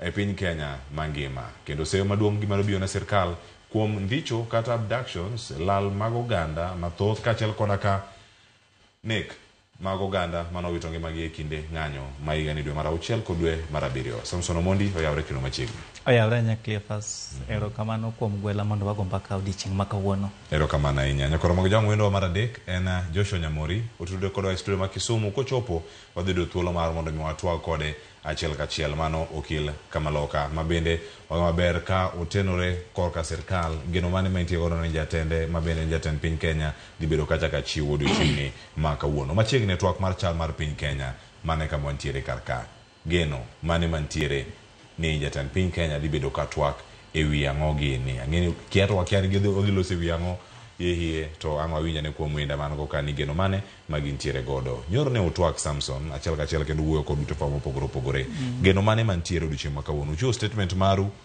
odiochieng' achiel ka jatend piny Kenya pok oloso geno mage gik mwachogo achiel kuom gigo modhi bedo komako nikech odhi bedo kanyo komako weche mag national values omako weche mag arita kwe kachiel koda ka tudruok mag piny Kenya kod pinje maoko ni to chal nade nyaka kama wantiere kar ka geno mane miting'o elo jogi ma itelo ne gibede ka KNCHR Cleophas erokamano kuom gwela okinyi mondo wago mbaka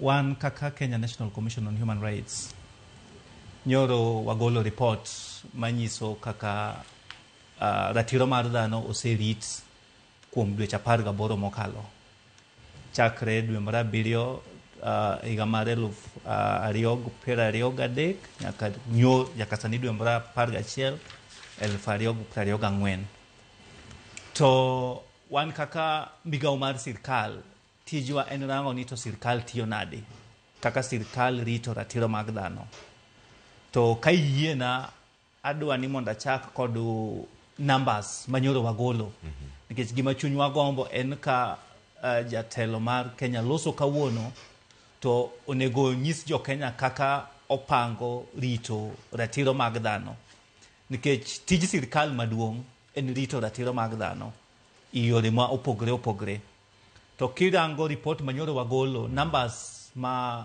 nyoro wagolo ok gin numbers mamiyo wa mor kendo ok gin numbers mamiyo jo Kenya mor gin numbers manyiso ni ok wadhi maber kaka piny nikech gik moko timre mamiyo ji buok sirkal tije en tij rito jo Kenya period manyo wagolo report ni nitie ji 60 mane otho ndalo mane ng'anyo timre mano mokwongo namba 2 wan kod ji 97 magin mine ma bende oseneg gima waluongo ni femicides mar adek period ni ema Shaka Hola ne notimre ma wan gi ji 448 manene osegol i mass graves to jolony wacho ni pod nitie ji 600 machal ni pok ogol period ni ndalo mane demonstrations timre wan kod ji 1376 mane nomak hoehae jomimako wacho nomaki amakabal arbitrary arrests wan kod ji 610 manene ohinyre ndalo manene ng'anyo timre wan kod ji 74 manene sirkal olal kod onono gima waluongo ni enforced disappearances To kuom ji 74 maneno lalgi, wan kod ji 26 manyaka sani families gi kia kuma pod gintie. To ndalo ni bende wan kod journalists ma bende nene ohinyre, ma moko kuomgi kod life threatening injuries. So wan gima warango kawuono sama sirkal sama jatend Kenya biro go mbaka kod jopiny eno values ma provided for under Article 10, the national values, rights of Kenyans, weche mag somo, weche mag chieth, weche mag arita kwe, weche mag rito ratiro mag dhano. Enango ma osgisetimo mondo weche go jo Kenya obed kod kwe and jo Kenya oyud gima dwaro. Mane mo arango kuom sirkal sama kuom rais kawuono ko biro gomba ka kod jopiny. Erokamano ahinya Samson. Suba Churchill. Geno mane ma intiere godo kawuono nikech gik modhi bedo kolose gin gik ma bende nigi tiendgi ei katiba ma pacho kae. Twak mar odiochieng' ma kawuono biro e kinde ma piny Kenya ng'uro osebedo e konde duto ka seyo ibiyo wiye. Kawacho ni mokwongo gin singo ma ichiwo to chop kare osinjo duond kanisa, duond riwruoge makeno oganda, ratiro mag oganda mopogore opogore. Kawuono geno mane ma intiere godo ka irito twak ma jatend piny Kenya kauna saboro? Erokamano ahinya. Ing'eni twak mar jatend Kenya ma kawuono opogore gi singo manochiwo ndalo yiero ka. Nikech ma idwa nonyisi tiende ni nitiere okang' midwa ni sirkal goyo higa ka higa. Notimo twak no higa mokalo mane otiyo gi thuolono mar lero kaka garama mar ngima osedok piny. Ting'eyo maber ni Article 10 moting'o national values and principles ka owacho ni dignity mar ng'ato, luor ma ng'ato onego bedgo kaka dhano, en gima lich ahinya. To ma twak ma wang'e dhi timore bang' odiochieng' achiel kapok rais otwak ondhi ng'ato to ok en ng'ama tin, jatend achiel kuom jogo mapingo sirikal e piny Uganda molal go nono makoro wawinjo ni nyotere doho, kendo tere mane doho mar jo military e piny Uganda kocha. Tok mano kende machiegni nyicha neno ka jamila mandalaka Eric Omondi kane odhi e airport dhi wuoth be ondhi, koro wawinjo mane irumbini ne chal momake kato waduogo wanene e court Monday. Koro gimoro ni ji ndhi andhiya ni kod tho mosebedo mang'eny ma moko sirikal osewacho ni gine mane gitimo, kaka jok manomaki jotakika ji 4 manomaki mane ni e Kenya kama sirikal bong'eyo ni gine Kenya kaka jok moringo luoro nomako moringo biro e Kenya ka giparo ni Kenya safe, ma orwagi kaka refugees. Ma sirikal noduogo yie ni gine man gi konyo mako jogo ma jogo nosedwoki e piny mar Turkey. Ok en ranyisi maber. Miyo kadwoko penjo mari ni to an gi geno mane? Geno tin, nikech gigi timore bang' ka jo kanisa ma chiel kuom jogo manoguro President Ruto tiende lo momiyo yiere manorwake kaka chiel kuom jogo moluoro Nyasaye osebedo ka kwedo timbe matimore Kenya ka, ma gimbe gisewacho margi ma jo Anglican bodonje bang' jo Catholic nyoro waneno jo piny luongo ni jopende be nyodonje wachni mowacho ni gimbe giyie ga kweda mag osebedo kadhi mbele kuom sirikal ni. Koro gian and bedo ni aseng'e ker ma Kenya ka kuom ndalo mang'eny mokwongo ne okan gi geno kata noyiere, ne okan gi geno from the beginning, nikech en ng'at moro ma ok inyal wacho ni mae gima osetimo e kuom kedo mwasebedogo kaka jo Kenya mar kelo bere Kenya kata mar kelo chik lokruok. King'iyo malong'o historia mar ker ma wan go sani ni ok ibi mako nyinge kaka achiel kuom jogo mosekedo ne ratire Kenya ka, kendo kata kane waseloso katiba mwakelo ne jopiny ji ong'e maber ni ker masani achiel kuom jogo manowuok kapingo katiba no. To ene masani katiba no kete kaka achiel kuom jogo motelo mbele ka jo Kenya luwo bangi tiyo gi katiba no. Koro tiyo gi katiba ni nene ni chacho jatelo nikech ok obilive gik ma katiba ni dwaro. Achiel kuom gi en luoro ngima dhano. Ing'e ni sirikal moro amora e piny nigi jukumu mogwarore. Achiel en ni giwegi kaka sirikal onego bed ni gichiwo luor ne ratiro mar dhano. Kato sirikal achiel ni onego bed ni rito ratiro mar dhano. Rito no tiene ni ng'at moro machielo, but miyo ratiro dhano luor cha tiene ni sirikal owuon go eman go teku manyalo ketho ngima dhano kata ratiro dhano, nyalo rocho ratiro mar dhano. Kato sirikal ni e bwo migosi William Ruto osenyiso ni gine ma girikni molo jomoko nono kuom rocho ratiro mar dhano, ok ginyal rito ratiro mar dhano. Kigo okang' machielo en ni samoro sirikal osetimo monyalo, ng'ato bo osetimo monyalo to pod ok ratiro mare poko oyangore maber. Di kisungu iluongo ni fulfilling. Koro magi duto sirikal ni osefail. And apani dhi bedo wich kuot ahinya ma dine wan gi bunge ma ochung' kanyakla goganda. Dine bunge otimo gimoro maranyisi ni ok gimor kaka jogo ma o represent jopiny mbele ker, but bedo ni wang'eyo bunge ma wantiego ma sirikal omako ton gi tho kaka ng'ato di mak guoge.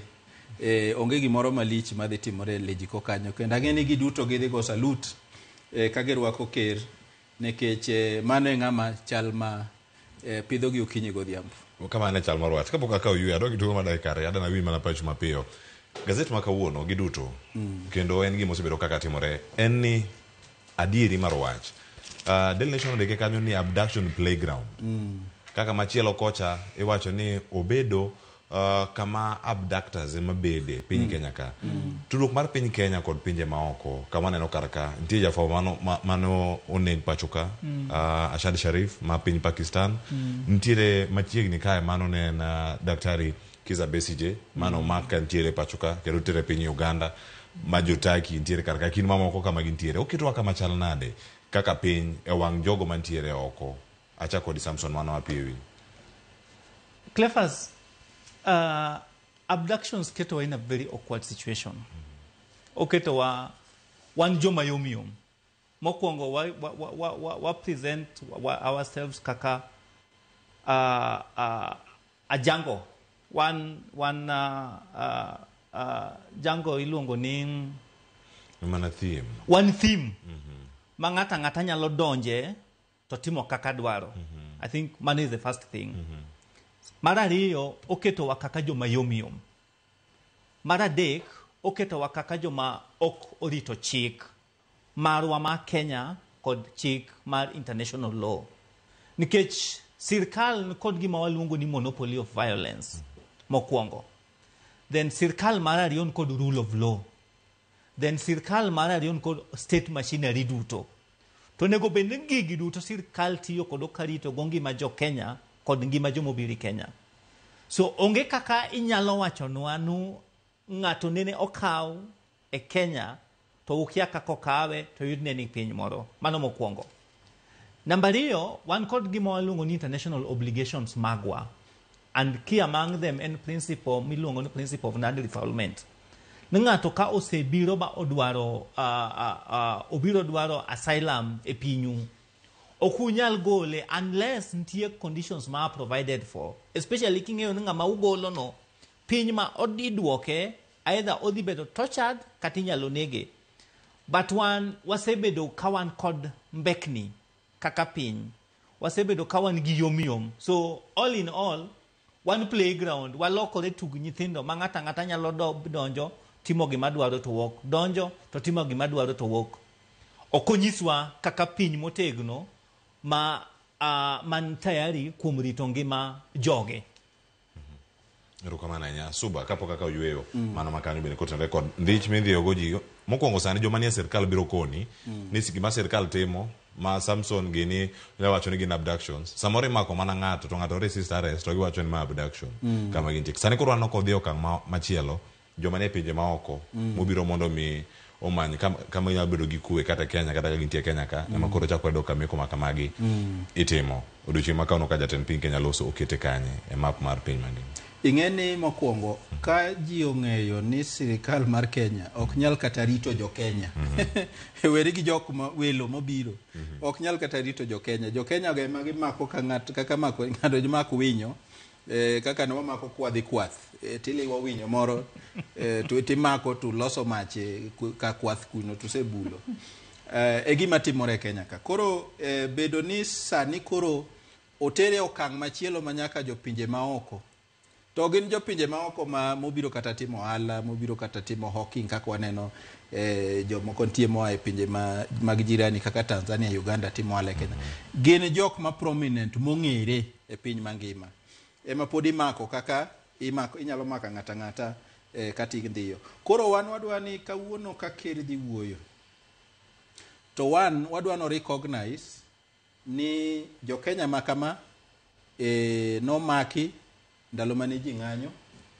higa mar 2023 kendo 2024 ji makama nohinyore mo apologize for those kendo ji makama and sana bang ng'anyo mar Gen Z no bedo abducted mondo apologize we want that recognition nekech pile kaka sani sirikal osewacho ni gin ne ok giusika gi abduction mar Kizza Besigye ja opposition ma Uganda to wang'e maber ni onge ng'ama nyalo kalo mpaka mar Kenya kadhi e piny moro kata obedo mana pinyu ka sirikal ok ong'eyo ka ng'ani nodhi by road he was clear that Busia border post kata Malaba border post ma jo sirikal emorito kanyo onge ng'at moro minyalo kalgo akala kata mana ma iti nyaka recognize ni jogi okalo gi ng'ama osewito ngimane koro sirikal ok onego bed ni nyiso ji ni gin ok giusika kaka gisebedo ka giwacho kuom jo Kenya mabe osebedo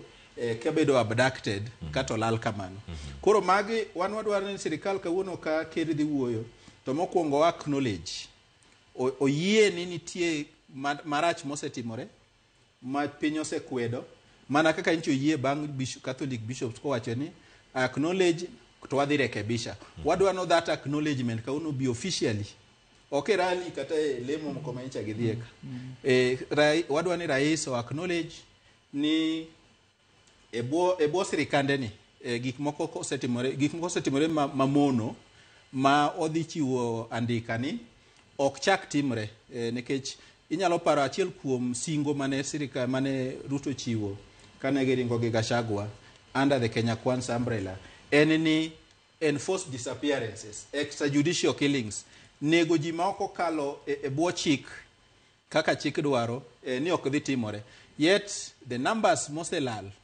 e yore makamago oingo numbers manolal ndalo Uhuru Kenyatta ndalo Mwai Kibaki of course no wangeni no negi jomongeki sana ndalo Mwai Kibaki and so on but numbers maruto mosetho under Tend Ruto odwa ingo jogo bo igni ariyo tu oingo jok manotiyo igni 10 and the mere fact ni ne okwa hold Kibaki to account ne pokwa hold Uhuru to account nikech Uhuru pod ngima pod onyalo hold to account kuom lalo ngima mar ji kama ok nyal bedo excuse mar mondo sirikand Ruto be in 2 years negji mokalo numbers mane otho endalo sirikende ariyo mokalo and Cleophas maybe kamedo just dakika chel enu apani gi mosebedo ka miyo wabwok en chir mwasene no kitimo kodo abductions itime kod chir ma chir no en chir ma ng'ato ok nyal bedo kodo ko ken sirkal nikech wan kaka commission wasene no abductions mitimo mokitimo kata mtokni man kod number plates mag sirkal moko itimo kod mtokni man kod number plates mobedo concealed moko itimo waneno ka ji golo magina kod gik machal kamano so en chir ma joma time ging'eyo ni gin kod gamorito gi chien gi maonge gima biro timogi. So in terms of seeking accountability, it is completely onge. Makparo ni kanyo adhi duogo kae kendo wadhi adhi nyime kode kachiel koro mag jongo ka ywewa masane chenro mar Mbaka Oromo.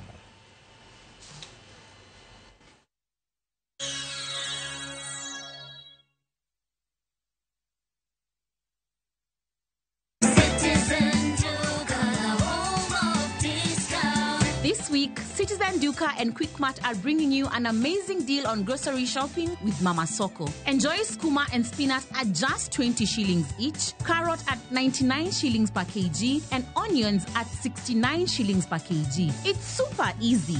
Just dial *487*5#. Choose what you need, make your payment, and get a message to pick up your order at any Quickmart supermarket near you. Fresh produce, great prices, and no hassle. Shop Mama Soko today with Citizen Duka. Citizen Duka, the home of discount.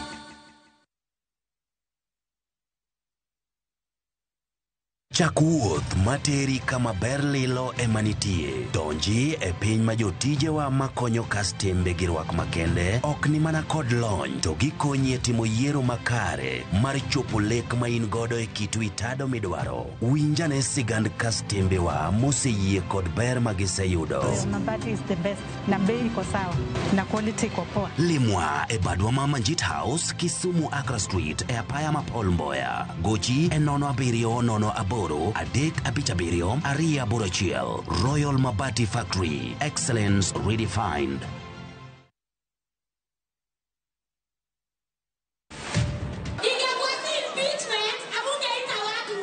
Mbona hiyo time ya mambo ya airport wako tuita tukae chini. Kozi saa hii president na mdogo wake wamekosana. Wacha walinizimia hiyo mic.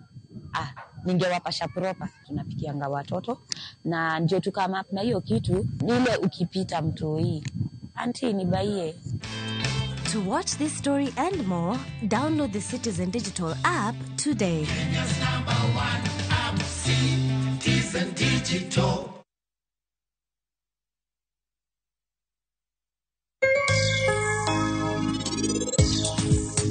Watemo establish a little kind of a museum. Watemo choko artifact magluo. To what you could guess decoration e otka. Ibonena gwata kanyo, iboneno ko kidhie sitting room, ineno ko mnyaluo. Let's open big doors that harbor progress.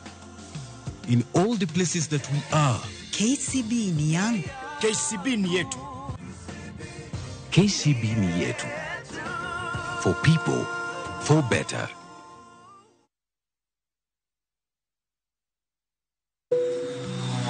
Reach for the skies na 200% prepare bonus on shopbiki.com. Deposit dough on your casino account na upate up to 10,000 Kenya shillings in bonuses instantly kila time ukitransfer na uendelee kushinda on Aviator, Aviatrix, JetX, Comet Crash or on any of your favorite casino games. Usiachwe nyuma mtu wangu. Enda extra rounds na 200% prepare bonus on shopbiki.com. Not for persons under the age of 18. Authorized and regulated by BCLB license number 428.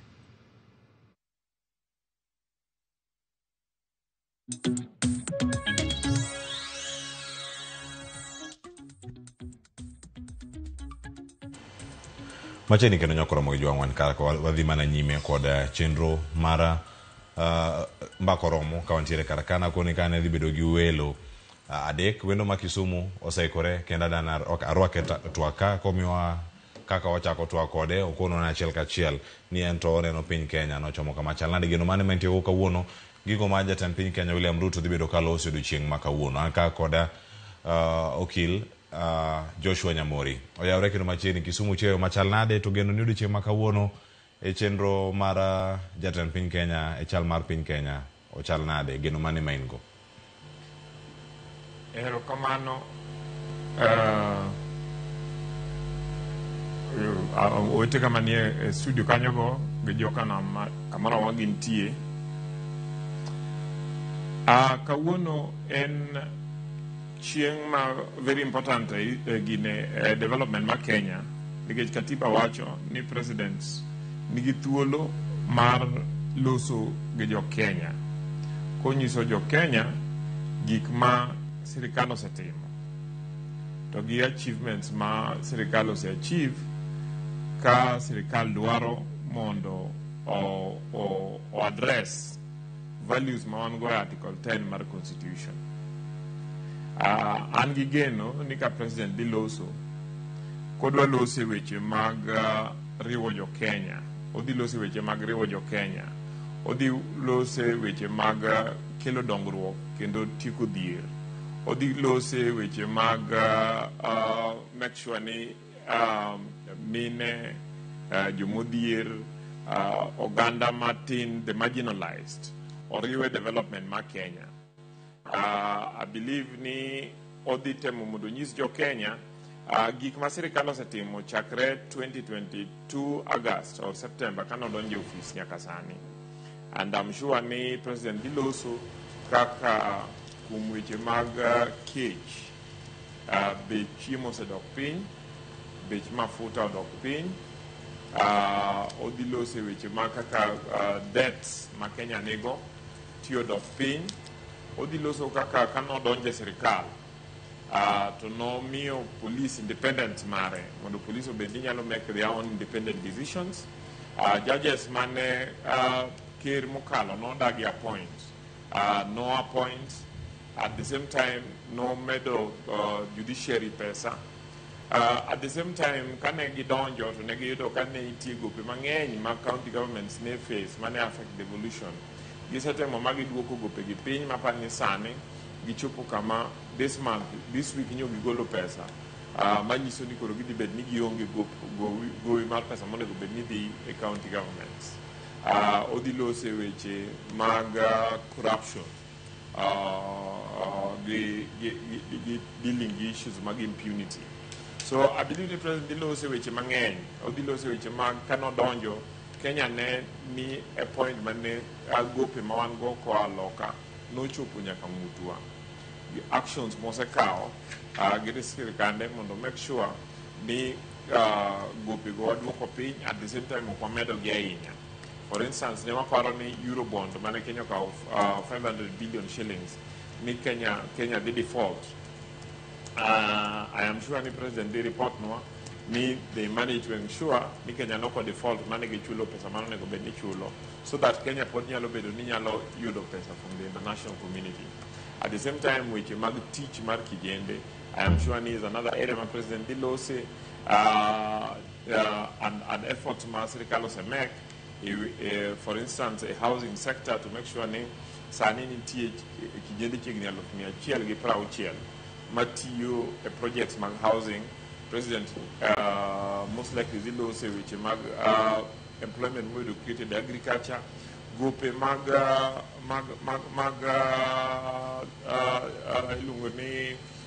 the sugar industries, mane sirikal ochulo ma ochulo farmers pesa mane the factories of Ogi, and so many other actions magiseka agriculture.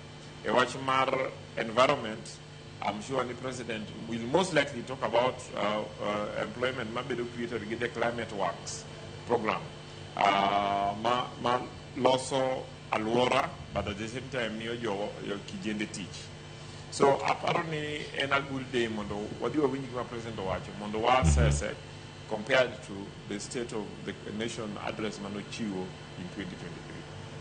Kamano wakili kapo kawe keno mondo mi aduoge studio karkae daer mar winjo paro kotenore kod gino modhi loso kotenore kod obila osebedi ka kiseyo kendo motelo ne twaka kata ne poka penji jotwaka wanago kana ka koda Suba Churchill kachiel koda ka Samson Omondi ma uoka Kenya National Commission on Human Rights mabende gima gilose kendo magiwinjore na chiel eni jatend piny Kenya no gibelo loso kawuono to kwaye ng'wono kuom nek mag oganda e kinde ng'anyo kachiel koda ka lal mag oganda meko ma apoya gi gik machalo kamagi motenore kod ratiro mangima kod ratiro mag oganda. Iwoni odhido thuolo mar twak e wi weche gi duto koso dhi loso mane weche mag reforms makelo ber ne obila to nitie oganda moko manowito ngimagi kata jogi nolal nyaka kawuono pok oyudi. Weche mag ratiro mar oganda gi ratiro mar jopiny en achiel kuom issues ma nyaka be discuss under Article 10. So I'm sure the president did those mano. I'm hoping ni president kadilo sema bro nyiso wa history mar weche mag ratiro kata weche mag human rights. Ni police, for instance, ne wasibedo gi the police system mane wa inherit from the colonial system, and the previous governments never did anything to reform the police process. Again, only President Bro temu nyisowa efforts ma sirikande osetimo, for instance, gi task force mar Chief Justice mose retire Maraga manodhi around mowinjo pach jopiny winjo pach police on gik monego bed ni timo to reform the police process mondo onyiswa exactly kama gisechope, and ang'eyo ni in the last few months government osebedo ka chiwo pronouncements of gik magitimo mondo gi make police independent, gi resource police, but at the same time we make sure any police mondo bedo held to account. I think the appointments when you done last week, one of the appointments when you made was to the IPOA. And the body monego bedo ni oversight police and take action on any area ma police poni or the emaraj. And I believe ni nitie kama wae giweche police gi givone going ni the one get progress. Anyalo wacho ni kwa compare Suba Churchill and senior na students politics.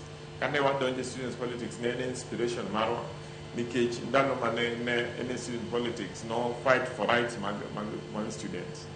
And anyalo adwa na parne wadwa Suba Churchill ni wach mar the rogue police no chakore recently, no chakore kada ndalo cha. Anyalo paro ka Suba Churchill imako graduation ka hotel ne student hotel in graduation procession, and several literary quotes and so on and so on. Things have changed, but we are not there yet.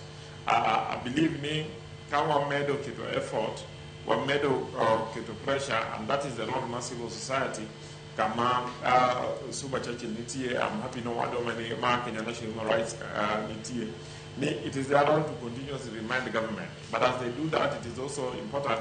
Nimandogi appreciate me. Sirikala sote machiel ario adek to kama anti ponti gap monego bedni what is all, and give it to pressure in that regard. Kama nitie maginyalo miyo sirikal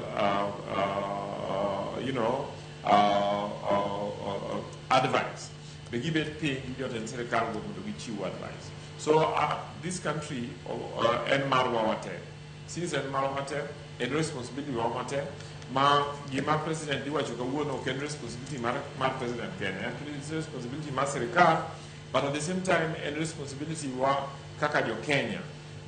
Ni ere gima wanyalo make sure ni watimo mondo national values gi principles ma governance manti article 10 obedo enhanced, and every year ka president chiwo report what we can notice in progress compared to the previous year. Erokamana ahinya. Aduogo studio kata kama unaweza network kama wantiere anakaa kod Samson koda Suba achaka kodi kendo ka. Winjo kanyo kaka wakili Joshua Nyamuri Oloso. Ndigi moko ma sirkal oseketo okenge.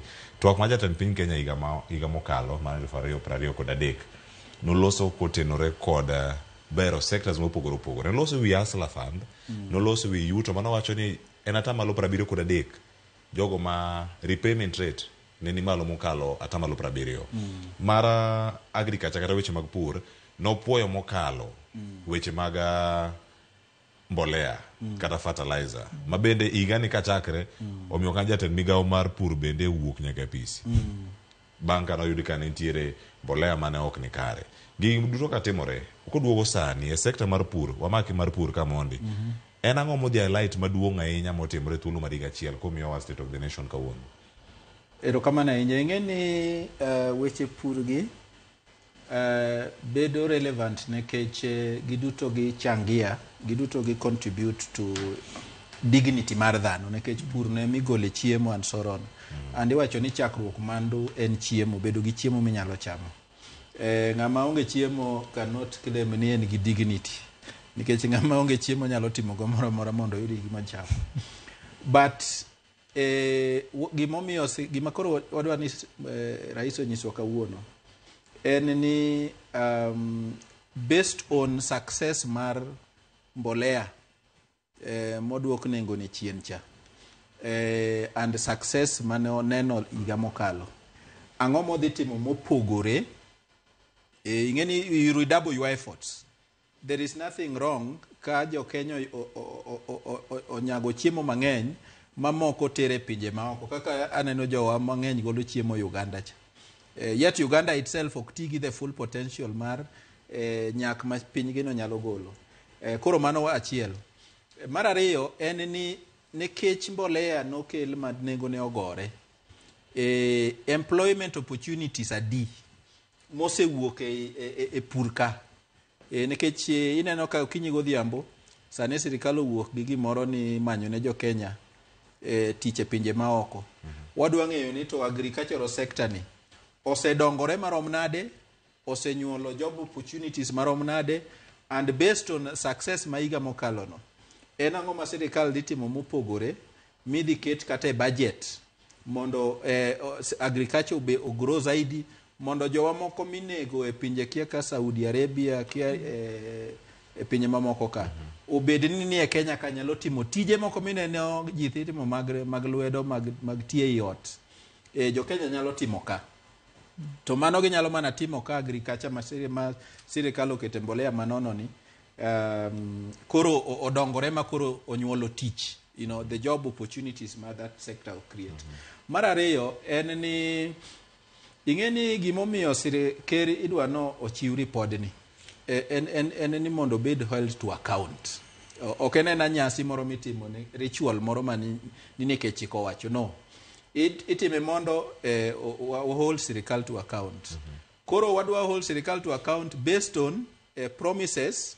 Seche manotimo accountability mar speech ne mokwongo cha. I'm sure ni nitiere promises moko mabe nochiwo. Koro wadwa hold into that account, but gima nenore makoro ingo kata dongruok mar you know, agriculture and mbolea beche ogore, kata king'iyo hustler funds, ing'eni bedo ni ji mang'eny nokawo hustler funds and rate of return nen over 70%.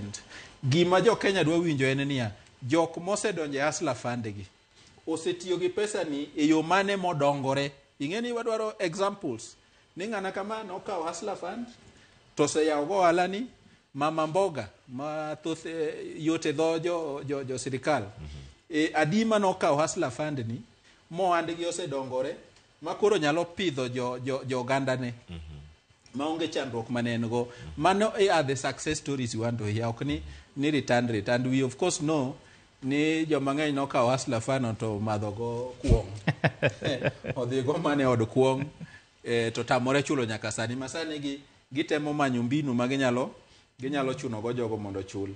But gima lich ahinya en ni ing'eni kapok wiwo wil, ing'eni achiel kuom abduction motimore Kenya ka mane prominent ne en moro manokelo mambo ni matatu cha. Mambo ni matatu ja Kenya ma jamuindi ni Singrai hapa ni nyinge long kamano. Singrai ene manokuongo ndhiye to kondhiye ka ji pod penyo ni to ng'ama dhi ngani, to ng'ama nokuongo wuoyo en ker mar Kenya ka kowacho mambo ni matatu mana chomo Mumias kocha ma jo Kenya shangilia kabisa. Koro kwaneno ka pod jo Kenya mang'eny itere jela, moko itere polo moko iringo go e pinje maoko mana kaka nowacho no. Koro miyo waranyisi ni gigie nitie kumae. Emomiyo kata osiepna magena ahinya Nyamori wacho ni gigi ne ok ochakore gi sirikal ni. Onge sirikal mose wuok e lela mowacho ni wang'e gini wane mwatimo gini. Mano dhi okawo patent mar mambo ni matatu. To gik mano okawo ne patent, akeni patent iluongo nang'o gi dholuo. Ene men gi ratiro mar wechego. Ni gik moko gin adek. Iringi ya e Kenya ka, or teri e polo, kata ing'ini idhi e jela and waneno ka gigo medo timore ne jo Kenya gi jo pinje maoko. Koro mage gik mwadwaro ni sirikal owachi ni gigo koro giwerego timbe maok karego manjorego kech gin timbe manjore. Wadwa ni kawuono ka kero chunge e lejiko to wachi ni adwa admit on behalf of the Kenyan people mano noketa office ni sirikanda ka kata obedo nasetimo gigi moko mabeyo kama nitie moko maricho ma ok osedhi kare. Koro kawuono aonap tawacho ni I'm going to take responsibility. Nikech ing'eni ka in wuon dala to gik moko timore tiwacho ni no mano ne ok atimo, wuoda manotimo, no mano chiega matine manotimo, mano ng'ama chiele manotimo, mano dalani. Koro Kisungu wacho ni the buck stops with gi wuon dala. Kama lawama kata nyathi ko ogok njore kunyo rabuond ji e puodho e gweng' kuchicho, tigo nikech sirikal bibiro make nikech jonyuol ne ok opuonje. And Waswahili wacho ni asiyefunzwa na mzazi atafunza na walimwengu. Walimwengu go koro kaka wan koro wago sirikal nikech sirikal otiyo kaka ne otimo kaka ne gisingo kendo kaka chik dwaro. Nikech Kenya ka achiel kuom national values ka en telo e bwo chik, rule of law. To kakoro ji maka indhiandhia, obed ja Kenya, obed ja Uganda, obed Kisa Besige, obed jo Takika, mano ok kaka chik dwaro. And the government takes responsibility for that. Pero kama na Nyasuba Churchill. Samson, ata tiyo go detail kapo kaka wiyo kendo mantiere kar kae. Ndigi mathoth molose, mokwongo weche mag tije. En ang'o manyien migeno jatend piny kadhi wacho kar kae. Mane boda kare ka to bang'e ng'aduoga dhi nyime kod weche mag tich nikech ang'eni wakili Joshua Nyamuri bende gimoro boda medo thuolo mag tije mantiere mawacho weche mag housing gi bende medo thuolo mag tije pacho kae. Erokamano Cleophas, kirango address ma Rais botimo kawuono en obotime a backdrop mar demonstrations mane Gen Z otimo. To kirango key things mane Gen Z yuago nene gin weche mag tich. So gima chunywago mon ka Rais bobiro kawuono to nego bedni onyisowa nokang' mage mosekao i sectors mopogre opogre. Nikech chunywago mbo ni mondo ka Rais wacho weche mag tich to nego wach sectors mopogre. Nego wach ni sector ma health ma guma ema wasetimo mosekelo tije makama. Sector ma education ma guma ema wasetimo mokelo tije makama. Sector ma housing ma guma ema wasetimo mokelo tije makama. Nikech gima jo Kenya dwaro en gik ma steps moseket ma piny kata Rais oseketo mondo olok ngimagi. To ngima ji nyalo mana lokre ka ji oyudo tich. Kech ng'ato koyudo tich to nyalo tero nyathine skul. Ng'ato koyudo tich to nyalo chulo osiptal. Ng'ato koyudo tich to nyalo chulo chiemo. Ng'ato koyudo tich to nyalo timo gimoro amora ma chunye gombo. Koro tich en core for good livelihood. Nikech sami ongo tich to suba owacho ni nyalo timo gin mora mora mondo iyud pesa. Nikech pesa ema drive gin mora mora mwatimo. So wan gima chunywa gombo kawuono sama Rais loso to nyiswa steps mosetimo locally in different sectors. Nikech wan kod different sectors magolo tije. So gima wadwaro en gima osetimo each of the sectors mondo gol tije ma oloko ngima jo Kenya. Erokamano ahinya. En saa ng'wen odaka ywe masane mondo mi kaduogo wameda ne kolo chal mag weche ma Rais ponono jatend piny kadhi bedo kata kalose odiochieng'ni ma kawuono. Waka ywe masane nyakora Muge Jwang' kik idhi mabor.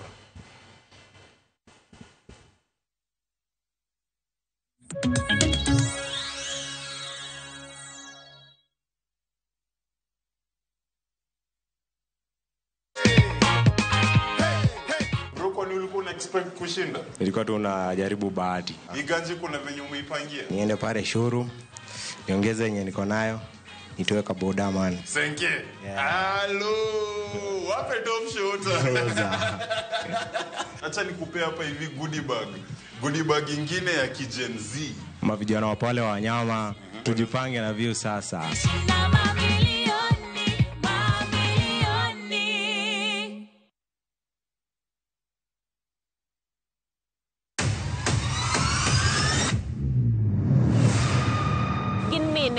kelo dongruok mopogore opogore. Don't speak on our issues as women. Let us be the one to speak. Kaka gikete ratil, familia koda tijegi.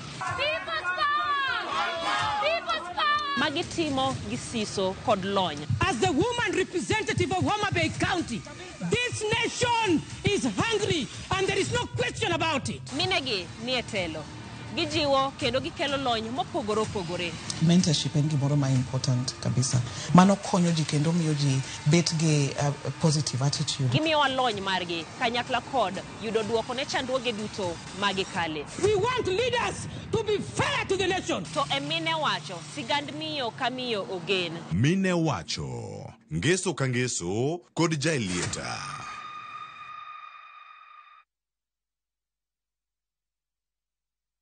Ameniweka huru kweli, naimba sasa haleluya, kwa msalaba nimepata kutoka katika utumwa. Kama ungependa wimbo wetu ameniweka huru kweli, iwe sikiza tuni yako, ni rahisi. Bonyeza *811 *500# na ukumbuke sikiza na Citizen ndio kwa wasanii wote.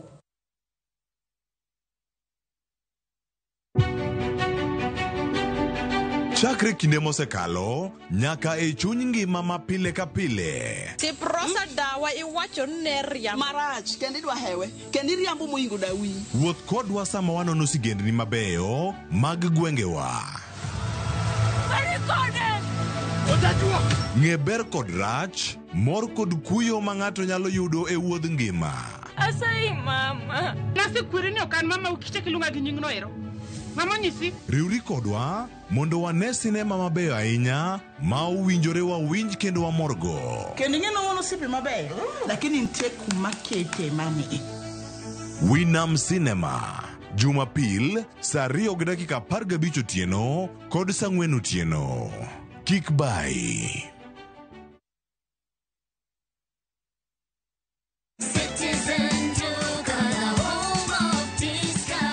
Wiki hii Citizen Duka inakuletea discounts kali ya Okoa wiki kutoka Quickmart. For only 646 shillings, unapata maziwa 2 packets at 110 shillings, 4-pack tissue at 199 shillings, unga ya ugali 2 kgs at 119 shillings, mkate 800 grams at 99 shillings, unga ya chapati 1 kg at 79 shillings. Hizi zote ni only 646 shillings, meaning una save 110 shillings ukitumia Citizen Duka. Piga *487*5#. Chagua Quickmart, then chagua Okoa wiki. Lipa, alafu utapata message ya kwenda kuchukua package yako kwa Citizen Duka counter ya any Quickmart supermarket karibu na wewe. Citizen Duka, the home of discount.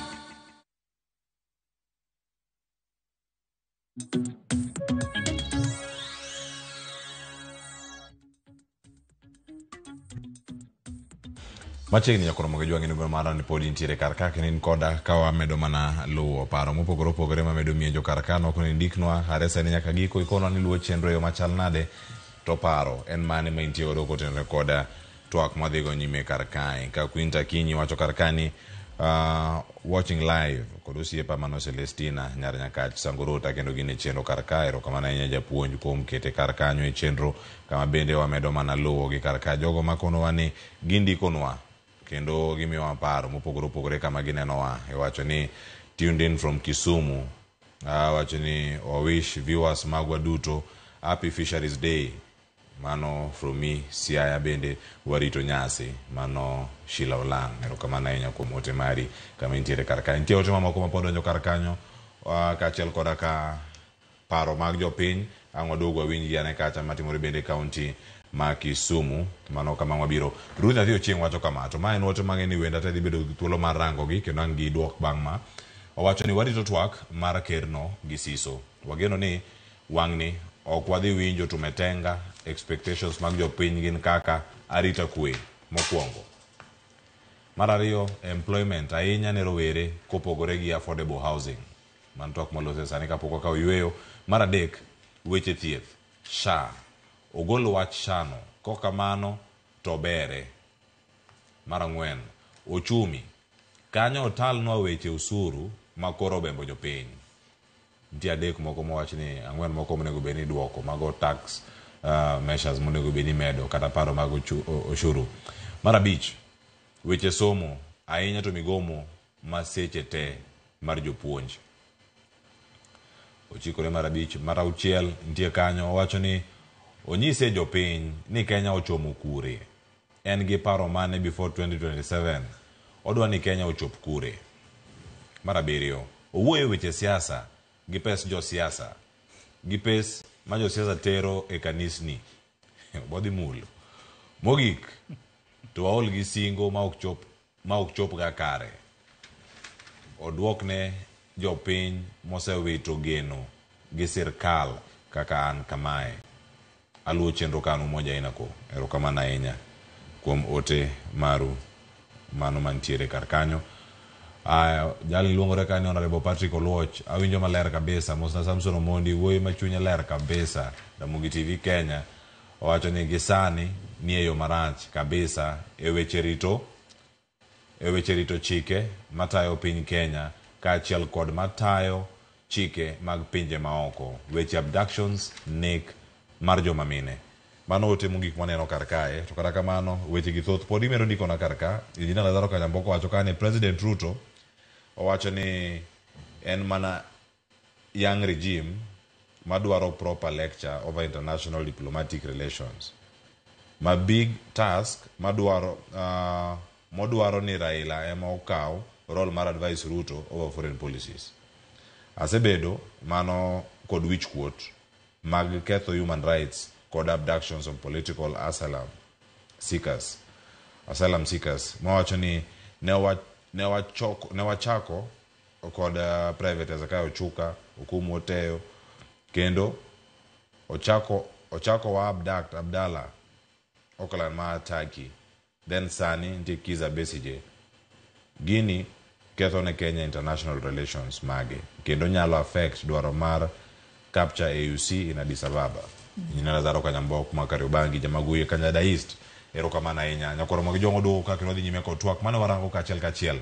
Yien achake studio ma Kisumu sani to ka wamanja fo marwa bende Millicent Adhiambo studio mana e county ma Kisumu mondo mi okonwa ne kanyo ko ikore ka en gi jogo monyalo chako loso go kanyo mano Millicent Adhiambo kae to bang'e ang'wa yutulo marange kadipo nosekore yo makare. To sani yena mona dhiro wakili Joshua Nyamori omiwa ne chal mar wach kotenore koda weche gi mag tije. E twak mokalo wakili ne okoloso e weche mag thuolo mag tije ahinya to ne gin mag rango chenro mag bero uchumi, norango kanyo weche mag ola kendo bero weche mag ohala.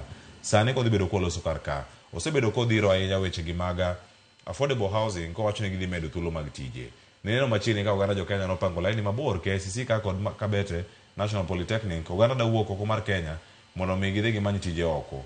Kae iwono dhi mule yo machal nade. Housing, affordable housing bedo sendiko oganda e kit romo mane ogeno e higani mar ariyo koro. One mokwongo Oluoch adwani mondo ing'eni last time President noloso weche mag tije. Nowacho gik ma sirkal osetimo mar enhancing tije especially kuom kijende. Adwani mondo chak alerte jopiny ni kiseng'iyo ka President osebedo ka loso on activities mag timo sirkal, one of the key areas en ere kaka ginyalo medo tich. And Cleophas ing'eni an a board mar National Housing Corporation.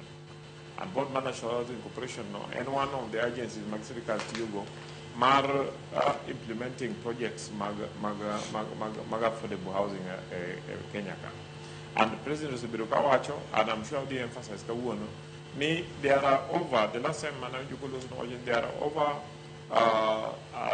kijende 160,000 mane onge tich masani tiyo nikech projects go dhi mbele. Nitie jolwedo, nitie funde, nitie engineers, nitie quantity surveyors, nitie suppliers ma uso gik moko kanyo gi joma gindiko. Nitie joma tiyo Kware, nitie joma tiyo factories maloso chumbe to loso simiti and so on and so forth. And the president nowacho ni en gombo ne en ni at some point wabro make sure ni the entire Kenya and a construction site. Mine is important because mostly economy is mostly into depression kaka economies work. Mondo ochake mondo otuge mondo chak tiyo nyaka pesa donje lwet jopiny. And construction gedo in one of the ways make sure ni pesa donje lwet jopiny nikech koka, for instance, National Housing Corporation spend about 300 million affordable housing projects ma Homa Bay. Pesa ni kose chule contractor biro to chule you teach ma Homa Bay mati site no. At the same time, projects no loss any issues kaka drisni do udi iki manchu chuma iti mugiju jua kali makanyo. So samichulo jua kali go pesa no be ne jua kali makude go.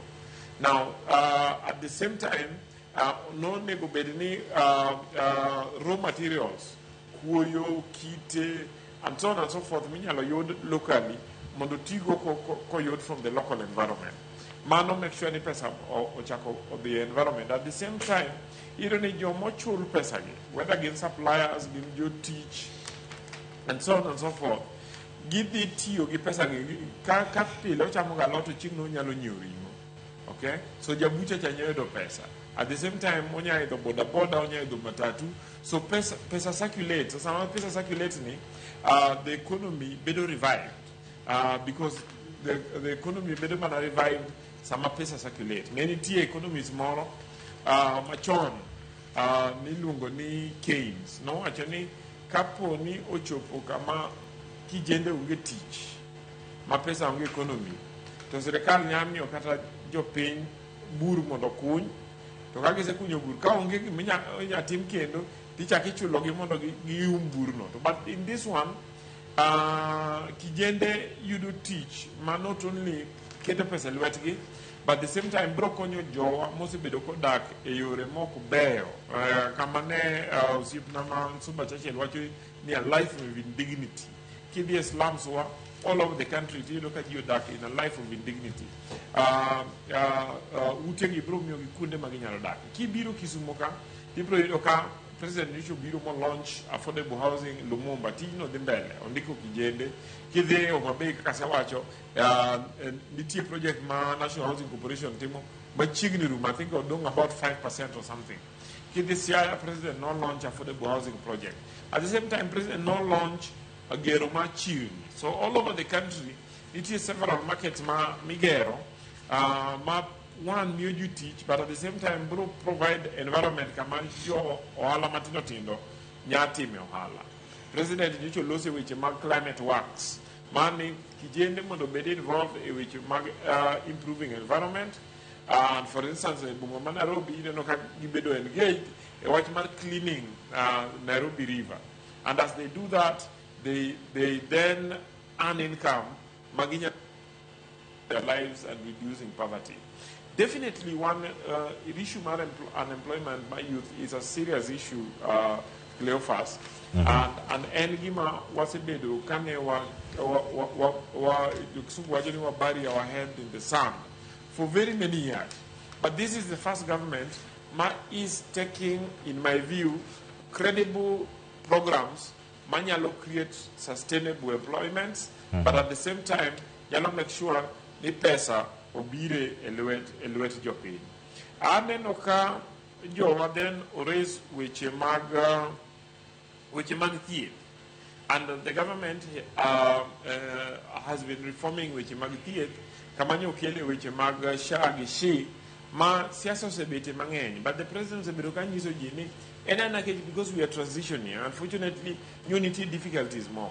But kineno reports ma wuoke osiptande mopogore Nisani jo Kenya masani ma dio siptande go already you do services and you do improve services. And the more those primary health facilities better resourced at the local levels, the more the health sector better improve. Definitely watch financing higher education has been an issue.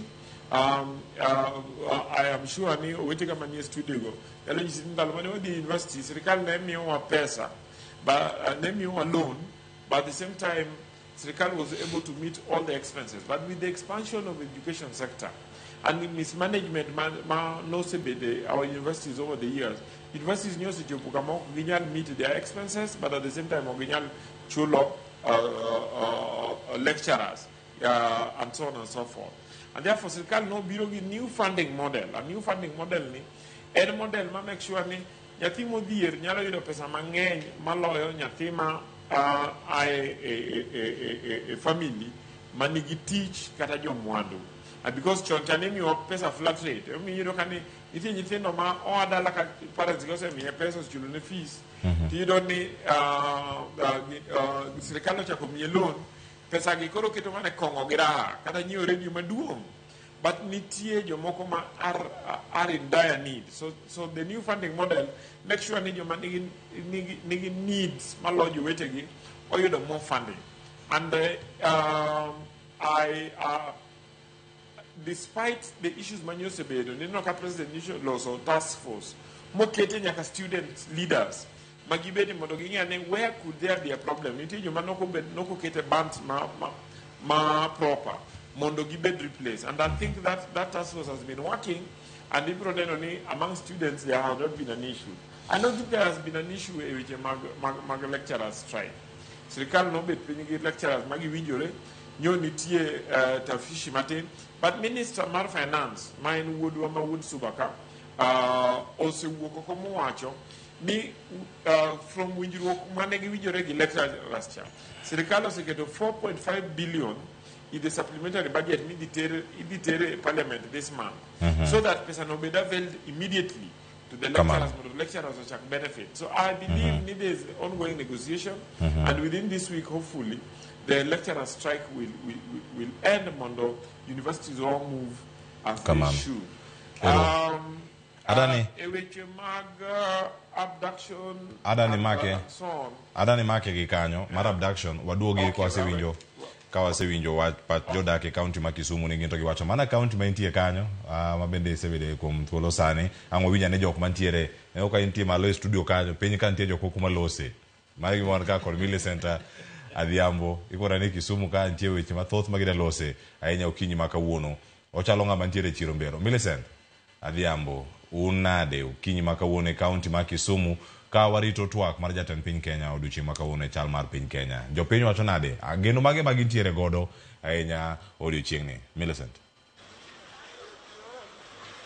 Erokamano ahinya Cleophas, achiel kachiel kwa wuok e kaunti ma Kisumu, ka achiel kachiel awuok e chiro ma Jubilee mayudore e chuny bomani ma Kisumu. Madwani akaw pach jo ohala kachiel kod jopiny ma bende yudore e alworani. Ginyiswa ni to ang'o ma gigeno winjo kotenore kod twak mar jatend piny Kenya William Ruto mogeno golo odhiambo ma kawuono chakre saa 8 kotenore kod chal mar piny Kenya. Adhi teri achiel kachiel irgi ka ok aketho seche mondo ginyiswa pachgi ni to gin gik mage gombo ni jatend piny olose, gigo magineno ni owinjo beni itwake kata ing'iyo machiegni, to gineno ka samoro ok osekete maino ahinya, kata nitie gigo mabende gigombo no med lose mondo mi piny Kenya odog kama ber kata ochumi ma pacho kani mabende oridore odog piny. Machiegni abo chako kodi kiang'ia kamera mondo inyisa ni pachi chalo nade, geno mage ma in kotenore kod twaka ma jatend piny Kenya William Ruto geno golo chakre saa 8 ma kawuono kotenore kod chal mar piny Kenya. An gima nagombo ni mondo gi nyinga iluonga ni Daisy Achieng' Odhiambo, aja ohala ma Kisumu Jubilee Market. An gima gombo ni mondo President Ruto wang' owuoye gin weche machal kama. Namba 1, waonge garita kwe maber mar wan kaka wan jo ohala. Seche mwawuok ka wadok ot, waneno matek nikech tije onge ne nyithindwa ma nyithindwa nyalo tiyo. Koro chuno ni nyithindwa samoro donjo kama koro girito wanwa mama, gitong'owa to gimayowa pesa. Mar 2, gima gombo ni mondo President Ruto wuoye en wach mar SHA manokelo.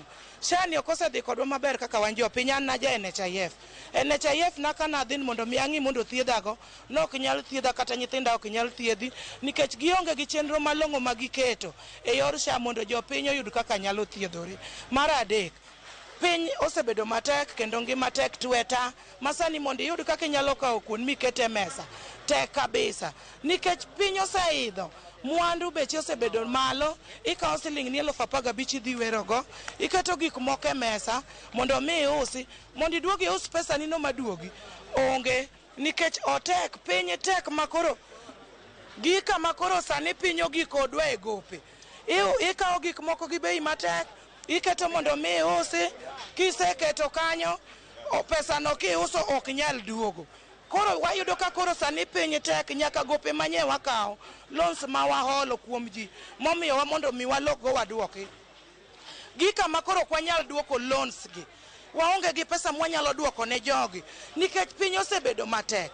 President Ruto gima kwayo ni mondo mi konywago tije pesa mang'eny ma umetenga umeweka umefanya umetenga uongo milioni 28 yenye utafanya ne akwayo ni mondo were godo president okaw pesa gi oketnwa kama wanyalo hole pesa gi to waloko go kar mondo okaw pesa gi otero e dinde mamoko makoro gika makoro yware nyaka gi joko pere ok en tim maber president otim maber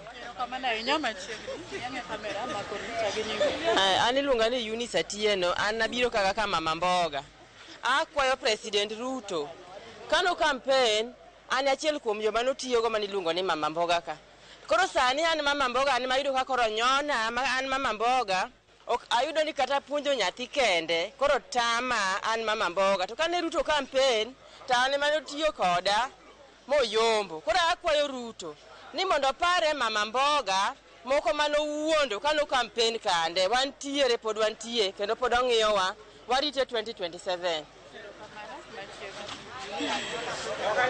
kadwa wuoyo e odhiambo masani gi nyinga iluonga ni Queen Ageng'o ajo ohala mar Jubilee adwa wuoyo wach makoro president dhi wuoyo godhiambo saa 8 kama awacho ni ong'iye mama mboga no campaign koluoro inchi teko wacho ni mama mboga gi boda boda emane sirikal to kwaseneno koketo mama mboga kata ma sirikal kata chiel wadwa ni okelnwa loan mondo walok go kech mama mboga emane sirikal sani mar ariyo nyithindo somo to onge tich ong'iye youth okawe youth okete tich mondo tich odhi maber youth owe manyo wa gionge tich emomiyo gimayo mon kowuok e ohala godhiambo kendo ginego gi mar adek mon ma isiki lal godo sani mon oselal dweche 3 mon madhi 100 oselalo ngimagi ong'inwa ngima mar mine mobedo kaselal ero uru kamano Mana kamano Cleophas mago e moko kuom paro mag jopiny ma bende ogolo e alwora ni mag Jubilee pod wadhi nyime kod twak kod jopiny mondo wawinj anena ni to ang'o ma gigeno e twak madhi biro e kaltre saa 8 ma jatend piny Kenya dhi golo kotengo kod chal mar Kenya ka kamano tabro duoko ni mondo wan wadhi nyime kod luwo weche moluwo e kaunti ni ma Kisumu. Cleophas an kuomi Erokamano ahinya Millicent Adhiambo ibago twak makare gi jopiny e kaunti ma Kisumu wawe mondo manyo weche mamoko duche makono kwa rito twak ma jatend piny Kenya odiochieng'ni koromo saa 8 mar odiochieng'. Erokamano ahinya Millicent. Oruoge studio koromo gi jwang' kae moda ka uyueyo masani kuna kano waka uyueyo mondo duog wakao twak wadhi go mbele to wach madonjona nyaka sani e kaunti ma Homa Bay mano oyudo speaker manyien ma nyaka yiero mare ne en jatend migao e kaunti ma Homa Bay ma ochung'ne weche mag ohala kod riwruoge mag saga kod riwruoge mag ohala e kaunti ma Homa Bay mano Polycarp Okombo oyier kaka speaker manyien e kaunti ma Homa Bay bang' yudo ombulu maromo 46 kuom ombulu 51 mane kaunti no ma Homa Bay. Okombo koro kawo kar Julius Gaya mano gwetao juma mokalo mano kapok nochwal kata twak mano mar thiche oko e APC mano bende kama ntiere kanyo luwe machiegni kanyo ngamo bire thuolo mar namba 2 mano Dozel Orwa kachel koda ka Boniface Owino motieko namba 3 Donzel do kura 2 ka machielo nitiere ka mano giduto gido kura 2 Boniface Owino koda Dozel Orwa mane komno mar ngwech mar laro kom mar speaker e county ma Homa Bay ka Innocent Masara to do kura 1 mane kama gintiere ale bich medolo wach makamane mar kinde mora kachako sani Okombo Polycarp dhi kao apis mar speaker kodhi chamo muma mondo mi ochak chiwe county ma Homa Bay. Wako yo masani kaduogo aduogo ka kodwena ma podan ge studio warango chal mar piny Kenya poka wijo paro mano mara Samson Omondi kachel koda ka Suba Churchill taduogo bende koda wakili Joshua Nyamori kikidhi mabor.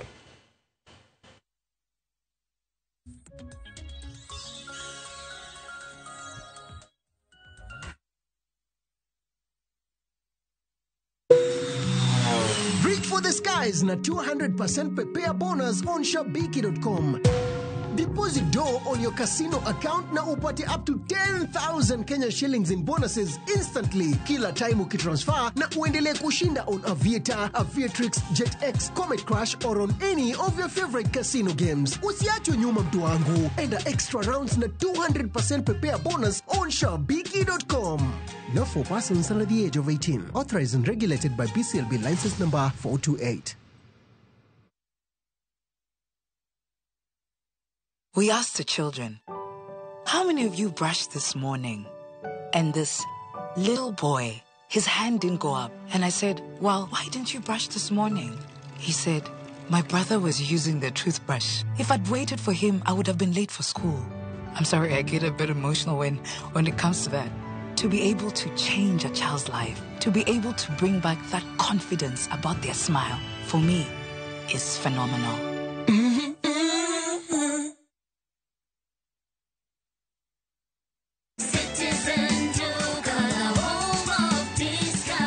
This week, Citizen Duka and Quickmart are bringing you an amazing deal on grocery shopping with Mama Soko. Enjoy skuma and spinach at just 20 shillings each, carrot at 99 shillings per kg, and onions at 69 shillings per kg. It's super easy. Just dial *487*5#. Choose what you need, make your payment, and get a message to pick up your order at any Quickmart supermarket near you.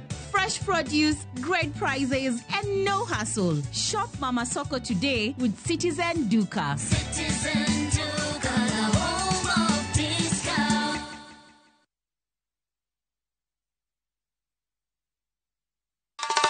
Ma e chenro makeloni danji maliet. Ma e chenro makeloni weche mamolo seche duto. We are only beating job. Kik od belo bai. Kawuono an kod moral mar ndakel belo kaka winjore. Ma e chenro makeloni duond yawuoto nagi. To wakwayo rowere bende kiyudo matin kik icham te ikungo. Duond mine ka jaodi miyo nigi pesa malo dichuo. Support. Kod ohala. Gimotimo as a fashion house, we measure in both ladies gi chuo. Mane mbak ndalo chakre wuok tich nyaka tich abich saa 8 odiochieng'. Mane Ramogi TV.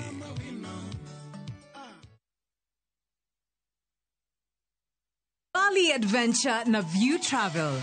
Explore the vibrant culture, pristine beaches, and the serene landscapes. Enjoy Kuta or Nusa Dua, Gili Trawangan, and Ubud. Ride a horse cart and hop between islands by a fast boat. Escape to Bali's paradise for 8 days, starting from $2,067 per person sharing. Angukia deals moto na View Travel. Book now and lipa pole pole. Visit viewtravel.com or call and WhatsApp 0703 254 254. View Travel. Dream, explore, discover.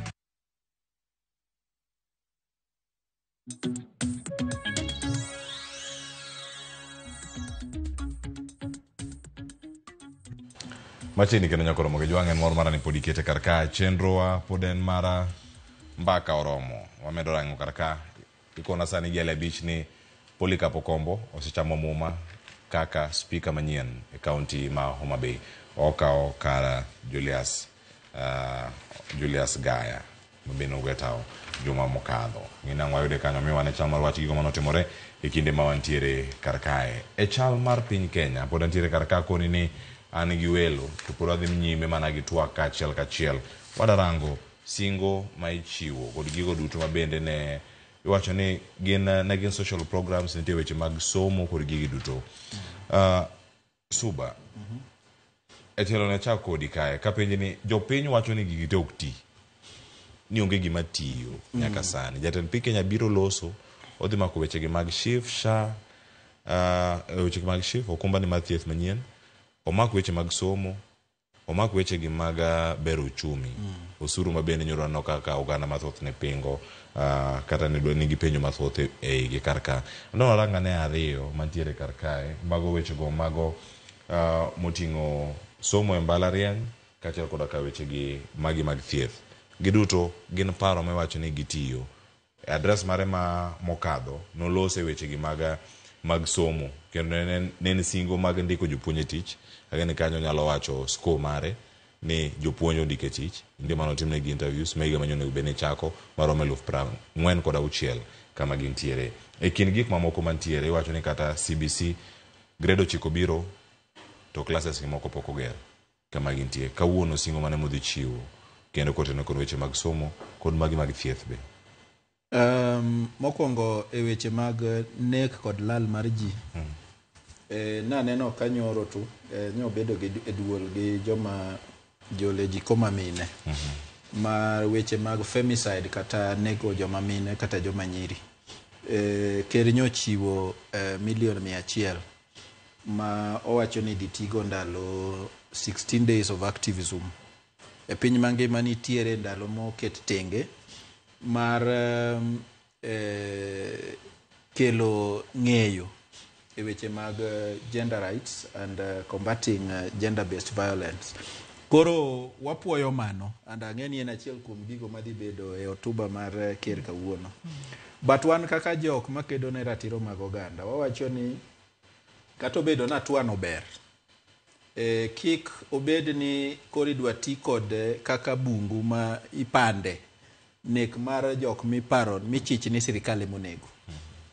Emomiyo wawacho ni bang' sirikal chiwo pesa magala moro mar milion 100, wadwa ni ochako chiw machielo mar jok mago ne sirikal koko mondo wenego jo Kenya. Koro wambe wadwaro milion moro 100 mondo wambe wa campaign kwa wacho ni sirikal okobedo ni nego ji. To ne mokwongo ne kagigi ne timore ne kaka wan jo Kenya National Civil Society Center ne wachiwo oboke mwa wacho ni bedo ni sirikal ema odonjore nego ji, ndiyo ji kendo nego ji kendo jomoko lal ma ok yud kendo, biro nyiso na nyisi marach ne ng'ata oko kacha masa moro nigi wachne moro gi ng'ato. Yot mondo ng'ato kaw chike lwete nikech oneno ka sirikal monego beni rito ngima dhano ema odonjore gi ji koro nega kiolela kaka timoreni.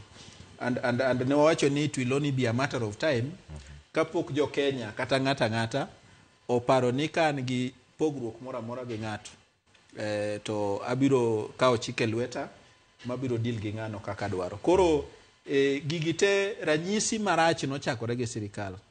Emomiyo chieng' mane makwongo notelo ne migawo mar ritruok e Kenya ka, masani en deputy president, nodhi e mbele jolejiko mo admit ni dhano tara gi gana nohinyore ndalo ng'anyo mar Gen Z, dhano tara gi gana nonegi kuom hawi marach, dhano ta dhima gine giketo ni 57.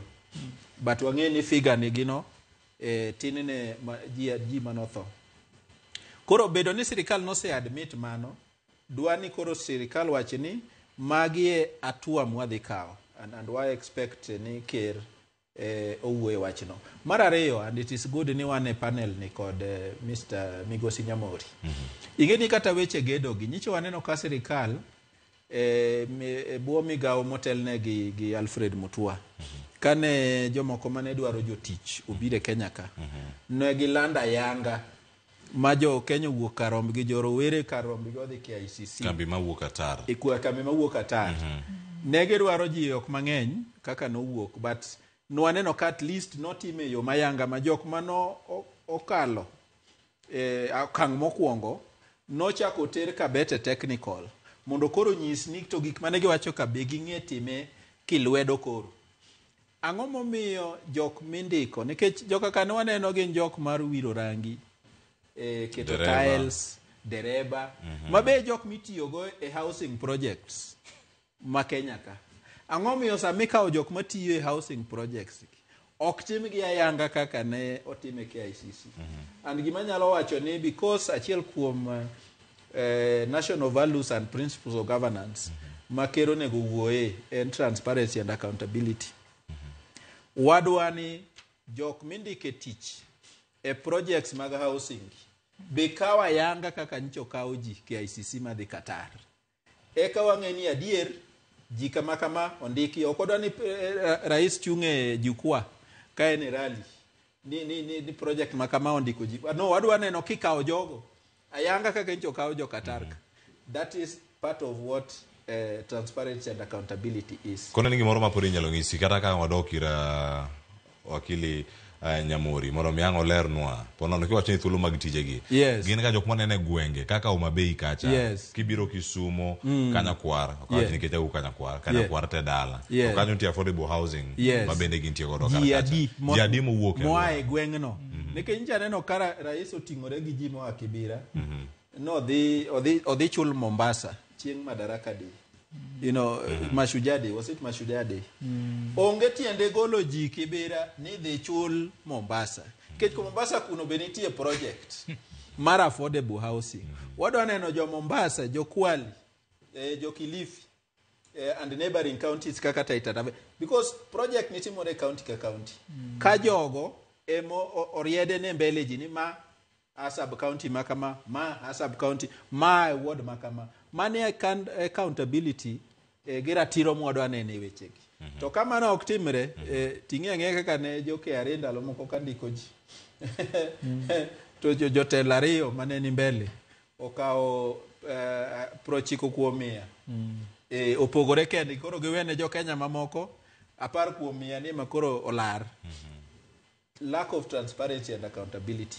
Mach en achiel kuom gigo ma article 10 makero nego wuoye kawuono oketo mijiwo kabisa. Erokamano ahinya. Weche motenore kod mibadhi mantie ka wacho mane wich bar maduong' kata tije landi ka mibadhi nitie oganda ok dhi yudogi.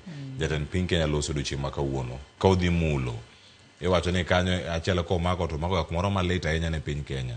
Gik moko kala luto omenda lal mane yore mag mibadhi.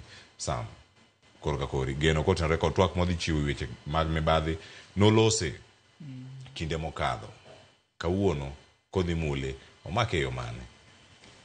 Erokamano Cleophas. Jatelo osebedo kaloso e weche mibadhi kata timo rally kata romo gi development partners kata romo gi jotije sirkal kendo osebedo ka okwedo mibadhi nikech wan kaka commission report manyo wagolo nyoro wacho ni mibadhi kapod dhi mbele e Kenya ka to jo Kenya ok bi yudo ratiro gi kaka dwarore.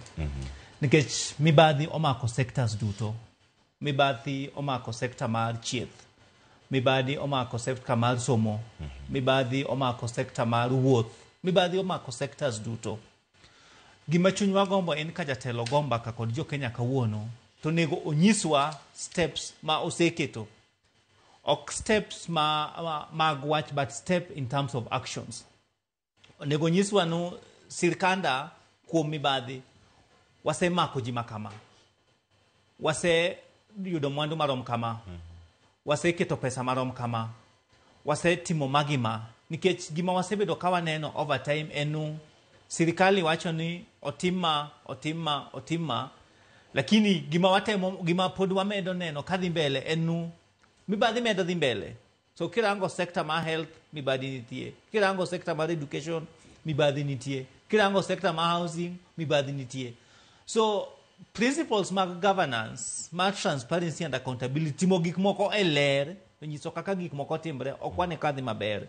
So gima chunywa gombo kawono enu ka rais goyo kod wambaka to nego benu obed kod very clear steps, very clear plans, very clear structures mabo deal kod gigi. Kwa kamano to aparo ni pod wambo na dhi mbele medo mibadhi neno ka mibadhi dhi mbele to mibadhi ma affect all sectors to mibadhi affect kaka rights are protected and promoted. So chunywa gombo kawuono ko gomba ka kodwa to wach ni unemployment wadhi din ladi gi mibadhi. Suba wacho ka ni gonu igwengu wadwa neno to jiadi mondik wang'eyo wod ng'ane ka ng'ane monego be niketo project ma housing ni bendo kawe koso gol ng'ato from somewhere. Education ka nafasi okel nafasi mindiko ji en nafasi mag 46,000 people. Out of these 6,000 people, principle mar transparency and accountability obedo implied nade ba jogi duto mitich, including joming'eyo. Nikech gima waseneno ka ji wacho en nafasi go okelgi. Let's say nafasi mag education. Lakini boyudo nafasi gi ji opogre. Ng'ato kawa 10, ng'ato kawa 5, ng'ato kawa 6, ng'ato kawa 20. Ma genuine nafasi mabodhi ni joma are genuinely need maybe gina basi ji 5 kende. So in the context of corruption, principle ma accountability and transparency is very important. Mara iso nego beni kaloso kawuono to very very clear on kako the deal kodgi within that context. Erokamana nya Samson. Wakili Joshua Nyamuri. Kapok Nyamuri nyalo yena med gimoro achiel. Gimoro achiel kata bang'o yudo wada ka. Mokwongo weche mag somo gi wach thieth. Ing'eni nitiere rieko moro mane joma chon kaluwo kucho ne timo. Niki ing'eno mach moro mani imoke kul mar dhok. Duol ma dhok onyaka piny rucha. Ne ok nege niwe chuk. Nitie gimoro mani luongo ni chuk. Mibiro mok go makiny. Gimosetimore marach e weche mag thieth en ni serikal onego chuk mar NHIF kapok chif ochako tich. Wach mar somo. Serikal onego chuk mar maneni kaka ne mpango maneni tiere kapok new funding model odonjo. Ting'eni new funding model ni ng'eni notim gimoro ma jo kisungu luongo ni pilot. Noteme kuonde moko mano fail. To gigno mano koro gigole ayanga momako piny mangima. And I'm not surprised ni podo fail mana kaka no fail e pilot ka nikech puonj mane wayudo kuom gimomiyo ne pilot o fail ne ok watimo marekebisho mondo wang'e ni to ang'o mwanyalo timo mondo ka koro yawe ni jite to kiko fail kaka koro nego chuk kapok imoko mach mokiny makosa mar sirikani nikech ginego NHIF kapok shif ochako tich maber to nonego giwe NHIF dhi mbele ka ging'ang'ni gi matatiso ma pile pile nyaka wuogi kuchako program mora mora manyien. Apani mane kama makosa nitie. Erokamana ahinya. Nyakoro mogi jwang ada ka paro mar Joshua Nyamuri wakili ka ne studio ma Kisumu ka to bang'e ang' wawinja ne paro mag joma moko mantiere county ma Kisii kod county ma Homa Bay e kinde mabiro sani ka wantie kaka wakili mana mapiyo ayuda ne pachi kotenore kod twak mabende sani dhi bedo ka timore ka sirkal nitie gino ni broad based government. Twak ma iga mokalo ne ochiw kane twak dhi mbele nena NADCO kana nen bipartisan dialogue macho ma nitiere kar kacha e kinde ma nitie kata kaka wacho ne mar kelo national unity sani wantie gi broad based. Odhi wache yo machal nade ber kata yot ma broad based ni ukelo ne kama wantie ne.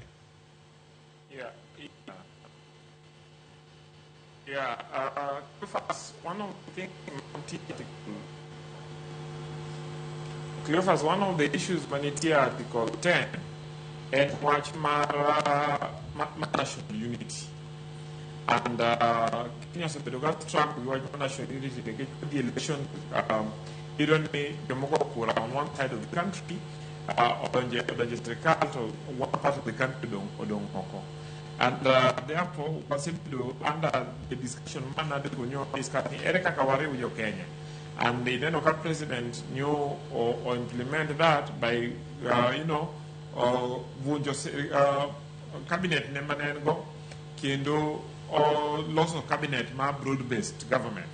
Masani, Kingio ministry, ma finance, ministry, ma energy. Magogin ministries, Majowa Maniti, especially Jo Kaluoka. Ingeo ni Sirikano Be Interior, Motelo Nerito Kue, National Administration, the PS Maniti and Ngatwa. So, to an extent, when you watch your name, unlike Sirikanda Machon, Sirikal Mar President Manyoa, Sirikal ni at least to make effort more wako Jowa. So, as a people, Maruganda Malu, what feel ni wadonje serikali. Now, it is important ni kawadonje serikal to watem dwaro opportunity manie serikal mondo wakel ne jowa, so that even as what demand ni serikal mondo go serve everybody, wa make effort kaka jowa mosedonje serikal ni to ere tije ma wanyalo kele serikal. For instance, a housing sector kani biro Kisumu kae to nido ni ute mana National Housing Corporation nogero gin mana ute ma 1960s gi 1970s. To kane ne wawuotho kwadhi kuonde moko around the country, you know, throughout the 80s, 90s, nyaka nyoro in the year 2000 and something, New National Housing Corporation tere pesa to tuwa konyo kile pesa. So kanya donje board early last year, one of the things manaparo and gima okiki amayo leja penjoga ni what about Migori. Kora be kawa wuotho to one projects ma National Housing Corporation se berokatemo. The question manapenjogi ni what about Homa Bay, Kisumu, Siaya, and Migori. And through that, you know, now we have at least a project in Homa Bay, Machigni Rumo.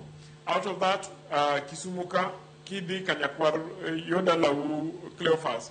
Tido Kawanigi almost 90% complete project Mandimbele Mundoru.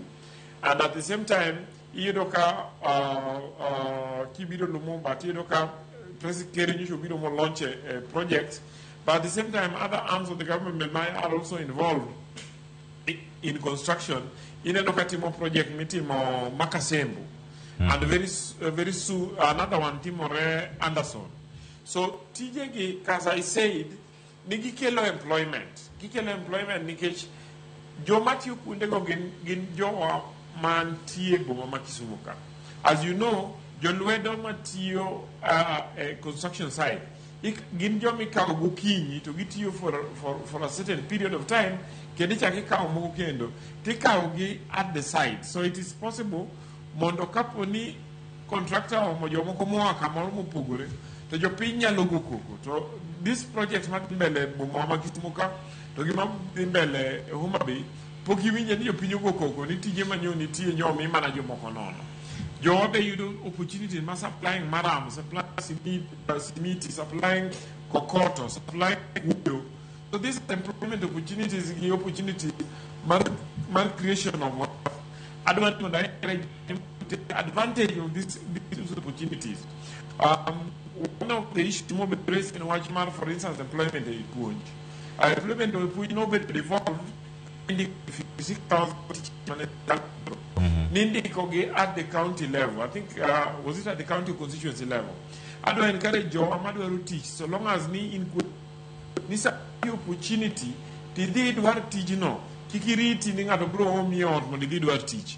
One of the challenges, sometimes skill also be Jomani Serikal, TV joining opportunities in your Chunyaza to Jonyaza who that opportunity. Catch one mentality for a long time.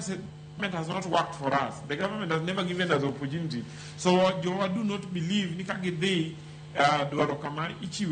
opportunities opportunities. So I don't encourage you. Need these opportunities are there. Take advantage of them. Watchman has Lafan. In your Nika has Lafan, no chew to Josiasa Mathuru Wakoni, no Woko, Comunizo Joani Kikao, to Moko Ajanito Kataki Cow, to Kawidi Madukoko Kikichul. Tone onyis jowani kaponi iyudo hustler fund to kiduoko michaki holo kendo kendi chaki duoko to onge kaka inyalo grow mondo iyud madongo. So ibro yudo ni kuonde moko no yudo hustler fund ni mang'eny malo thurwa nikech negi holo to giduoko to wan nonyiswa ni holuru to kik oduoki. So adona encourage jowa mano kawo hustler fund mapok noduoko. Kata nikawe 100 kata nikawe 1,000 mondo iduoke kiseduoke titem apply kendo mondo yudi. One of the things Manase Kanyo team was to ensure ni Joano gole gine CRB mondo bedni Joanyalo holo loans. And the government has been doing what it can to try and reduce the Bejemang loans go. And that's the fund is one of the opportunities Mama Nonya Timorego. Adwani mondo anyis Watchman Mibade is a cancer machamo turua, machamo pinywane. And we must join hands kaka jo Kenya mondo wa fight mibadhi mondo watieki. It is my view this government has done quite a bit and it needs to do more. And EACC ngeni ngamotelo en wuod thurwaka Bishop Oginde. Wamigi support mar what they can be able to do, but at the same time we build culture mar lack of tolerance to corruption. And kai adwani monda kwa jo wa my civil society like wadwa Suba Churchill. The civil society need to mobilize and educate the people. Ni wagol culture marmi babi culture wa. Because jowa niti kaka jopinyo believe nika oketi office ma serikali to ne be ni kwalo mo didugi mengi. Ko kinya miyo gi nikecho kikwal to be kendo koro kinga maber. Aya, wakili erokamano. And so on and so forth. Makege kanyo. Yeah. Mage kanyo waduogo ikora ni nitie wach moda kawo kawuoko Homa Bay kaka to arangane matimore county makisi bende kawo nitie kanyo kod jowetewa ma wuoko koma rango pat jopiny kama nitie sani yera moda tura kod ala bicho yaore Homa Bay county use timo yiero mar speaker manyien ikini gik mamoko bende mantiere ma Polycarp Okombo koro oyier kaka speaker manyien e county ma Homa Bay mathoth gin mag ang'o chakore kawuono to wachomo kanye odiochieng'ni Ali Cleophas Oluoch kom mar speaker od bura ma Homa Bay kandi nodong' thuolo joma mokalo banka manosebedo kom ni kuom higni 2 Julius Gayano ogwetao kane MCS dwa thiche joma mokalo kendo dichieng' ma kawuono yiero mar kom speaker otim kendo manake wacho no endo mane en jatend migawo e sirikand county ma Homa Bay kandi Polycarp Okombo ma ochune weche mag ohala ema koro yier kaka speaker mar od bura mar county ma Homa Bay kandi e yiero ma otim e romo moyiedhi manobedgo okinyi ma kawuono kod MCS county assembly kandi kendo yiero motim kamano mopore kod Polycarp Okombo nitie joma moko adek ma bende nochung' mane kod siso mar bedo speaker mar od bura ma Homa Bay kandi kata kamano Polycarp Okombo jaloch bang' yudo ombulu maromo kuom nyien mar od bura niendi mar county ma Homa Bay kandi kendo bang' kane oseyiere to chamo muma mar apisa yanga kendo sani koro en ma koro bedo speaker mar od bura kandi kendo Cleophas twak mar Okono bro tiyo kanyakla maneno ni oriwo wi MCS kod bende tiyo kalore kod chike matayo assembly kandi mondo dongruok obede makare ne jokanyo mag od bura mar assembly kandi kaachiel kod jogo kuma tiyo e od bura kandi ma opogore kod Polycarp Cleophas ene Innocent Masara man bende ne laro kom mar speaker kandi owuok kod ombulu achiel ka jochung' mamoko ariyo kamoting'o Dosel Orwaka achiel kod Boniface Owino oyudo ombulu ariyo kuom moro ka moro manyiso ni Polycarp Okombo oyombogi mabor mokalo bang' yudo ombulu achiel kuom manogo e od bura ma Homa Bay kandi Cleophas gene Polycarp osebedo executive wing mar sirikal kendo osebedo jatend migawo mar mochung'ne weche mag dongruok mag kembe kaachiel kod weche mag ohala sirikal kandi manyiso ni koro weyo lemono wendo kendo koro biro tayo od bura niendi kaka jata twak kata speaker e od bura kandi kaka ketho san moko kuom MCS ma bende nogo ombulu margi mar yiero Polycarp Okombo dogo ka opatkin to gineno ka bende pek magisenene weche ma miyone koro Julius Gancho gwetao be gineno ka nyalo chopo kare kata ginyalo neno ka assembly nyalo bedo makare kalwe kod jiro magitimo okinyi makawuono abro chako kod nyingi wang'eni Polycarp Okombo sebedo katiyo executive kocha kaka jatend migawo kendo assembly kandi wan kod clerk mabende nicho gol executive ma bibiro neno ka miyo MCS kata e od bura kandi utimo tije ma onge ng'ama nyalo donjore kod nikech chal ka gima koro od bura kandi koro tel gi jogo ke komano tiyo executive wing mar county government erokamano kuom nyinga an Honorable Pamela Odira ane county assembly ma Homa Bay kendo an jatend mine duto mane county assembly ma Homa Bay wamor ahinya kawuono kaka MCS ma Homa Bay nikech yiero marwa odhi kare kendo wan gadiera gi chir ni jogo ma wayiero ariyogo acting clerk kaachiel gi speaker ma wayiero biro tiyonwa maber gin jok ma waseneno nyak margi kendo watimo yiero no gi kwe gi lony manyasani kaka jomolony e county assembly ma Homa Bay erokamano ahinya abro chako kuri weche moko samoro wacho ni nitie chuo MCS me kit mogo kawuono niendi bona no ka MCS prango moko bulari otemo pas giwe kalore ko nyato mane ginano pol okombo tiyo makare ko suntiere kosporo manu wuok oko mane nyiso ni nyaka ne MPS gombo mar yete migawo machon ma mtude weche mag sirkal. Erokamano gi nyinga iluonga ni Honorable Commissioner Florence Ouma kata Nyaruoth. Joma ng'any be luonga na Twech Kambanyiri. Penjo mipenja no Ali, ng'ama wacho kamano no, mano ng'ama nigi kore. Wan kaka MCS wasebedo gi thuolo ma jogi wuoyo kodwa. Kaka an kaka Florence. An onge ng'ama ochuna gi wachni. Polycarp achiel kuom jok mosebedo katiyo executive kendo en adieri. And king'iyo maber, department manya lead ne en achiel kuom departments manya dhi mbele maber kabisa. Mana kano kelo dwaro ne kaka Polycarp. Mowacho ni jokama ambe miauru gina timra nade atem. Nwaneno kaluwore gi kisera manya oketo no nikech wan gima waketo mbele en welfare.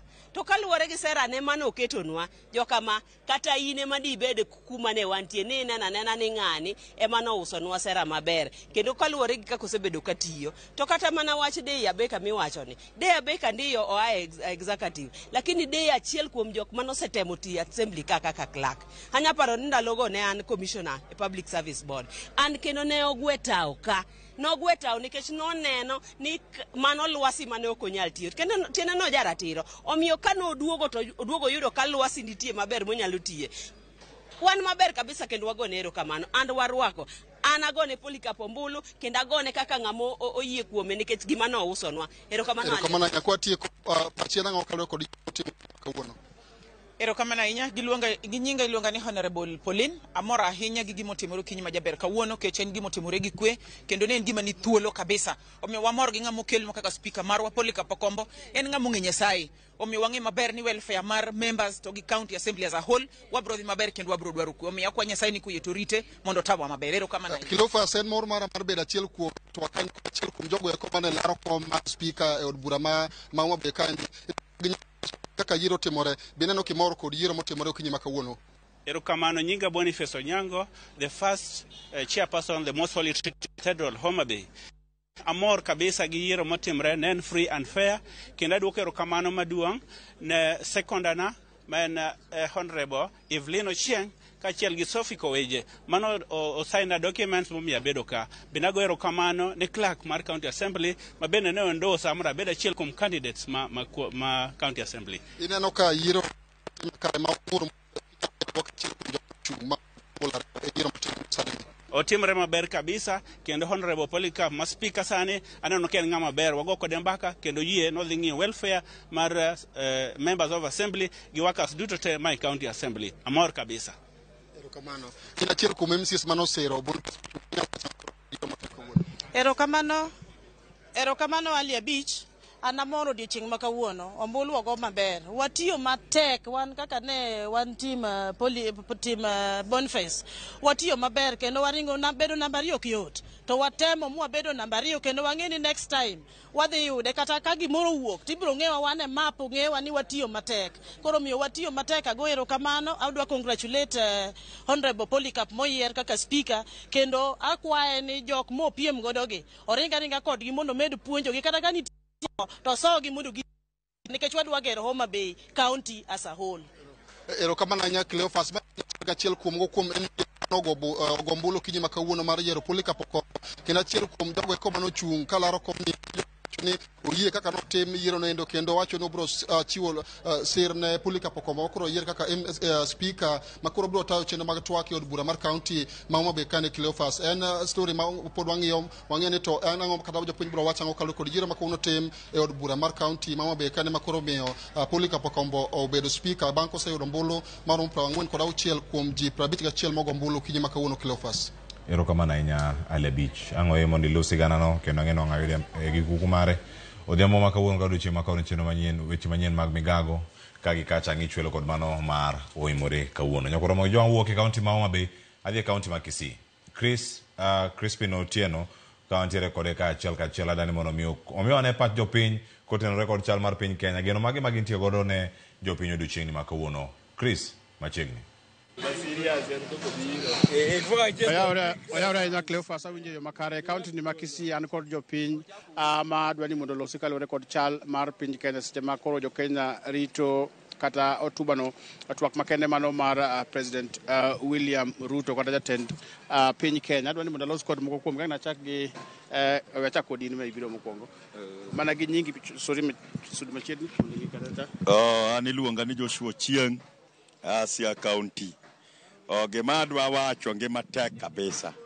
Kendo ngima tek makata sani kidhi osuptende wagi heri thoi ot kala kidhi osuptende nyala thoi nikech ngima tek ma pesa kende daktari dwa pesa gino oket ma weche mag safe gigi kama odhiye okwane gin gimo changanyawa.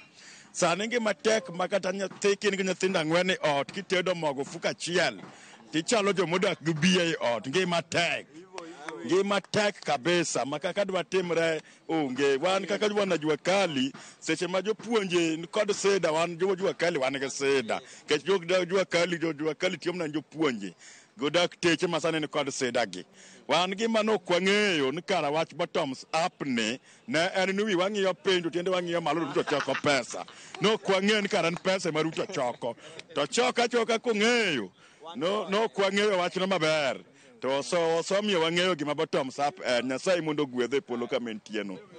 Kawuono jatend piny ang' ne bed kod twak makende e bunge kaachiel kod mano mar Senate. Ini di yer ni jatend piny owuoyo ang'.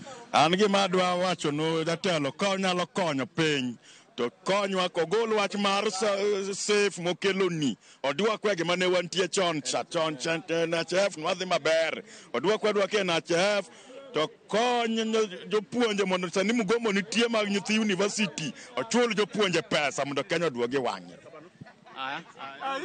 Okay, an gi nyingi lunga ni Kennedy Otieno Kisera. An daher ni mondo rais otwagi ber ni rais owuoye wach mar ngima sani ngima tek kendo yudo ni kaka wan jo rowere wadonje timbe moko mag anjao kaluwore gi piny matek. Eruru kama an gi nyinga iluonga ni Leonard Muga jao mabeye atie jua kali kaendi ngima tek agombo ni rais mondo otelnwa olosnwa weche olosnwa ngima nyithi universities ngomo gin e school piny tek jopuonje gomo wacho osuptal watuore wakia kata ni kwadhi osuptal tidhi thiedhwa nang'o NHIF nichose gol to kelnwa machielo kani shif kiang'oni gini endi bokwane korieyo gilosnwa wachni obed gimoriere. Bas an gi jatend piny olose ang'o kawuono. An gi nyinge luwa ni Jeremia Wasonga. An gi maneno piny tek kendo piny tek kawuondu Ruto Raila ni kanye okonywa nikech gima timore sani jopuonjo ng'anyo dakteche ng'anyo iwinjo sani nini ne gol NHIF gikelo moni safe to konywa jodongo tuwe ot diewre pesa mag chulo hospital onge ni safe to pesa jodongo be gikawo gikano koro angima wacho Ruto iwinjo ka giwuoyo godhiambo konywa iduoknwa kata ka NHIF watigo jodongo we diewre. Yes, an iluonga ni Hilary Evans Ondinyo aok Siaya. Wadwa wuoyo about death namba ma jomathon tie malo. Ruto ber ka at least otemo explain wa jomathogi kata nyiri mathogi gidhiga kuri okoro mbe notemo wachano nitashughulika jogi government ong'egi maber difference mano ber kwang'iyo foreigners jok mabedo kidnap ka jok mobiro neno wato gibedo kidnap kendo kiduoko thuchegi for example ng'at manyo bedo kidnap kodwoko Uganda Kize Besigye ok nyoro rombe nitimo kamano rombe no o explain nwa maber kod jogo mosethoka bende ber kopimo nwa jogi ni dhiga kure life is better than anything koro Ruto ber ka miyowa information about that ene sirikal matiyo onge government momo bro dhi penjo kendo. Mimi kwa majina naitwa Ikweta kutoka Migori. Nataka kuambia Ruto, ulikuwa unasema Raila ni mzee wa kitandawili. Wewe ndio unapiga kitandawili kila siku eti maisha nini? Sisi kitu tunaona watu wa jua kali ukiona hii yote sisi ni majenzi. Hatuna kazi. Sasa Ruto enda uombe msaada nje ukuje tupe makazi sisi. Mimi hiyo ndio kitu naweza sema. Lakini Ruto ni president wetu, tunakupenda. Ma ilongone Jafeth Ondiko. Ma jatelo mar garaj. Gima kwayo jaduong' Ruto ong'iye kaka onyalo ng'iyo sekta mar jua kali. Okonywa gi weche mag tich. Mano kende maoni mara. Tukimalizia tafadhali, tunaye mzee mmoja hapa labda hata kuwa na uwezo wa kuzungumza Kijaluo. Songa karibu. Hii hapa tunazungumzia siku hii ya leo ambapo tunatarajia hotuba ya Rais mwendo wa alasiri. Wewe kwa maoni yako kama mkazi wa kaunti hii ya Kisii, ungependa labda rais aweze kugusia masuala kama gani? Kwa majina naitwa Jared Omari Mangira. Mimi nafanya kazi ya jua kali. Naomba rais mtukufu weka watu wetu, weka wa Kenya pamoja, tuishi pamoja na ulete pesa usaidie nchi.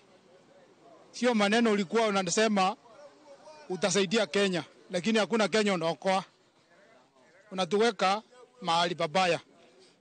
Hata ukienda kuongea utusaidie wale watu walipotea, wale walisikwa, uwawajirie mahali unawaweka. Kwa majina naitwa Lucas Saitoti, mimi ni mkaji hapa wa Kisii. Ningependa kuambia rais, sisi kama watu wa jua kali tunateseka. Tangu asubuhi, tangu nirauke hapa sijafanya kazi. Sasa inaelekea mvua yenyewe inataka kunyesha. Tangu ingie amezidi kutuambia tumetenga, pesa inaingia na tuoni pesa. Sasa tunashangaa hii ni uongozi gani? Hii uongozi wake imekuwa tofauti na mapresident wengine. Sasa tunaomba ajaribu kutupatia pesa ikimbie kwa hizi makaunti. Kila magavana wanalia, pesa jaingia kwa kaunti. Sasa sisi wananchi wenyewe ndo tunaumia. Uzuru tunakatwa na hakuna pesa. Sasa tunakula tu mimi. Cleophas manaka kiwinjo na mano gin moko kuom jo piny mano mantiere kaunti ma Kisii kaloso kodwa kalore kod gino ma gigeno winjo kowuok kuom jatend piny William Ruto bang' ne chiwo twak makende e mbele od bura maduong' kaachiel kod od bura ma Senate mano kar chakre saa 8:30 kawuono. Miyo ang' wawe gi kanyo, ang' wamed loso kod moko kuom jopiny, wamed winjo pachgi kata tok kang' jatend piny osetimo twak kata osechiwo twak makamano e bunge mar Senate kod od bura maduong'. Kama nang nawe gi kano aduo kendo iri Cleophas.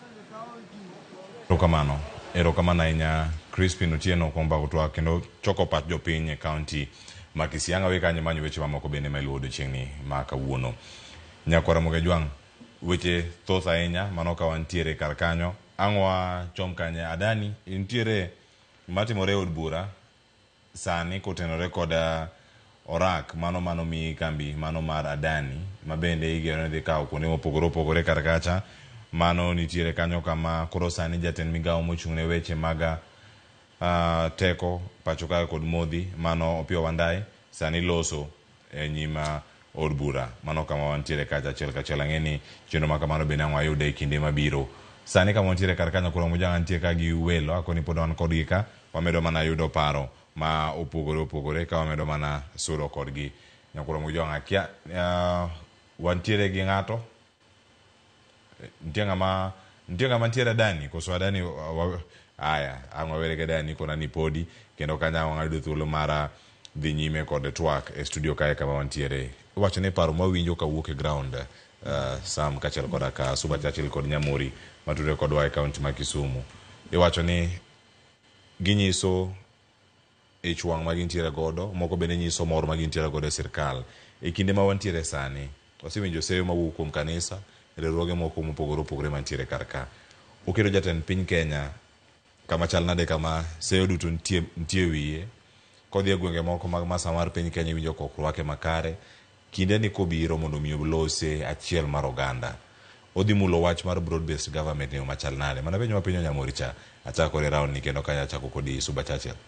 Erokamano ahinya. Ing'e ni seyo gi nyiso kendo confirm gik ma jo Kenya osebedo ka wacho. Ing'e ni pile ka pile waneno ka seche moko kembni makao pach ji, mafuambo pach ji kaka Infotrack osebedo jo Kenya osebedo consistently kawacho ni Kenya is headed in the wrong direction. Koro kiwinjo thoth jok mowuoyo sani, obed Homa Bay, obed Kisumu, obed Kisii. And thoth gin joluo ma samoro nyalo wacho ni sani gin broad based government. To gif chal ma ok gifeel broad based government poko impact ngimagi ma okinyi nyaka odhiambo. Kendo pod gin gi ywak gin go ndalo mane ji ok nie sirikal. And kata obedo ni jowa nie sirikal omako kaka osiepna nowacho Manyamori ni ng'amorito finance, ng'amorito energy, wan gi dhano kata moko moa e pinje mamoko, kata Oparanya kucho omako cooperative monego bednie makonyo jopiny kata jok moko mane ufwambo pachgi e chiro mbero kachacha. Nyiso ni programs mag sirikal poko okelo impact e ngima mar dhano. Koro sirikal onego bed ni wacho ni based on ke sirikal kani ne giduoko Eliud Owalo mano othich oko e cabinet mokwongo cha. Sani koko mako kama migao manyiso sirikal ni to projects ma sirikal timogi impact mane magikelo e ngima ji. And I think ni through office mar Eliud Owalo and jok ma oluoro sirikal moluoro Ruto machiegni onego bed ni konye mondo gi assess the extent mondo kowuoyo kawuono to wach ni have reports ni gima kama ose impact on the livelihoods of ji mang'eny marom kama and jogo in turn. For example, kitimo project mar gedo, ing'eni gedo nego bed ni kelo tich kamigedeno. Gedo nego bed ni kelo tich kamilose simiti. Gik migedogo giti kata kuonde jojua kali miwacho cha. Ka ng'ato nigi jua kali kaka ng'at thurwa mowuoyo Kisika, onego bed ni sano omedo jotich nekech oyudo contracts from the affordable housing project mitimore Kisii kanyo, matimore Homa Bay, matimore Migori and so on and so forth. Koro kamano ok ne tiende ni projects gi gidhi mbele yet impact margi kuom ngima mar dhano poko okonyo jopiny e yo makare mama onego bed assess properly. But apani makosa chakore gi sama gikawo ji nikech onge ratiro sama ikawe ji. Koro ji kawakawa ma samoro jok moko ma are not locals kaka ni penjo ni to nyakwar kachacha ji adi mosekawo in hapa ni dine ji adek ang'wen osekawe gweng'u kanyo dini isewinjo.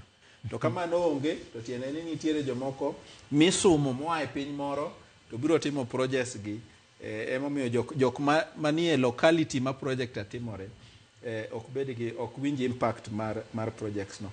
Koro in overall kata obedo ni bech mogo nikech ang'e ni Ruto dhi wacho achiel kuom gik modhi wacho ni bech mogo osedok piny, but given ni the inflation be koro dhi malo, impact mar dok nengo mar mogo piny ok jopiny feel nikech nineno ka achiel kuom jok moko jopiny mane wuoyo kawacho ni kata ong'iewo mana paket achiel mar mogo to nyithindo chiemo mana kabie dakika matin mogo kuon oserumo to nyithindo pod ng'iyo wang'i ka gima ok giyieng' maber.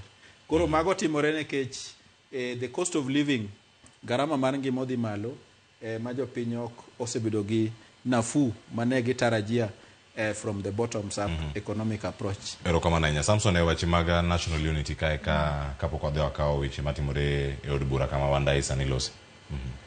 Cleophas, erokamano. Kirango wach National Unity from a rights perspective, Jakenya man piny gima orango enu National Unity o impact e ngimana nade. Ka National Unity nitie kaka National Unity no o contribute e chiemo machamo on a daily basis. Nitie kaka National Unity omiyo nyathina dhi e school moka chandora. Nitie kaka National Unity omiyo ka dhi e subtal tayudo chieth kaka dwaro.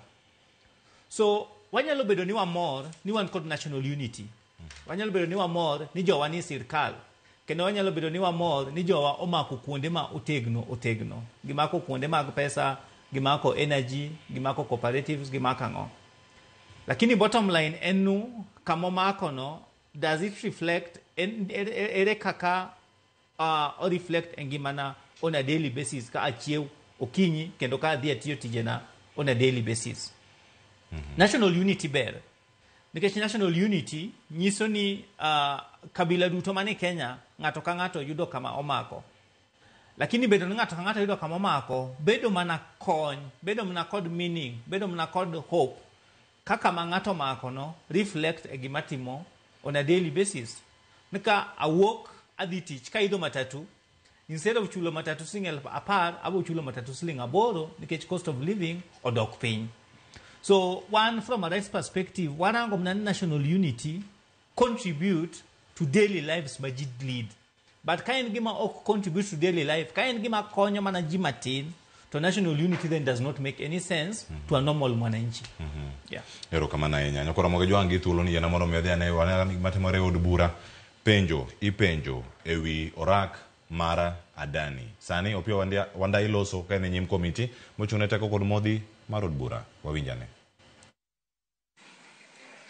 Phase 1, of course, involved documentary review. That's what we call desktop review of all soft copies of the documents that a proponent provided to demonstrate their technical, legal, financial, and logistical capacity to undertake similar projects. The proponent, that is Adani Energy Solutions, also provided documents demonstrating their legal standing, compliance to laws and regulations, including tax compliance in their country of origin, which is India. This particular phase of due diligence was during the evaluation of the PIP, and it extended to the later stages. But at phase 2, Honorable Chair, the due diligence was conducted by a team of 8 officers, all members of the evaluation committee. From KETRACO, the directorate, okay, who traveled to the proponent's country of origin for the purpose of verifying details provided by the proponent during phase 1 of the due diligence. Okay? What am I saying in short? Is that at the end of the day, after those 2 phases of due diligence, the contracting authority, that is KETRACO, was of the view that the proponent passed the test, was of the very considered view that the proponent passed the test following those 2 phases of due diligence, as provided for under Section 41 of the PPP Act. We had no knowledge of any other adverse matters that could have come to light, maybe now or some months or weeks earlier.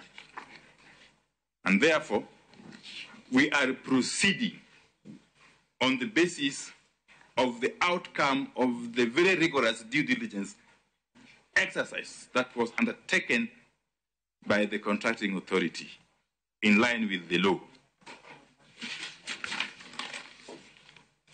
So, the question is, would these emerging reports in any way affect the delivery of this project? We can't tell. Why? Because they are not related to this project. We can't even vote for their veracity from where we sit. And therefore we'll be engaging in speculation, Honorable Chair.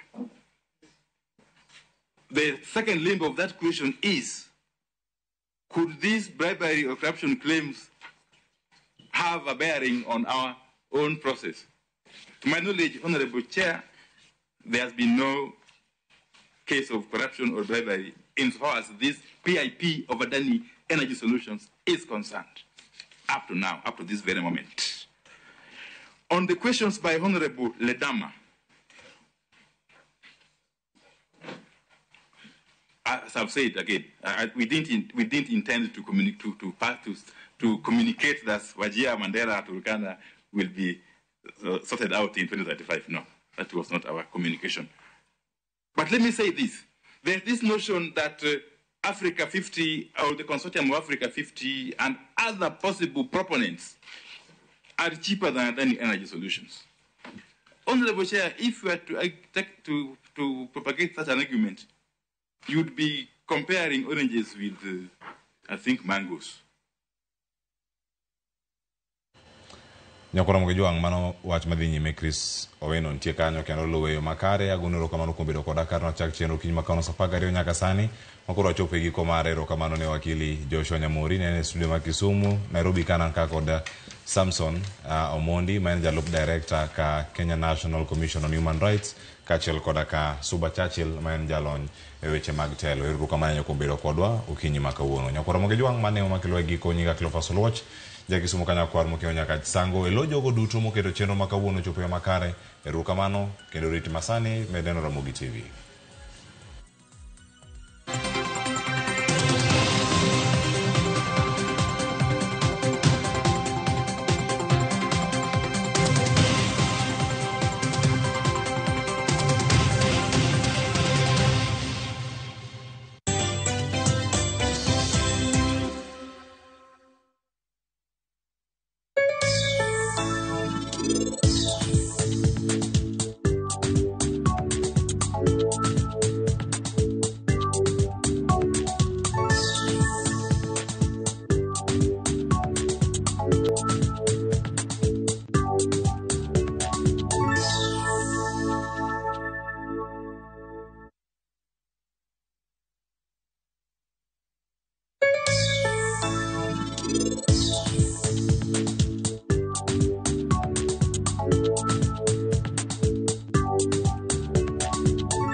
Mogo mar dola.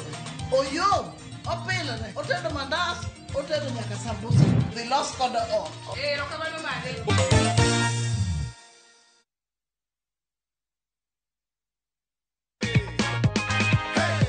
Wacha nikupatie ushikilie cheki yako. Uhakikishe ni cheki ya shilingi 50,000. Si unaona? Kabisa. Hii inaitwa the Jipange goodie bag. Atuambiange watu nini iko ndani. Tunaenda kuangalia nyumbani. Leo mimi nafurahi sana. Hata unakaa kufurahia? Mimi nafurahi kabisa.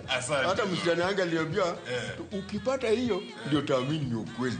Sasa mimi naruhusia wajibu tamwambia ni ukweli kweli. Nimeona.